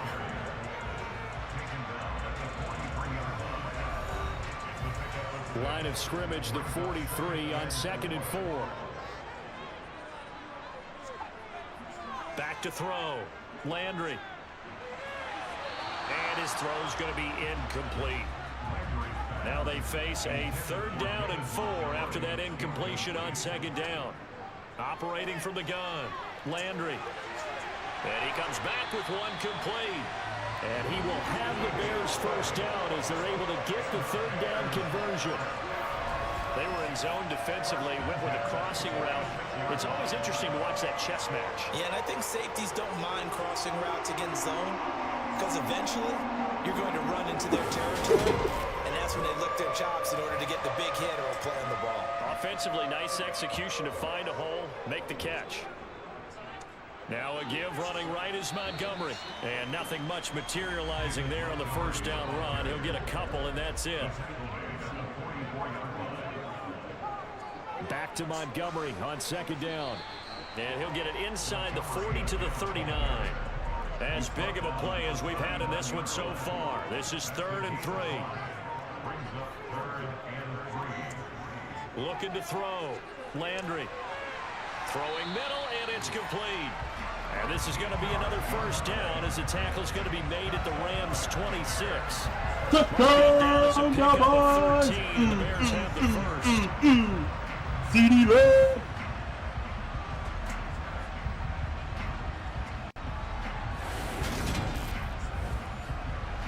Not totally home free yet, but it's looking good as they come up 1st and 10. 2 minutes remain, and that's our score differential as well. 2 points here in the 4th quarter. So the Bears with the football here as we welcome you back. They've got a 1st and 10 as they look to try and finish this one off. Up the middle, it's Montgomery. And not a whole lot of room to operate there on the first down run. He gets maybe 3. And now we'll see a timeout used on defense as they stop it right out of the break with 1:57 to go in the ballgame. Have to imagine this will be on the ground as well as they come up 2nd and 7. Again, they'll go ground with Montgomery. And he's going to take this one down to about the 23-yard line. Defense.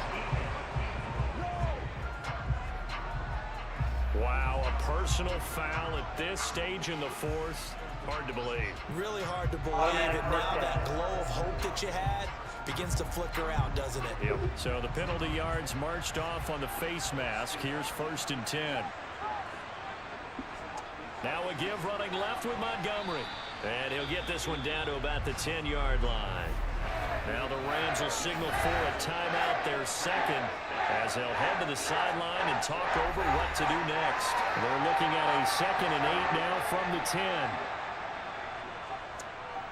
A read option, here's Montgomery. And maybe a measure of revenge there. He's had his way in this one, but this time they get him behind the line. The Rams calling on their nickel set here defensively for 3rd down. Operating from the gun. Landry got his man complete over the middle.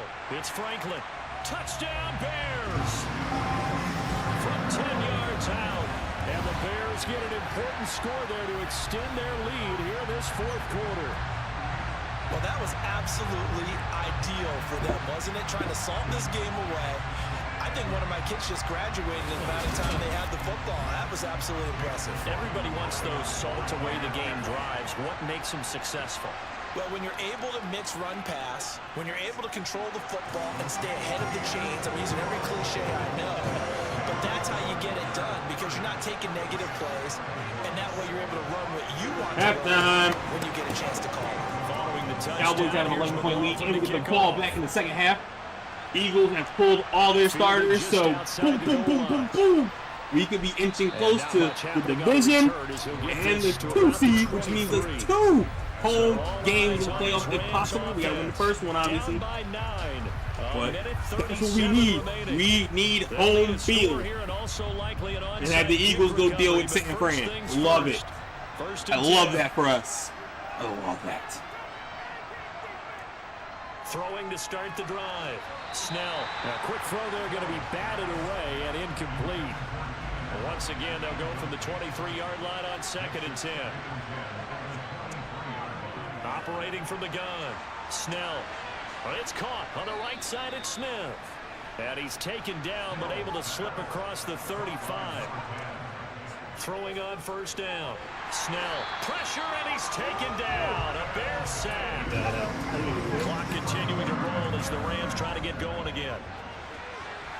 Oh, there's that man again. It's complete. They'll get to the line here, but remember, it's also 3rd down. Throwing there, but this pass is going to wind up incomplete.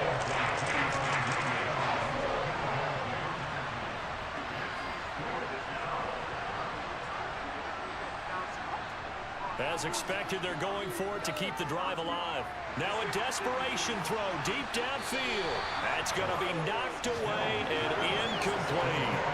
They had to go for it with such little time remaining, and the Bears are going to get the football back, and they're going to get it in great field position. So with that, we can just about close the book on this one, Charles. Yeah, what's the old expression about slim and none?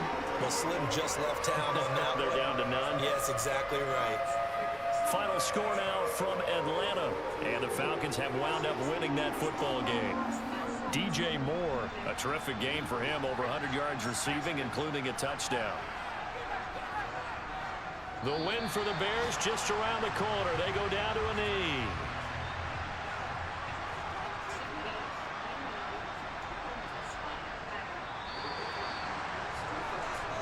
So this one in the win column for the Chicago Bears. Charles, for this losing side, their heads are hanging as they walk off the field today. And really, I mean, we know why. Those 3 turnovers by that offense, that's ultimately what doomed them. And this is what coaches preach all the time to every team that we ever talk with. Taking care of the ball on offense, trying to take it away on defense. And let's face it, when you give it away 3 times in one game, you make it very difficult for your team to get the W. So for Chicago, it's an important win for their postseason hopes as they at least get back to 4-5. And they'll be able to enjoy this one through the bye week before they get back at it again.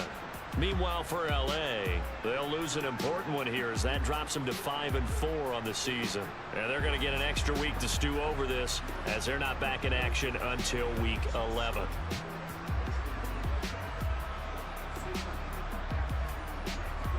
Lose to the Bears, man. That's disgusting.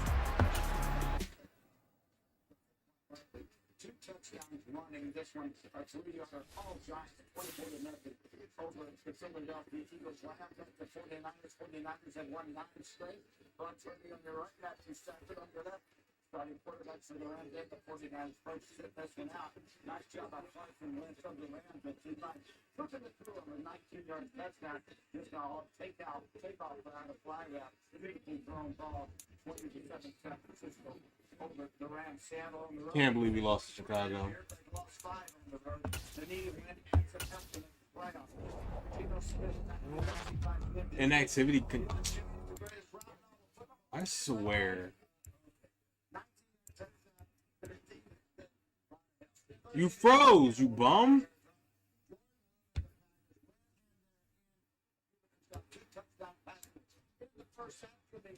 Jordan Love, 32 on the season. David Wicks there on the first round. He stopped when he started the safety, creating a lane for his quarterback. Good job by the receiver. Wicks second touchdown on the day. That's so annoying. 6 Green Bay Packers on top of the Chicago Bears. Other games, Kansas City and the Raiders won the NFC South. Bye week, we're still second, but we're definitely behind the Cardinals now, even more than ever. We need a run here, and we need the Cardinals to slip.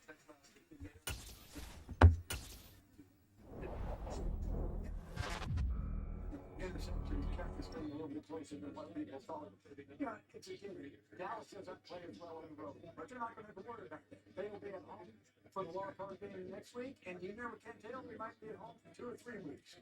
Yeah, I'm sure they're hoping that. Yeah.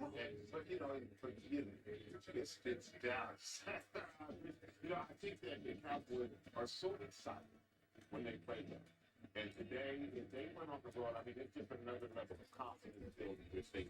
We got another half to go before they can make it official. See what else to play. Verizon, today's show is brought to you by Verizon, the official 5G network of the NFL.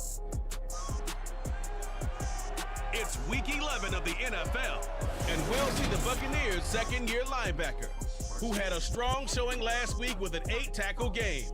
It's the Bucs and the Rams, and it comes your way next on EA Sports.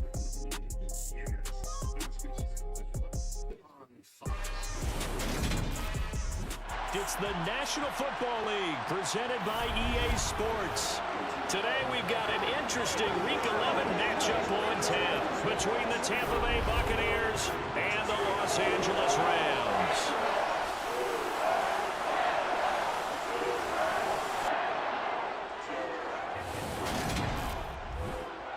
Brandon Gordon here with Charles Davis as always. And CD, you look at the Rams in this matchup, they've got to be thinking, hey, we've got a good chance to be successful here running the football. No doubt about it, because that has to be their mindset. It should be their mindset.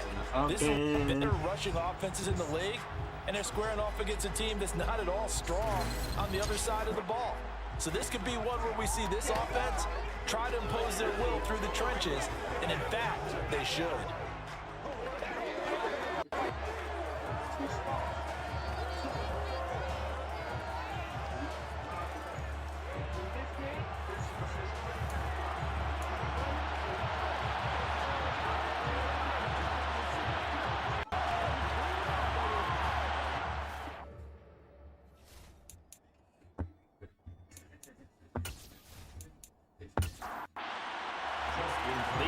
Season is hit high gear, and off we go in Week 11 on EA Sports. This taken in at the goal line. And he'll take it a yard or so past the 20, call it the 21. So out come the Bucs now for their first drive. They'll be led out by the former number 3 overall pick back in 2021. It's Trey Lance. I know teams always talk about having a 24-hour rule after a game, and eventually we end up rolling our eyes. But it works both ways, right? 24 hours if you win, 24 if you lose. But, boy, it's a fun 24 when you win the game. And you win NFC Offensive Player of the Week, isn't it? Absolutely.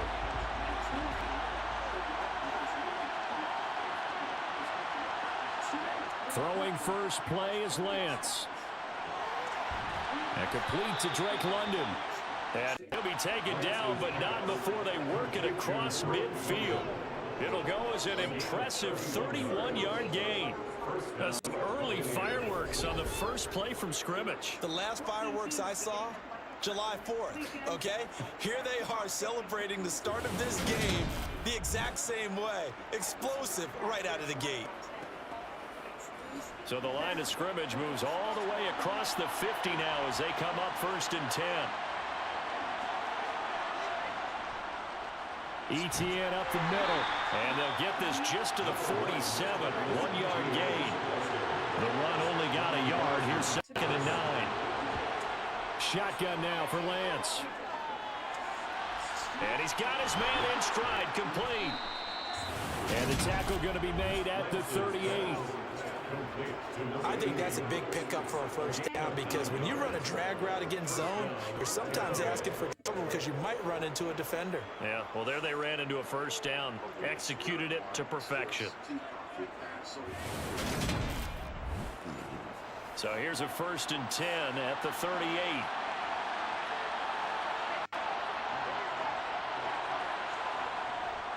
Straight ahead, ETN. And a very determined run there as he'll take this all the way down to the 27. Good effort. It's a gain of 11, and the Bucs have a first down. Well, there's plenty of real estate for him to maneuver on that run, and let's face it, it shouldn't be a surprise. He's one of the better backs in the league. Had to come into this game with the idea, slow him down, otherwise it's going to be a long afternoon.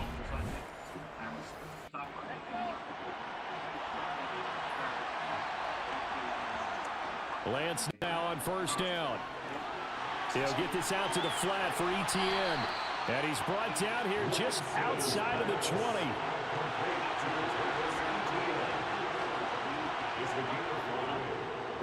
On 2nd down, a run with ETN. And on this one, he'll get to the 15, right at the 15-yard line. 7 yards there and a first down.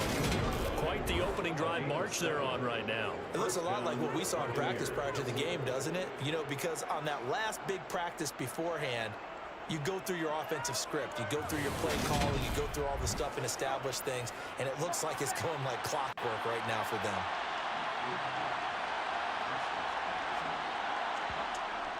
On first down, right back to ETN. And he's going to get a solid gain of 9 before being brought down. 2nd and right at a yard. Now a first carry for their fullback. And the stop will come inside the 5 at the 4. 1st and goal, a chance for an early statement here on the road. Now Lance. Escaping the pressure right. And in for the Buccaneers, touchdown. A great play there. His 5th touchdown now on the year. And the Bucs are on the board first on the road here in L.A. Looking sharp on that first drive. These guys, of course, coming off back-to-back victories. And you see that kind of advancing into this game, don't you? You certainly do. And when you have a team that doesn't get too full of itself, even though they've won 2 games in a row, you get the end result that we saw there, that nice opening drive because they're sharp, they're focused, and they're locked into everything that they're doing. Extra point by Seibert, up and good, and it's now a 7-0 game.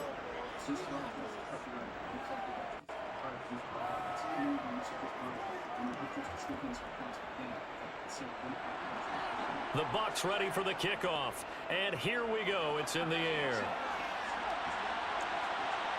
And here comes a return from just beyond the goal line. And he'll be dropped at the 21-yard line. So bringing it out of the end zone proves not a good decision. Loses them about 4 yards.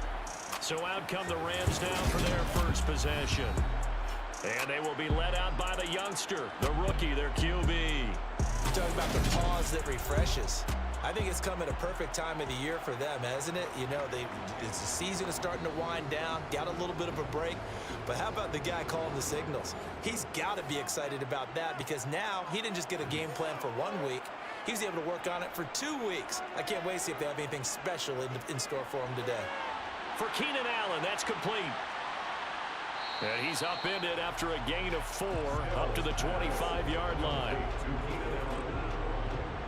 Brandon, to me, what's important right here on this drive is for them to get at least 2 first downs. They've got to give their defense a chance to settle down, catch their breath a little bit after they give up a touchdown on the opening drive. 2nd and 6.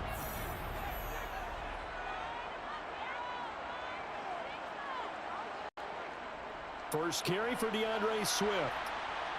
And from the 25, they work this to the 29, a gain of 4. A couple extra tight ends in the formation here as they line up 3rd and 2. Back to throw. Snell. It's a short one here, complete to his tight end. And he is going to have a race first down, and he's going to have it by plenty. Able to get 8 yards there on 3rd and 2. And the Rams at 5-4 now on the year. And they come in off the extended break from the bye.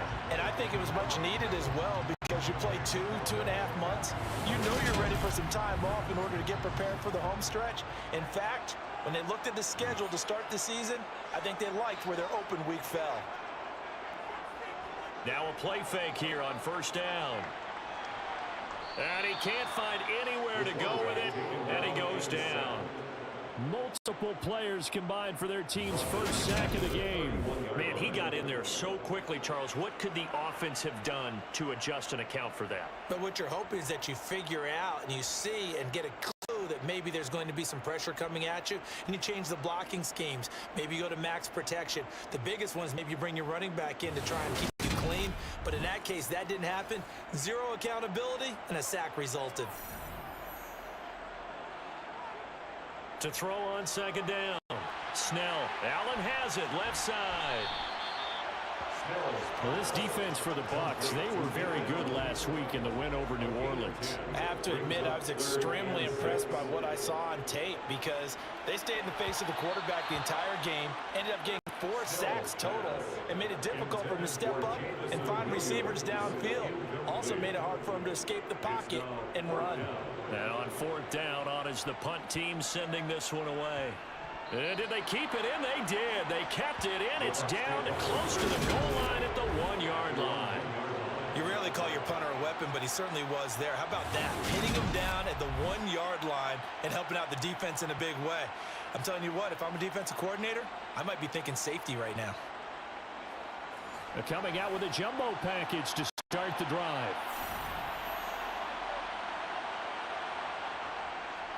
They'll start on the ground, ETN, and he'll work this forward for about 3 at 2nd down.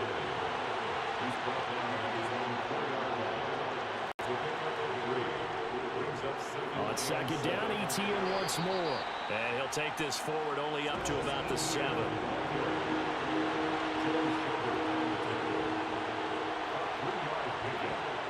From the gun on 3rd down, Lance. And that is incomplete. Here's J.K. Scott now, as his first punt will come from inside his own end zone. He punted 5 times in the win last week as this one's away. And a fair catch signaled for and taken successfully.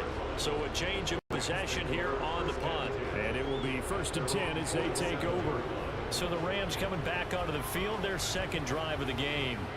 Coming off every player's friend, the open week from last weekend. Oh, there's no doubt about that. Even if you're coming off of a loss as they did, the open week is exactly what you need after you kind of get over a little bit, right? Rest up the mind, rest up the body, get yourself ready to go.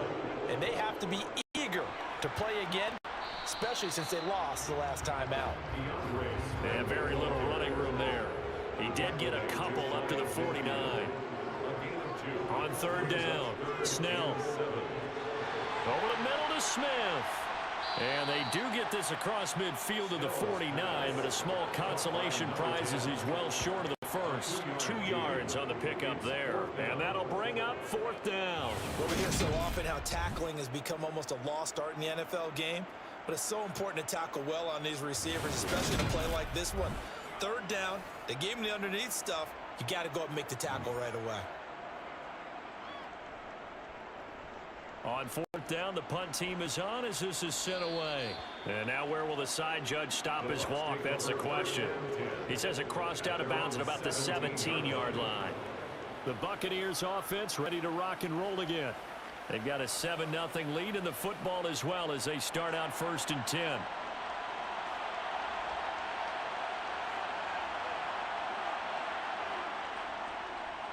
Now ETN to start the drive. This will be stopped about 2 yards shy of the marker. 8-yard gain, 2nd and 2. First down, baby. From the 25 on 2nd down. Lance. And a little floater there, but it'll wind up incomplete, falling to the ground. Lance looking to throw on 3rd and 2. Got his man. It's London. And he is going to have a Bucs first down as they're able to get the 3rd down conversion. I like the call on 3rd and 2. They were geared up to stop the run. I like the fact they just hit them quick. Little slant route. All about timing there, partner. Yeah, the timing, everything well executed. So here's a 1st and 10 at the 38.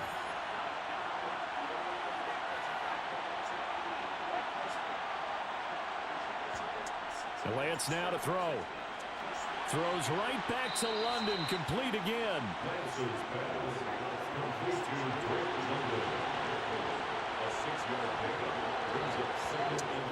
And it's Lance. Good cover defensively as they get to him just beyond the 45 after the juke. Now a play fake. Lance. And incomplete on the deep ball. On 4th down, J.K. Scott ready to punt it away.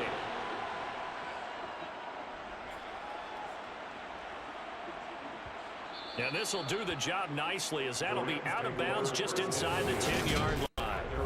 The field position gets an overlooked in terms of an NFL game, but this offense, they're going to be pinned back. What an ideal punt. An ideal punt, and it leads to that term complementary football, because them doing that puts their defense in a great spot, doesn't it? Gives them a chance. If they want to be aggressive, try and maybe get a safety out of this whole thing, it puts them in that position.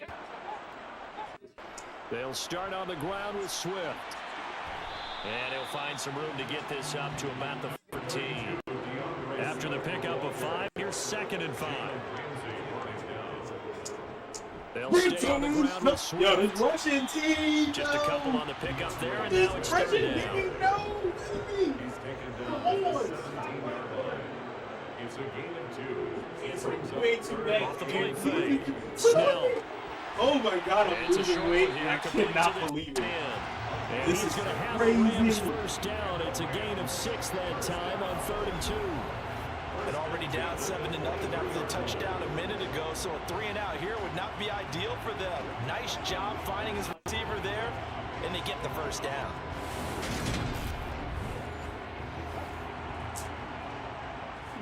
He said respectfully, I want the ball. Not like a diva moment. 1st and 10. Bruh, give me the damn ball. I got this. And not much there. Maybe a yard of 24.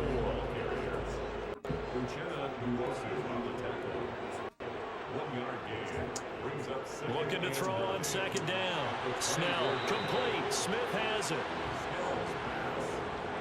Boom! Touchdown, CD Lamb. Boom! On 3rd and short, they'll try and pick it up through the air. And that's out to the flat for Swift.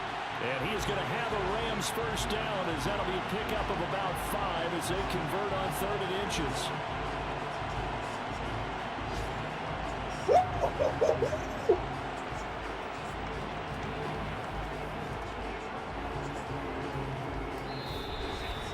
After one, 7-0 on EA Sports. The Rams with the football here to begin the 2nd quarter. This offense finding its legs now. Automatic. Back to the running game with Swift. Here we Trying go. to run inside, but nothing there.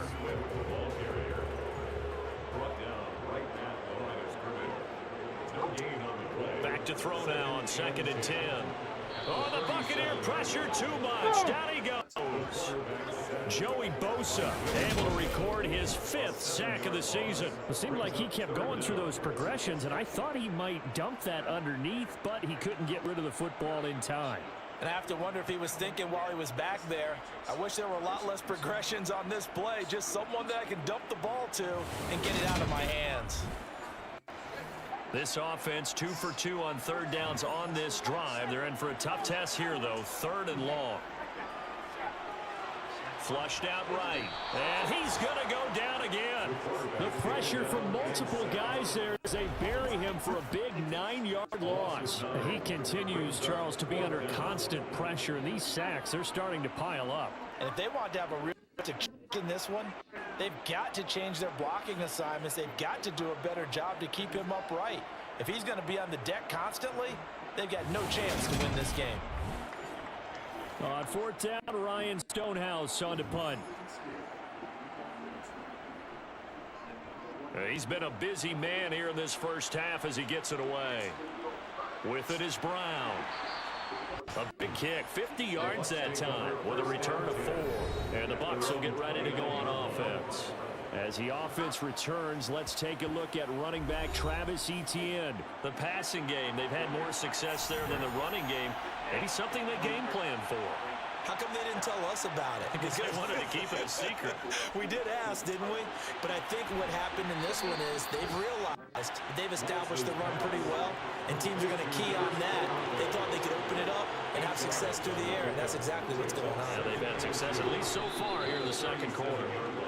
They'll get 3 as the drive continues. It's a 1st down.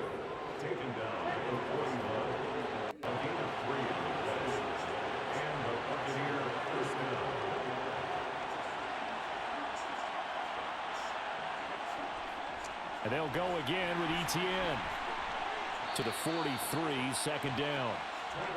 8 yards to go on 2nd down. Draw play, Etienne. And that didn't fool anybody. He's going to be dropped in the backfield. This offense so far on 3rd down, just 1 for 3 thus far.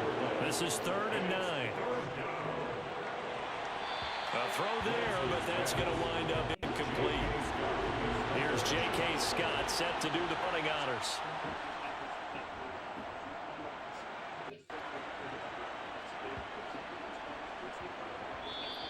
And no one there to stop it. Hits at the 8, but it carries all the way into the end zone for a touchback. The Rams offense now making their way out to take over. So far, they've had 3 drives, 3 punts. Not good. Not good indeed, because you've got to have something to show for being out on the field. Now, sometimes, if you have a game where neither side has scored, 3 punts isn't a bad thing. But when you're trying to set the pace, get up on top in a game, you've got to show better offense and find a way to put some points on the board. Right back to Swift again on 2nd down. And he's dropped just before the line to gain. 4-yard pickup leaves him with 3rd and 1. From the gun on 3rd down. Snell throws left side, complete to Keenan Allen.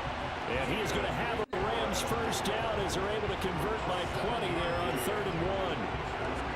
And that's understanding where the markers are, because it's not just running to them.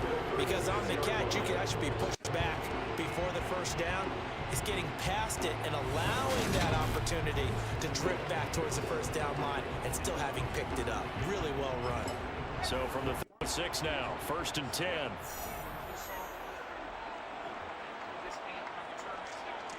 Looking to throw. Snell. And he'll take this beyond the line of scrimmage as he slides to a hole.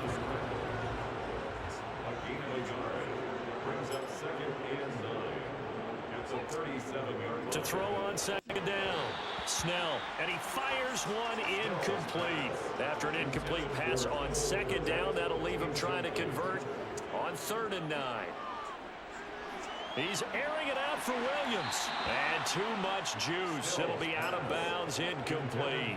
Here's Ryan Stonehouse now, as he'll punt it away for the 4th time today. And a nice special teams job here. This is going to be down inside the 10 at the 7-yard line. Absolutely love the flexibility of these punters. Their leg drive, able to get it way up in the air, and that allows their punt team to get down there and down it inside the 10 because they've had some time. The Tampa Bay offense set to go again. They're going to have to go at least 50, 60 yards here if they want to ensure that they don't have to punt the ball like they did last time. Yeah, so what you're saying is we're not playing to just get out of the shadow of your own goal line, right? You're playing to make sure the punter doesn't see the field again. So it's not picking up a couple of first downs. You want to pick up 5 or 6 first downs and make sure you move the ball into their territory. And he'll take this one only up to about his 13-yard line.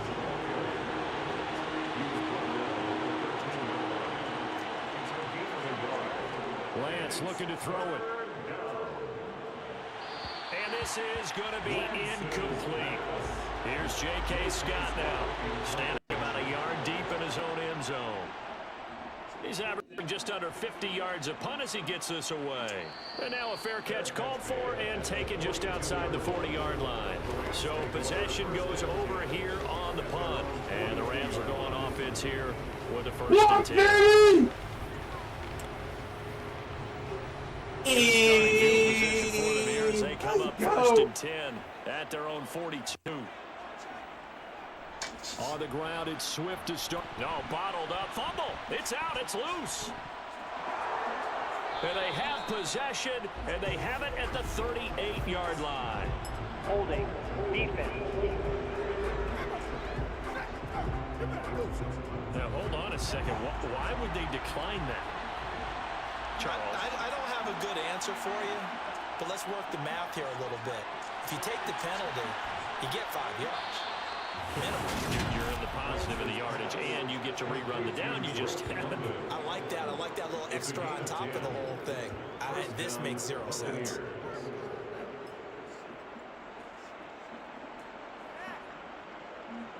Oh, they're gonna call holding on that. Yes.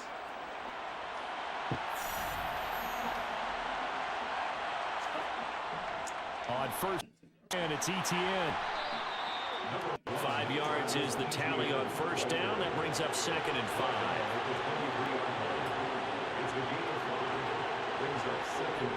5. Play action. Now it's Lance. This pass is caught by London.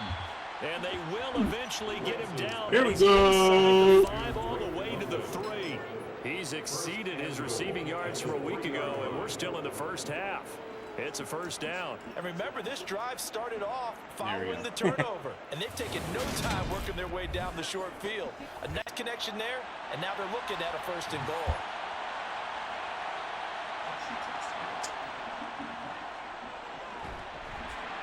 And he'll keep working toward that end zone as he's down to about the 2-yard line. They're going to flag that too. Yeah. For a Tampa Bay touchdown.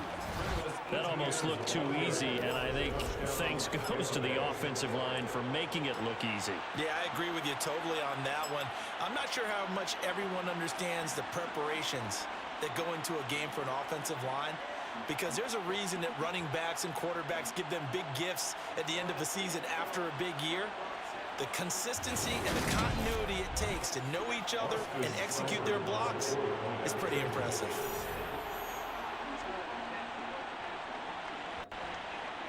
Extra point by Seibert, been good, and that'll make the score 14-0.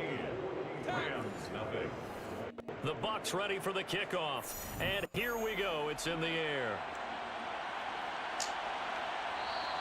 And he'll elect not to return this one, so they'll bring it out to the 25 on the touchback.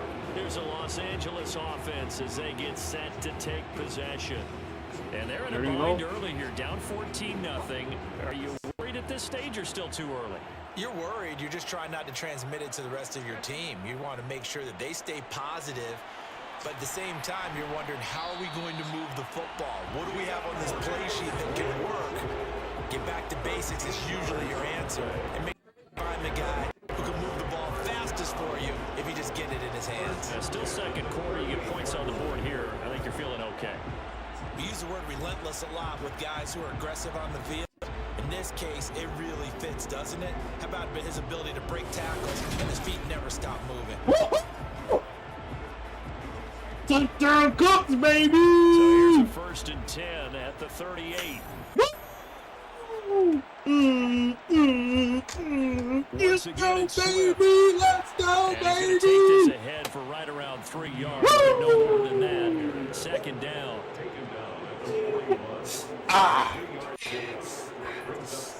On 2nd down, Swift.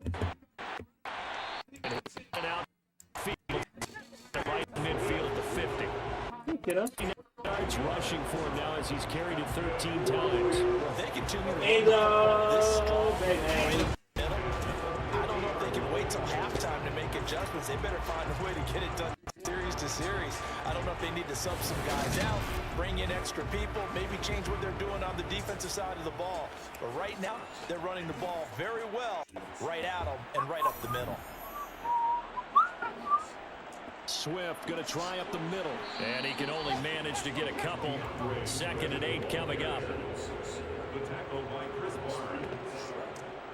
Now they'll switch it up here and look to throw. That's complete to Swift out of the backfield. They give those 2 yards right back, and now they're looking at a 3rd and 10. I believe I can see what they were trying to do there, but unfortunately, the back ran out of room. Too close to the sideline. And for defenders, we're often taught 11 on the field, those sidelines can become the 12th defender. It worked to the defense's advantage on that play. The Rams on 3rd down. They're at 50%, 4 for 8. This is 3rd and 10. From the midfield stripe, they'll look to throw. He's airing it out for Williams, and that will be incomplete. Well, they weren't scared to let it fly, but it falls to the ground and brings up 4th down. This is away, but boy, headed straight for the sidelines. And this one goes angling out of bounds, and it will be spotted inside the 30-yard line. So here are the Bucs to take over on offense. They've won 2 straight, and they lead this one as well as they come up on 1st and 10.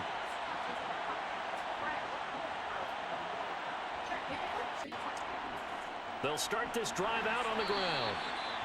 Just a yard on the 1st down carry, so it's 2nd and 9.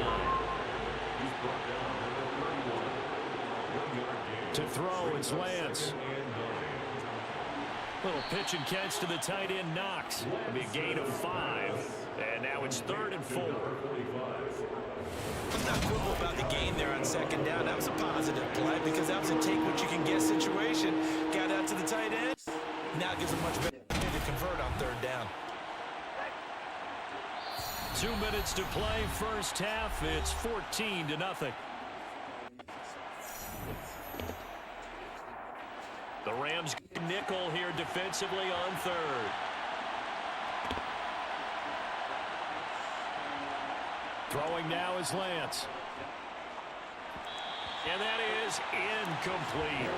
Here's J.K. Scott now as he's on for the 5th time here today. And he deserves a bronze leg as he gets this one away.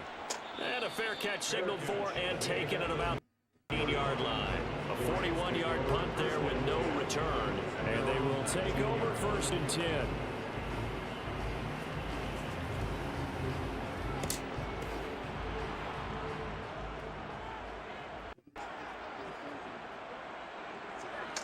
On 1st and 10, Snell. He completes this to Russell Gage. And he's got it past the 30 before he's hit and dropped. Oh, he's hit. He lost the football. Put it on the carpet. And it's picked up by the Buccaneers. And his guys are going to take over at the 39-yard line. What's up, kid? We have seen this before. And we know coaches preach about this and work on it all the time. Catch the ball. You know there's going to be some traffic somewhere. They've got to put it away and secure it as they try and get downfield.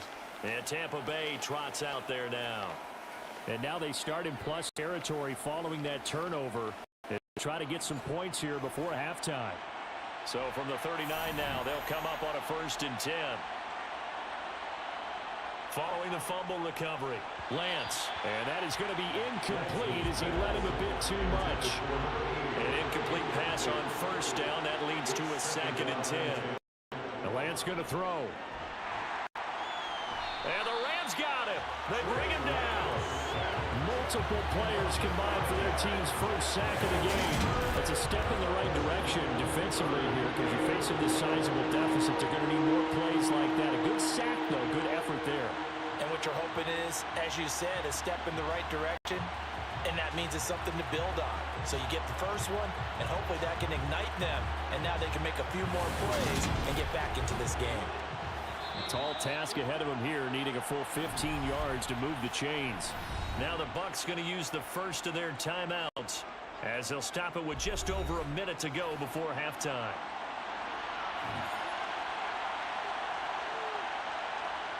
Now on 3rd and long, they'll look to throw. And unable to connect, incomplete.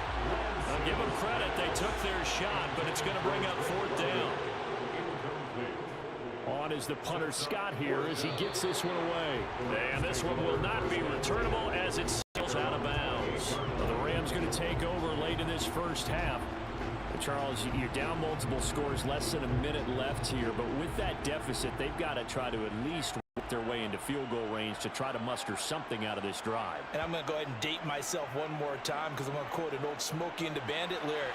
They've got a long way to go and a short time to get there, but they still have time to get it done. So I'm looking forward to watching them mount this drive and see if they can get some points out of it. Looking to throw on 2nd down. Snell, right side to Williams. Finding room at midfield. Now the Rams will signal for a timeout, their second, as it'll come with 36 ticks to go in half number 1. Across the formation, he's got a man. That's Allen. And he's going to be taken down at about the 33. Now a timeout signaled for, and they'll get it with 10 seconds to go before halftime. 1st and 10 at the 33-yard line. So even though it's first down, here's the field goal unit on now to try to get 3 before halftime. From the right hash and call it an even 50 yards. Tucker's kick is good. And they'll get themselves on the board here at 14-3. Well, the good news, at least they won't take that goose egg into the locker room. Maybe a little something to build on. Yeah, it hasn't been the greatest of first halves for them, has it? But at least now, as you mentioned, they put some points on the board.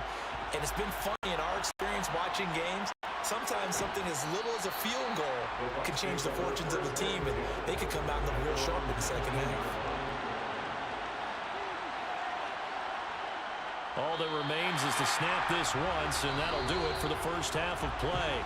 So we have reached halftime here with the visiting Buccaneers out on top.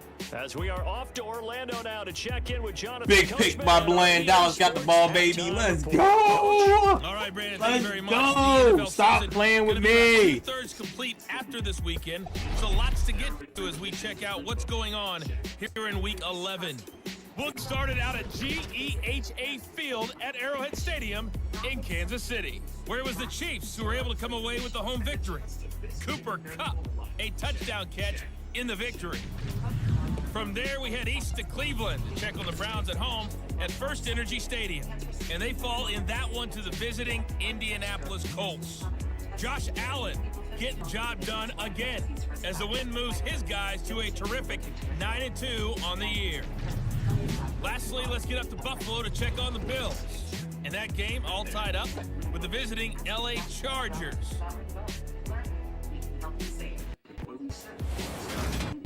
Moving on, let's take a look at the next-gen stats in the first half for Tampa Bay. And the ground game has been a big part of why they have this big lead. And you have to figure they'll lean on it a little bit more in the 3rd and 4th quarters. Meanwhile, for the Rams, there's a look at what they were able to do throwing the football. And they'll need to get things in gear as they trail here at the break. All right, Coach, thank you, and we welcome everyone back for quarter number 3. Fields it right around the goal line. And beyond the 20, but not by much. In fact, just a yard pass there to the 21. The Rams offense ready to begin quarter number 3. Charles, it'll be interesting to see what adjustments this offense made in the locker room. Haven't really been able to get anything going offensively. Virtually nothing in the ground attack either. So certainly something has to change here in quarter 3. And I'm pretty sure their friends from the defensive side of the ball told them exactly that, because those guys, the stop troops, they've been playing pretty well. They've kept them around in this game. Now, they got some time. The running game struggled in the first half. Opposition knows how to focus on defending the pass here.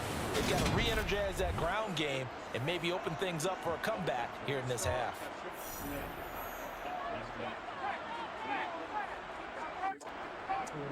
Back to Swift again on second down. And this one also slow in developing. He's maybe getting back here to the line of scrimmage, but not much more than that. And he'll protect himself at the end here as he winds up getting pretty decent yardage. A solid run of 11 there as he tucked it and ran, but he's still short of the marker, and it's 4th. Here's Ryan Stonehouse now, as they're forced to kick for the 6th time today.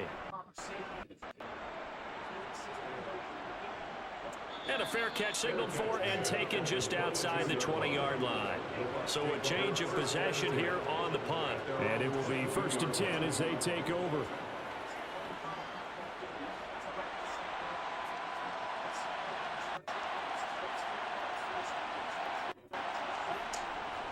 They'll start on the ground here on 1st down. And he'll get this just across the 25-yard line.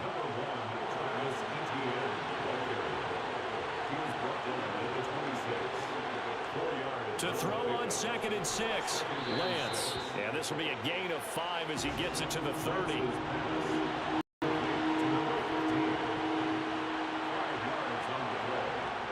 Lance going to try and throw on 3rd down here. Got London on the slant. And he is going to have the Buccaneers 1st down as they're able to get the 3rd down conversion. That's not the first time they've looked his way when they've needed a big play. He's been the go-to guy all game long. And they get the hook up again on 3rd down to keep this drive alive.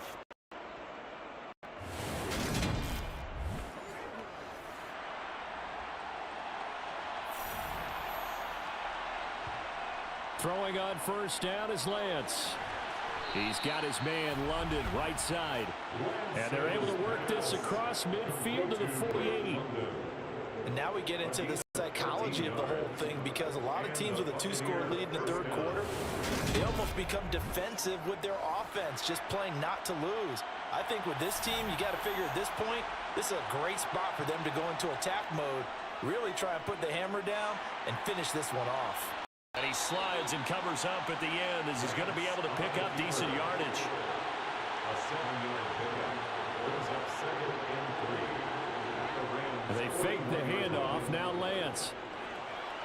And that's off the mark, incomplete. 7th play of the drive now as they come up on the 3rd and 3. Here's Lance. And that is incomplete. Oh, he had a defender right there with him to force that to the ground. And 4th down now coming up. And those two just haven't been in sync thus far. They've done a nice job against him, but still, with his talent, you would expect them to have more completions to him in this game.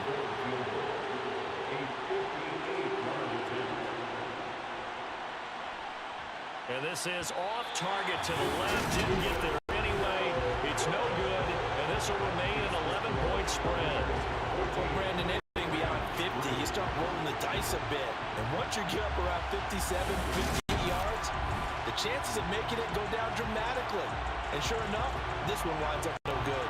The offense for Los Angeles returns to the field.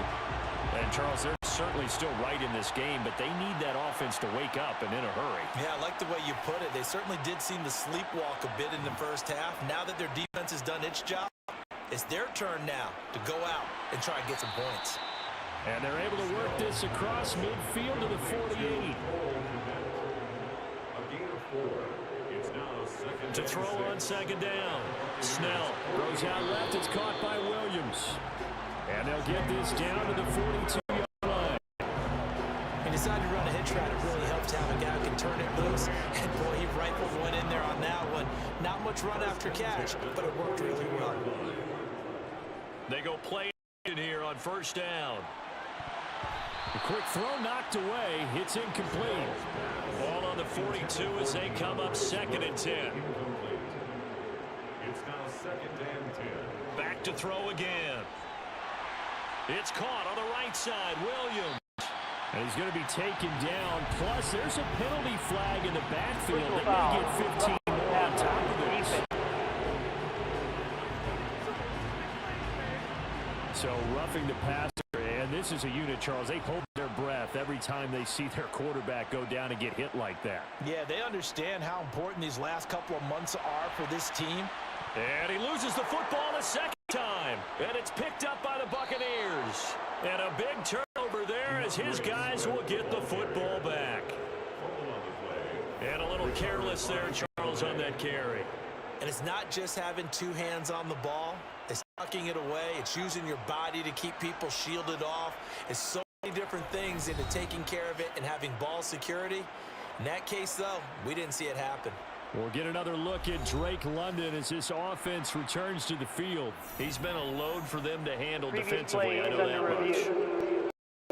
He's got 7 catches on the game, and he's starting to shred them a little bit because not only is he catching them, he's picking up good yardage, keeping the chains moving, ball control, you name it.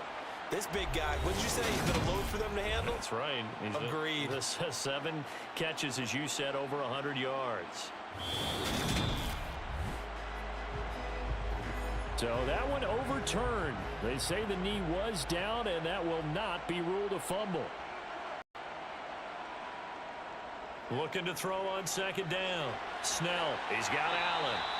And he's going to be marked down just outside the 10. Still in search of their first touchdown of the game, but they're on the move. 1st and 10. Well, they'll run it here on the jet sweep. It's a pickup of 4, and it'll bring up second down. He's tackled on the 7-yard line. 4 yards on the pickup. 2nd and 6. Back to throw. Snell. He'll get this off to Swift. Showed off toughness, but still corralled shy of the 5 at the 6. From the gun on 3rd down. Snell.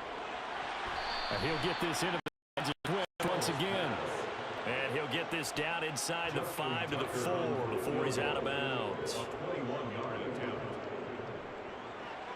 Tucker's kick is good. And a second field goal here cuts their deficit to 14-6 now. So 3 points, maybe not a grand prize, but it does get them back within 1 score. It certainly does, because now they stay within shouting distance, and that means everyone on your sideline stays engaged in this game. They know they still have a shot. And he will make it to the 20-yard line and no further. And Tampa Bay trots out there now. And the way their last drive ended, boy, it was frustrating. They had a pretty good drive going. It was sustained, and then it stalled out, Charles, and they missed the field goal and got nothing out of it. Is that insult to injury? Because they had such a sustained drive, as you noted. So you know, for the head coach, it almost felt like a little failure to send out the field goal unit and then to not even see the ball go through the post. What a bummer on that last drive for them. Got to pick themselves up from that one. On play action, Lance. And he can't find a receiver, and he's brought down. It'll be a loss of only a couple on the sack, but now we'll bring up 3rd down. Now Charles dealing with a 3rd and long. They'll have to try to go back to the air again, and this time avoid the sack. Certainly hard to try to establish momentum when all you're doing is going backwards, not protecting the passer, and he gets dumped on his backside.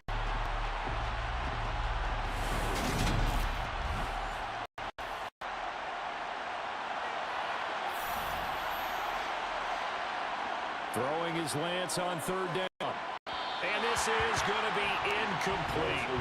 Here's J.K. Scott now, standing right on his own 5-yard line.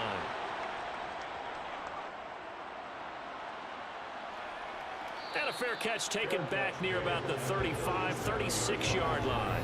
Well, let's shine the spotlight on the former Georgia Bulldog, DeAndre Swift, who's set to begin this next drive. And he's sure looking like a lock for a 1,000-yard season. Don't know if he's going to get it in this game, but he'd probably like to, just to get past that point. Yeah, if he doesn't, as you noted, there's still time, still opportunity. There's still more games played. So, yeah, it's not a lock, But barring injury, it certainly looks like he's going to get there.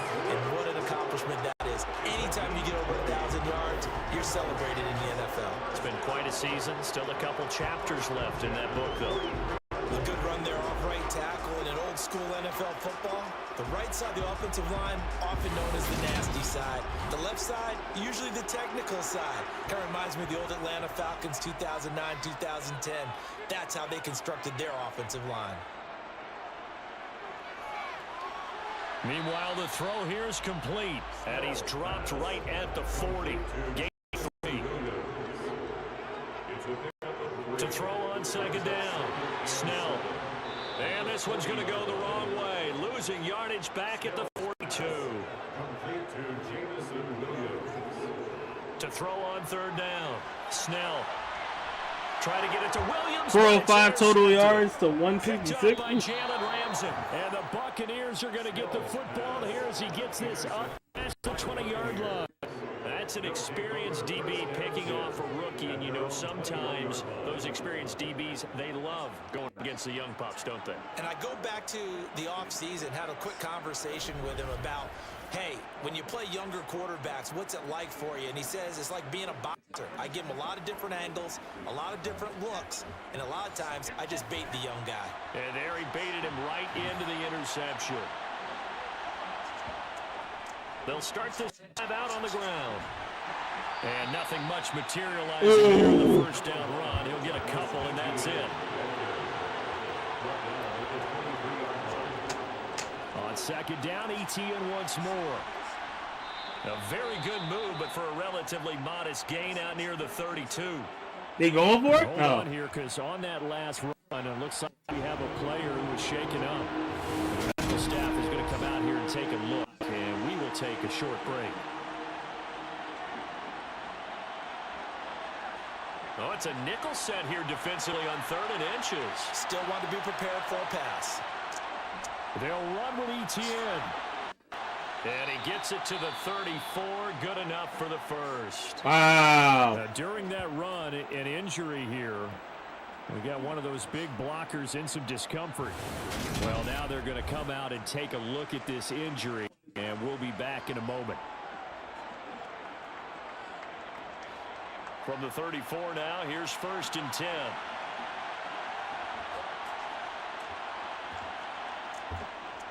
Another tote for Etienne. And he can only manage to get a couple. 2nd and 8 coming up. Line of scrimmage, the 36 on 2nd and 8. Now Lance. Looking middle, and that's complete. It'll go as a gain of 4. And that's going to lead to a 3rd down. Here's Lance to throw it. Little pitch and catch to the tight end, Knox. And he is going to have the Bucs first down. They needed 4. He doubled that. He wound up getting 8. Many different ways to create space, but on that play, he did it with a big, wide body of his. Didn't get a whole lot of yardage on the play, but it did what it was supposed to. Pick up a first down.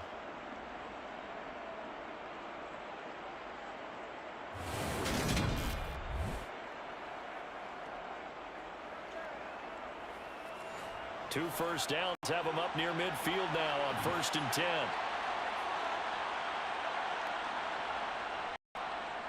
Back to the ground with Etienne. And nowhere really to go there. He'll take this up just shy of midfield. On 2nd and 9, Lance tries the left side and finds Olave. And this is going to be another first down. The tackle is going to be made at the Rams' 38-yard line. That one goes for 13 yards, and it moves the sticks.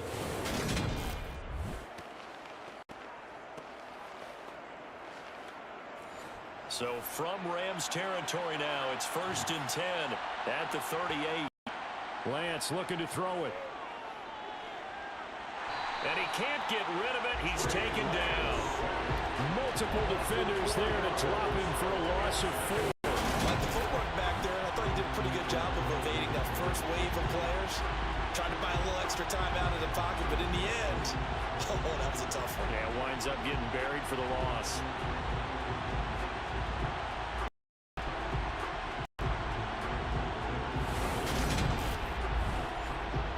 This has been a good march down the field, but now they're stuck looking at a 2nd and 14. Another try after the first down sack. Lance. And he's going to be marked down just inside the 35. So 3rd down. They need to get to the 28 for a first. From the gun, it's Lance. And he is going to be taken down. And that should be the final play of this 3rd quarter. Max Crosby in there to get him for a loss of 9 yards, and that also leads to 4th down. 3 quarters in the books. We'll return with more. You're watching the NFL on EA Sports. Back now here on EA Sports. It's the Bucs. They've got the football. They also are in front here of the scoreboard as we start the 4th. And that one's not going to get there. Not enough juice and ambitious effort, but it's well short. And this will stay a 1-score game as the lead holds it. That one hurts a bit. That was a golden opportunity to possibly put this one on ice, but he comes up empty. How big of a miss might that turn out to be? Stay tuned. There's still time left on the clock. This could be critical. Still a 1-score game. Had he hit that, it would have been 2 scores. So good starting field position for him here as they come up 1st and 10, just shy of midfield at the 49. They'll start this drive out on the ground. And he's able to get across midfield and down into Buccaneer territory. 3 yards on that last carry. Here's 2nd and 7. Looking to throw. Snell. Throw over the middle. He finds Williams. And the tackle going to be made at the 38.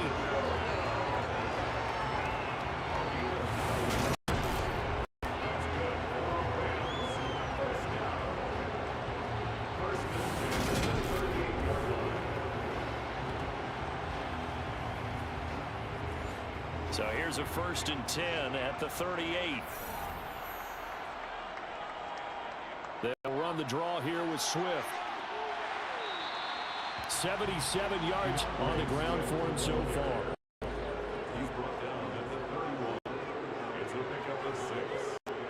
Looking to throw on 2nd down. Snell. He's going to have the hook up to Gage. And he's going to be taken down right at the 10-yard line. That's a much-needed 1st down right there. Look, they're down by 8. So logic says they don't have to get a touchdown out of this drive. But the way things are going, I don't know if I'd put it in the hands of my defense here. You might not get the ball back at all. So if a 4th down situation comes up, I'm thinking hard about going for it right here and right now. So not quite a 1st and goal. It's 1st and 10 from the 10. They will run straight ahead with Swift. And he'll get into the end zone. Touchdown, Rams. DeAndre Swift. His 5th rushing touchdown now on the year. And the Rams have a chance to tie things up as they trail by 2 here in the 4th. So part 1 of what they needed is done. They get in the end zone. Now you have to imagine we'll see a try for 2. And that's what the book says, but defensively, they can't hang their head right here. They've still got a chance to come out the lead if they make a play. And he's got it. The conversion good. And tied in the 4th. Still time to work with on the clock, but they wanted the tie now, and they got it. And I love their aggressiveness. Go ahead and get it done, get the game tied. Now your team has the momentum, and you're staring across the field saying, let's see if you can match us. This one tied at 14 now as he sends this one away. This fielded right at the goal line. And not a good return here at all as they'll be forced to start at the 12-yard line. So out come the Bucs now. Well, they just gave up the score to tie it. That's the bad news. The good news, plenty of time in this 4th quarter to try to grab that lead back. Lance now on 1st down. Olave holds it in. It's rush hour! That's good for a gain of 6, and it's 2nd down.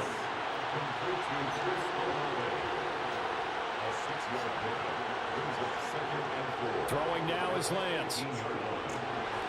And this one incomplete. Too much contact to hold on to that one, and it's 3rd down. To throw, it's Lance. And he's going to have to eat this one as down he goes. It'll be a loss of 8 on the sack, and it's going to lead him to 4th down. And this dominant defensive performance continued on that play. This poor quarterback has not received the protection he needs and has had to pick himself up off the turf far too often.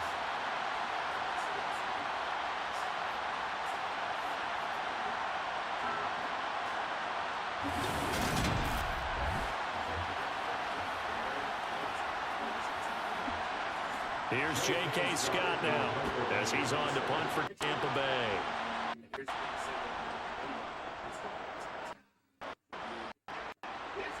Now a fair catch called for and made right on the 45-yard line. Punt, no return, and that will run the offense as they take over. And the Rams now coming out on the field. Excellent job by their defense to force the punt and provide them with this opportunity, all tied in the 4th quarter. They'll start on the ground here on 1st down. He'll get a nice chunk there on the 1st down run, and it's 2nd and 4.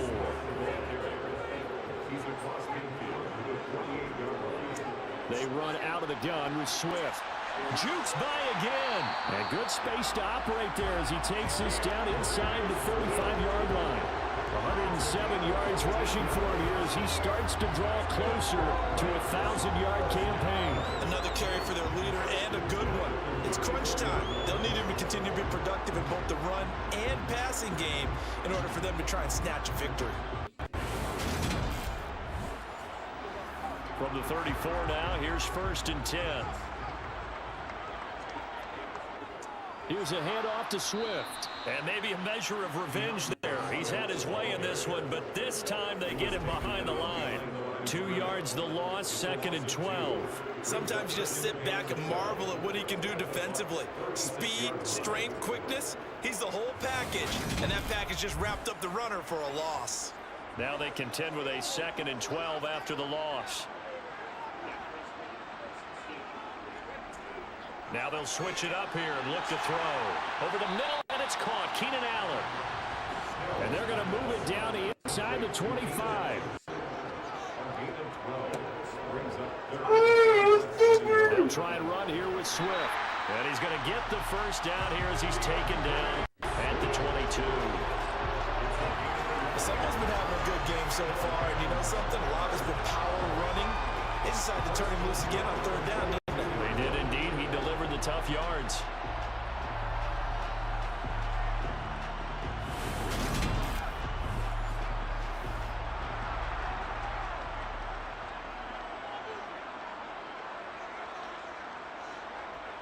Now a play fake here on 1st down. And able to get him down, but he does reach the 5. Able to make something out of nothing there. 17 yards and a 1st down. Well, there you go. Save your best scramble of the day for a big-time situation in the 4th quarter, picking up the 1st. You don't want to use it up early, right? You want to make sure you save it for that exact moment, that key time, and that's what he did, although you and I know it wasn't planned that way. But what a nice job using his eyes, scanning the field, and realizing when it was time to exit the pocket and go.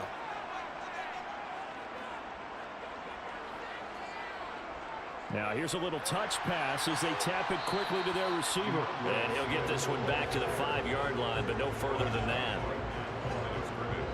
A line of scrimmage once again the 5 as they get ready for 2nd and goal. Back to throw.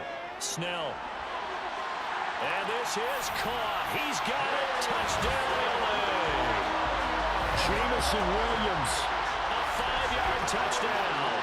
And the Rams have broken this deadlock and have taken the lead here in the 4th.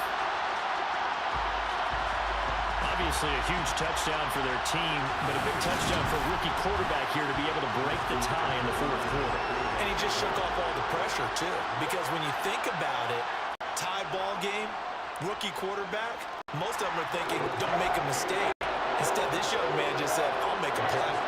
Tucker with the extra point. And the lead is now 21-14. Taking it about the 1. And good coverage there on special teams as he'll get him down shy of the 20. Now the Buccaneer offense offense gets set to take over. And now they'll look to answer working from behind. And remember, this offense has sputtered yet to score here in the second half. They'll need to change that here. Now a play fake. Lance. And it's incomplete. Boy, he doesn't drop many like that one. Second down. To throw again on second down. Lance. This pass is caught by London. And he's tackled at the 38, but they doubled their yardage. The play started at the 19, and they gained 19. Tell you what, he's been able to put the ball in some tight spots all game long. That throw, no different. Yeah, a lot of people would call it a gutsy type of a throw. I think he looks at it as, I can do it, so it's not that big of a deal to me, and I'm going to keep firing.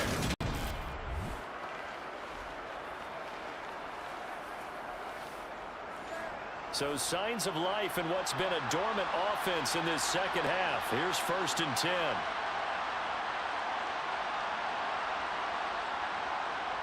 Lance now to throw. His throw incomplete.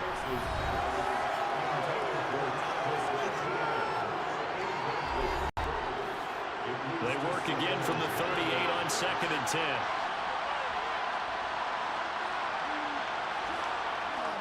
Again, it's Lance. And he'll protect himself at the end here as he winds up getting pretty decent yardage. Lance going to throw. And the Rams got him. They bring him down. Multiple defenders get to him there, and that is the 6th time he's been sacked in this ball game. Well, collectively as a defense, Charles, I think if you get 4 sacks a game, you're feeling really good. Now they have 6 as a unit. And that type of a number, it's just staggering because there's so many ways to try and counteract it. But in this case, they've got no answers for this unrelenting pressure at their quarterback. Here's J.K. Scott now. And he's on to punt for Tampa Bay.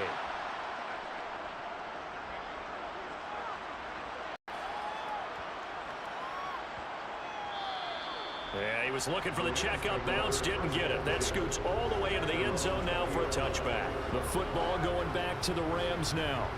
And the points, they have come fast and furious in this quarter. You really don't want to be on the defensive side of the ball right now, do you? Because you're either thinking, my replacement may get an opportunity. Your head better be on a swivel. Totally. Or maybe I just need to get out of the game for a while because I just can't slow these guys down. They've got to figure out a way to disrupt these offenses. And typically, one guy makes a big play, and that can help change things. They'll be looking for disruption on both sides right now. A quick throw knocked away and incomplete. They head to the line facing a 3rd and 7 following the incompletion on 2nd down. And Allen's got it. And they're able to get this one across the 35. Holding offense.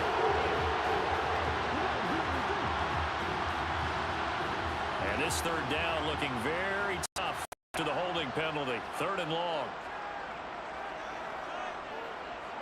Looking to throw. Snell. He's going to get that to Swift underneath. And they'll bring him down here right around the 17-yard line.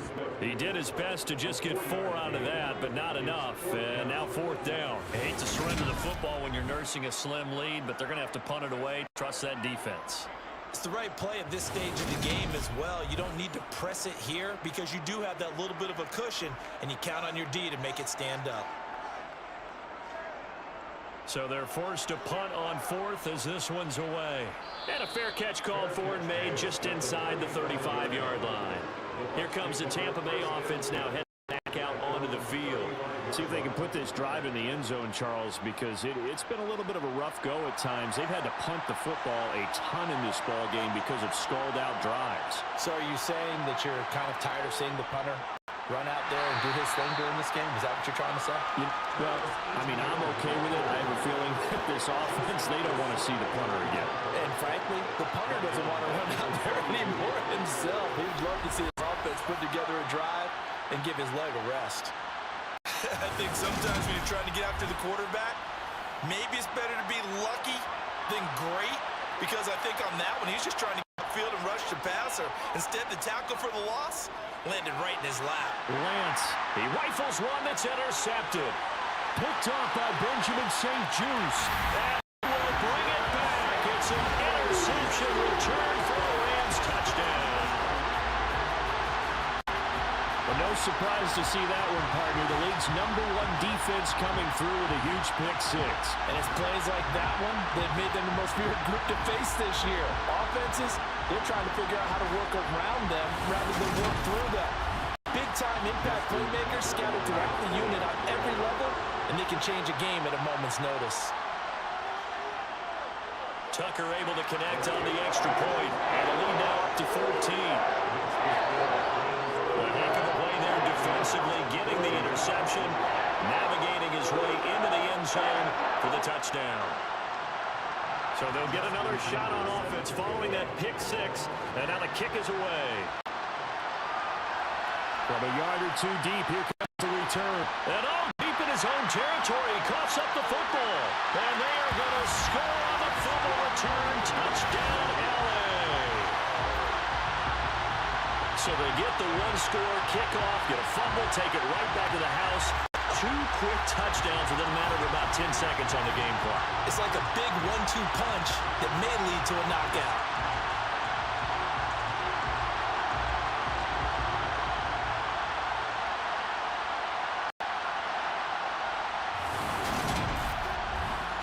Tucker now to add the point after.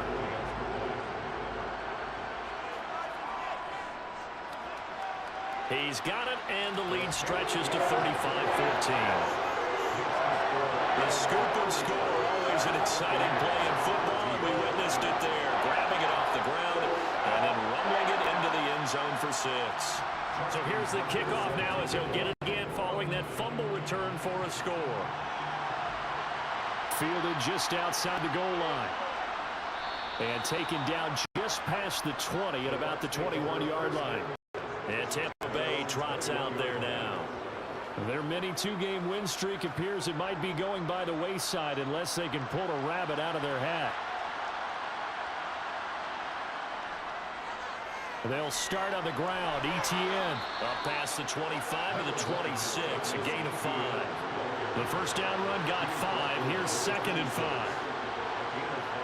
Here's Lance. Little pitch and catch to the tight end, Knox. And he gets this up just shy of the 30 to the 29 before he's out of bounds.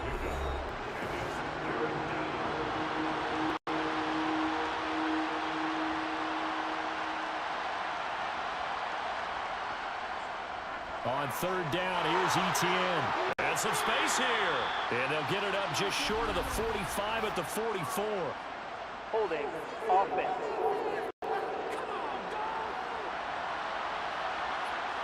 So following the holding call, what can they do here on 3rd and long? Back to throw. Lance, nowhere to go here. He lost the football.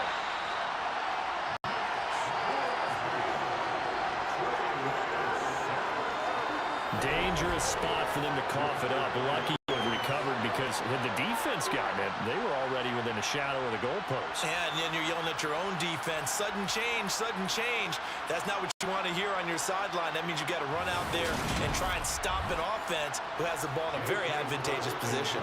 Here's J.K. Scott now as the drive goes backwards, so he's on to punt it away. And he's able to get it out of there.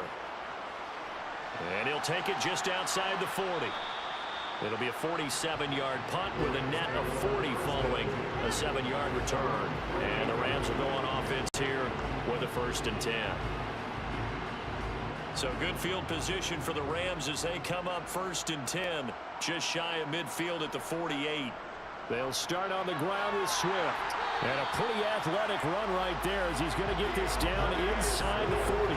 119 yards rushing for him so far as his terrific season continues here. At carries like that, that's how they're going to continue to salt this thing away here, Charles, in the 4th quarter. Yeah, how about that? A new set of downs. Clock continues to move.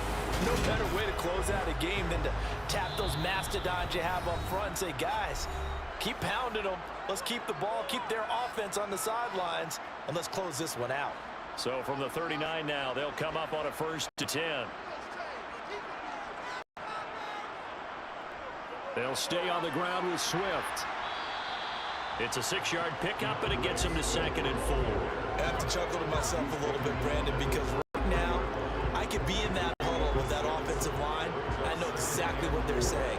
If you call a pass play here, we're going to call a timeout.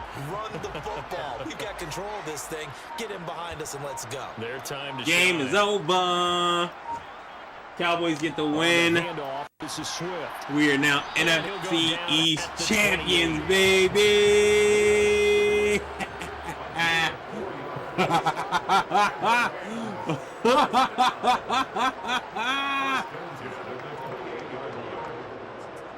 Oh, yeah. I forgot the Rams in San Fran are a 1-point game. And maybe a Well, all right. of revenge there. He's had his way in this one. Rams are going to get the win here on my game. Lay down. Down. Down.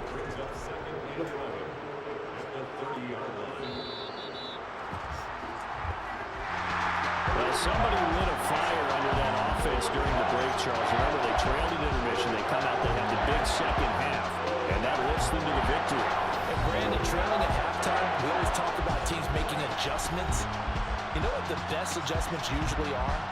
It's just executing better. Because the game plan you put in place at the beginning of the week often still holds. You don't have to make wholesale changes.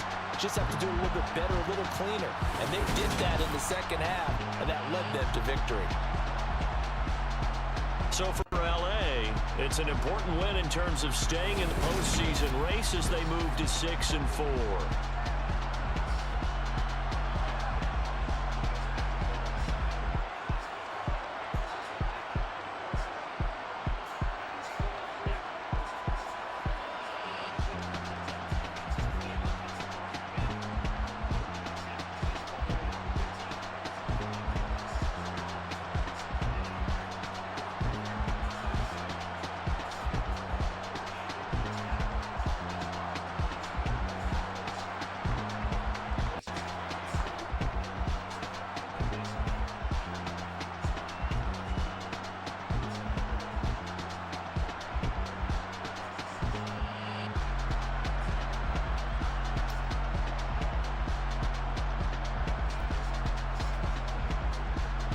I would love for the Niners to lose today.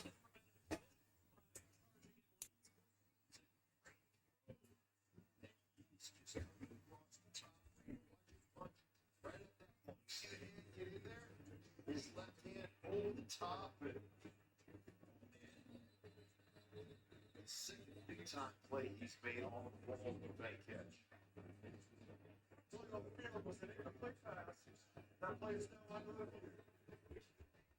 This is a move review. This is not challenged. Inside of 2 minutes, there are no challenge plays by the coaches. So the booth is going to take a second look at this to see if Conley is going to be getting a catch.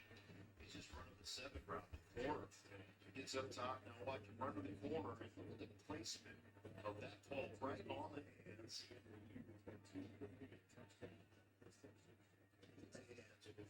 Two hands. I don't know. I wouldn't call it a catch.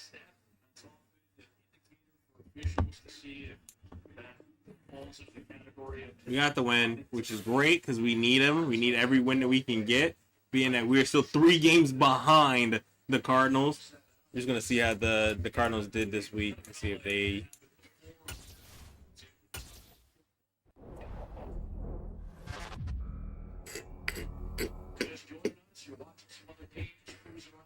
This year on this final day of the regular season. Rams trying to snap San Francisco's 12-game divisional win streak and snap a 9-game regular season losing streak to San Francisco. With 49 seconds left, Dean Blandino took another chance to talk with our good one. What's your thoughts on what you saw there with Conley trying to secure it? Looking for control of both feet and then act out into the game. Does he take another step? To me, he doesn't have firm control. That right foot's going to be the first step. He gets a second, and that ball comes out before he's able to throw that out to the game. They will take it complete on the field. I don't see enough to choose this. Further the field does stand tall. It's the edge of the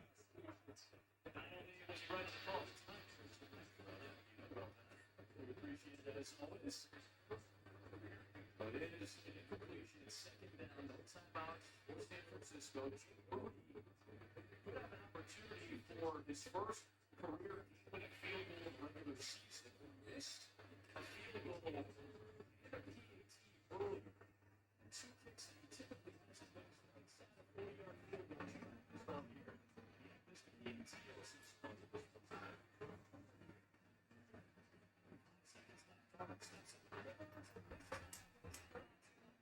Damn. I really want San Fran to lose. All right. Arizona lost. That's perfect. Now we are only 2 games back. I needed that loss. They needed that loss. If we didn't get it, we were screwed no matter what. We're not going to start playing this again until next week. I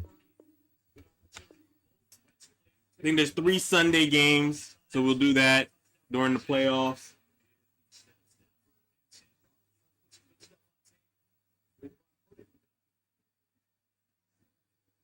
And then we have 2 Saturday games. We'll be live, but we're going to redo our regular stuff. We're going to do our regular streams and everything. We're adding Ghost and Warframe to the mix. That's why I've been changing the dynamic to the web page on heelmarkets.com. He fumbled! Woohoo! Let's go!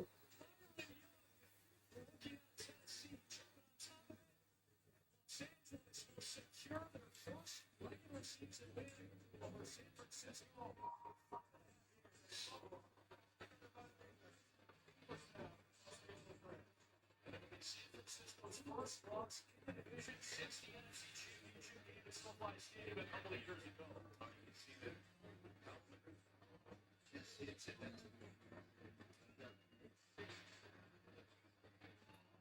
Off the edge there. Four. The helmet just hit. Johnson helmet.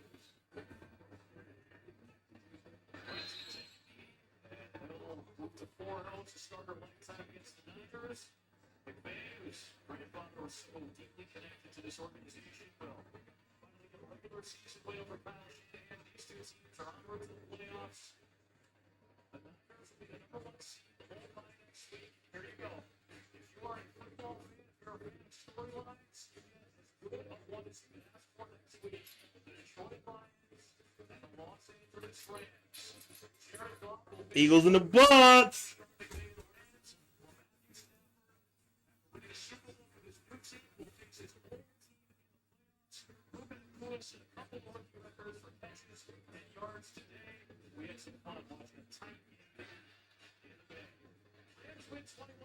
Rams win, they're in the playoffs. Packers win, they're in the playoffs. Woo! Man, that was rough.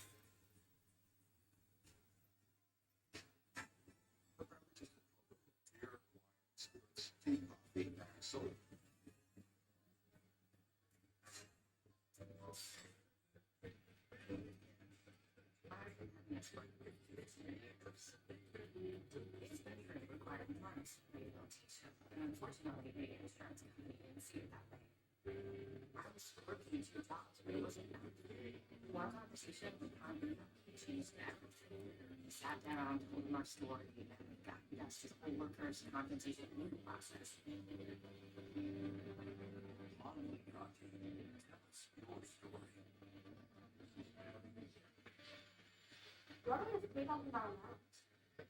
All right, so that is it for us tonight. Because I honestly do. All right, man. We got a couple of games wrapping up right now in Red Zone, so we'll go there.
He's made a mud house.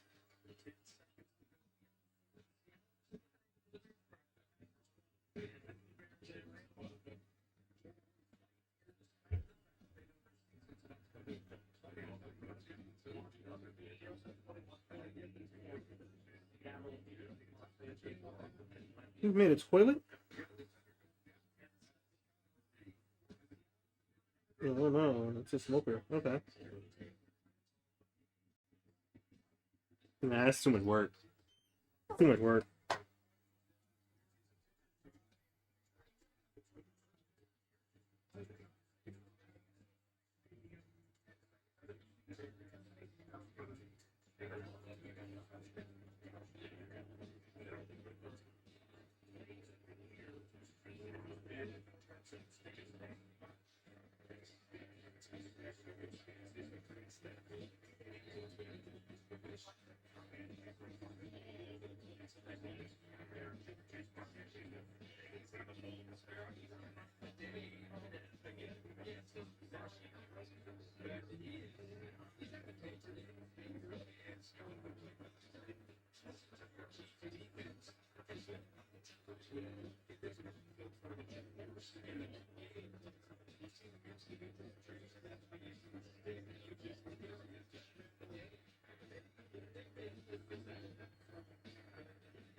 Arizona's trying to make a win here. They got to get in the field goal range.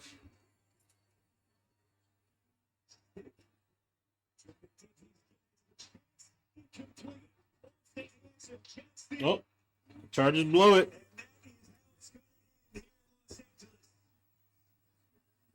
The Kansas City Chiefs, their playoff seed entrenched as the number 3 in the AFC. Even before they arrived here in Los Angeles, and they're going to get their 11th win on the final day of the NFL regular season. Well, Spiro, really, for the Chiefs, now is when it starts. You know, offense, but I saw that last drive. They got some offense. Both teams still playing. He missed it. Oh!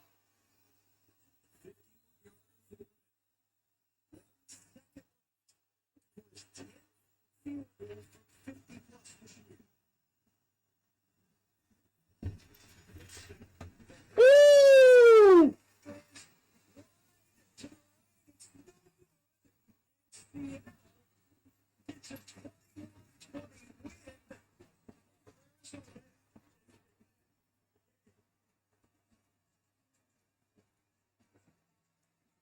So the Seahawks will end the season at 9-8. And then Kansas City and Los Angeles Charger game just came to a final as well. The final draft order in the top 10 is being calculated right now. It's not only a matter of wins and losses, it's also a matter of strength of schedule, strength of victory, some other factors in there. We'll have the top 10 draft order for you coming up momentarily. And we'll also have the look at the AFC playoff matchups as far as we know them so far. Still things to be determined on Sunday Night Football tonight. The NFC playoff matchups have been locked in. You'll see those in just a moment.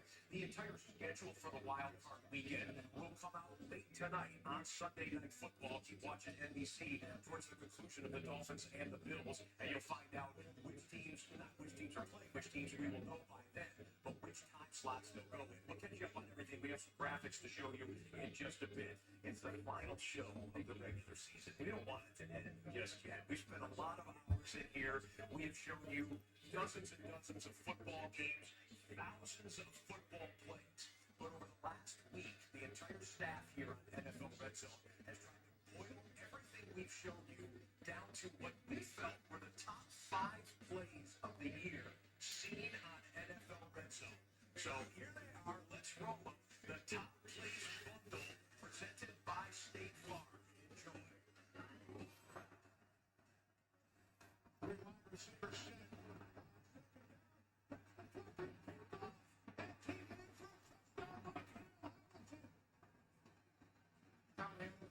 They know he blitzes a lot. He's 6'3", 6'4", long arms. Just gets up there. What an athletic play.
You'll see right as he gets inside on that move there. Once he got bogged down, he had the whole sideline. He's only in there because instead of Ravens, he wins the game in overtime for the Ravens, who are now 10-3. And there it was. I actually voted for that Ravens walk-off punt return for a touchdown for a lot of reasons. It was 2 playoff teams going at it. It was a back-and-forth game. It was consequential. It was also athletic. And for that young man to have his first punt return be a punt return walk-off touchdown in overtime, I thought that was the best play we saw on NFL Red Zone. Thousands of more to come again in September. Here's the way we are stacking the AFC wildcard matchups. These will be the playoff matchups. Browns and Texans head-to-head. If the Miami Dolphins win on Sunday Night Football tonight, right. We're not even worried about. The Steelers and Chiefs would be locked in at that moment. Excuse me, start to lose the voice at the end. Sit back and watch everyone else. This is what it looks like if the Bills win Sunday Night Football tonight. Buffalo jumps all the way up to the 2 seed. They would take on the Pittsburgh Steelers. The Chiefs and Dolphins, the Tyreek Hill Invitational. Ooh!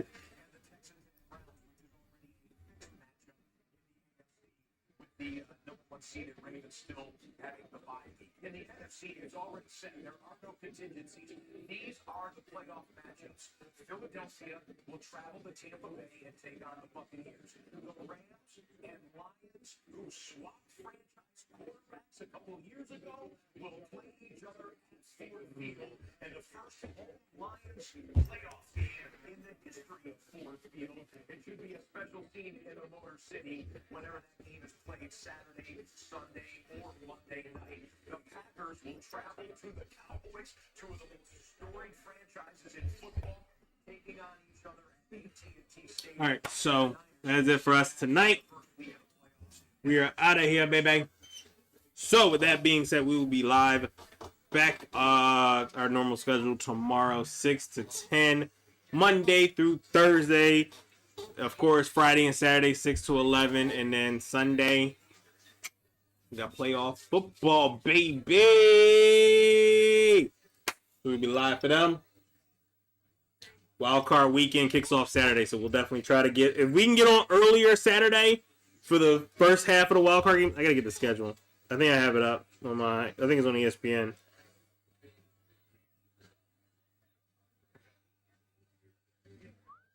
All right, so wild card weekend, there's at least a 4 p.m. game, and then there's, I'm assuming there's an earlier game. If it's not, it's 4 and 8. Well, that's fine no matter what. If it's earlier, we'll see if we can get on earlier, and then we'll just wrap up early then on Saturday. Sunday, there's 3 games. We're going to try to be on for all 3. Unless that late game is something I just really don't care about, then we'll just puff it. Monday night game, 8:15, so we'll be live on that no matter what. But it's going to be interesting. It's going to be wild. It's going to be fun. And we are going to have a ball, baby. Tomorrow, I believe we got Fall Guys celebrating another Victory Monday. And it's a special Victory Monday because we celebrating the NFC East crown, baby. And that 2 seed, baby. So we're going to celebrate. We're going to hang out. We're going to party. We're going to do the damn thing. We might play Fall Guys. We might even switch it up and play Ghosts. I don't know. We'll let you know whenever we go live. Because like I said, now we have a little bit more variety, a little bit more range. It's just me hanging out and playing games. So it's whatever. We might switch up in the middle of a game. I don't care. We in here. But for right now, it's time for me to say my goodbyes. Don't let it go. All right. That being said, stay happy, stay healthy, stay safe, spread love when you can. I'll see you guys tomorrow. Take care of yourselves and each other. Bam! Pokemon Unite quick battles every morning, 8 a.m. Fall Guys solo runs, noon. Madden Sim dropping tonight at 8. Make sure y'all hang out with us and party with us, man. We'll be back on Monday. All I got left to say is, how about them Cowboys, baby? We out, man. Holla at y'all tomorrow, man. All the social networks, heelmarkets.com. You already know, man. We be back. Peace.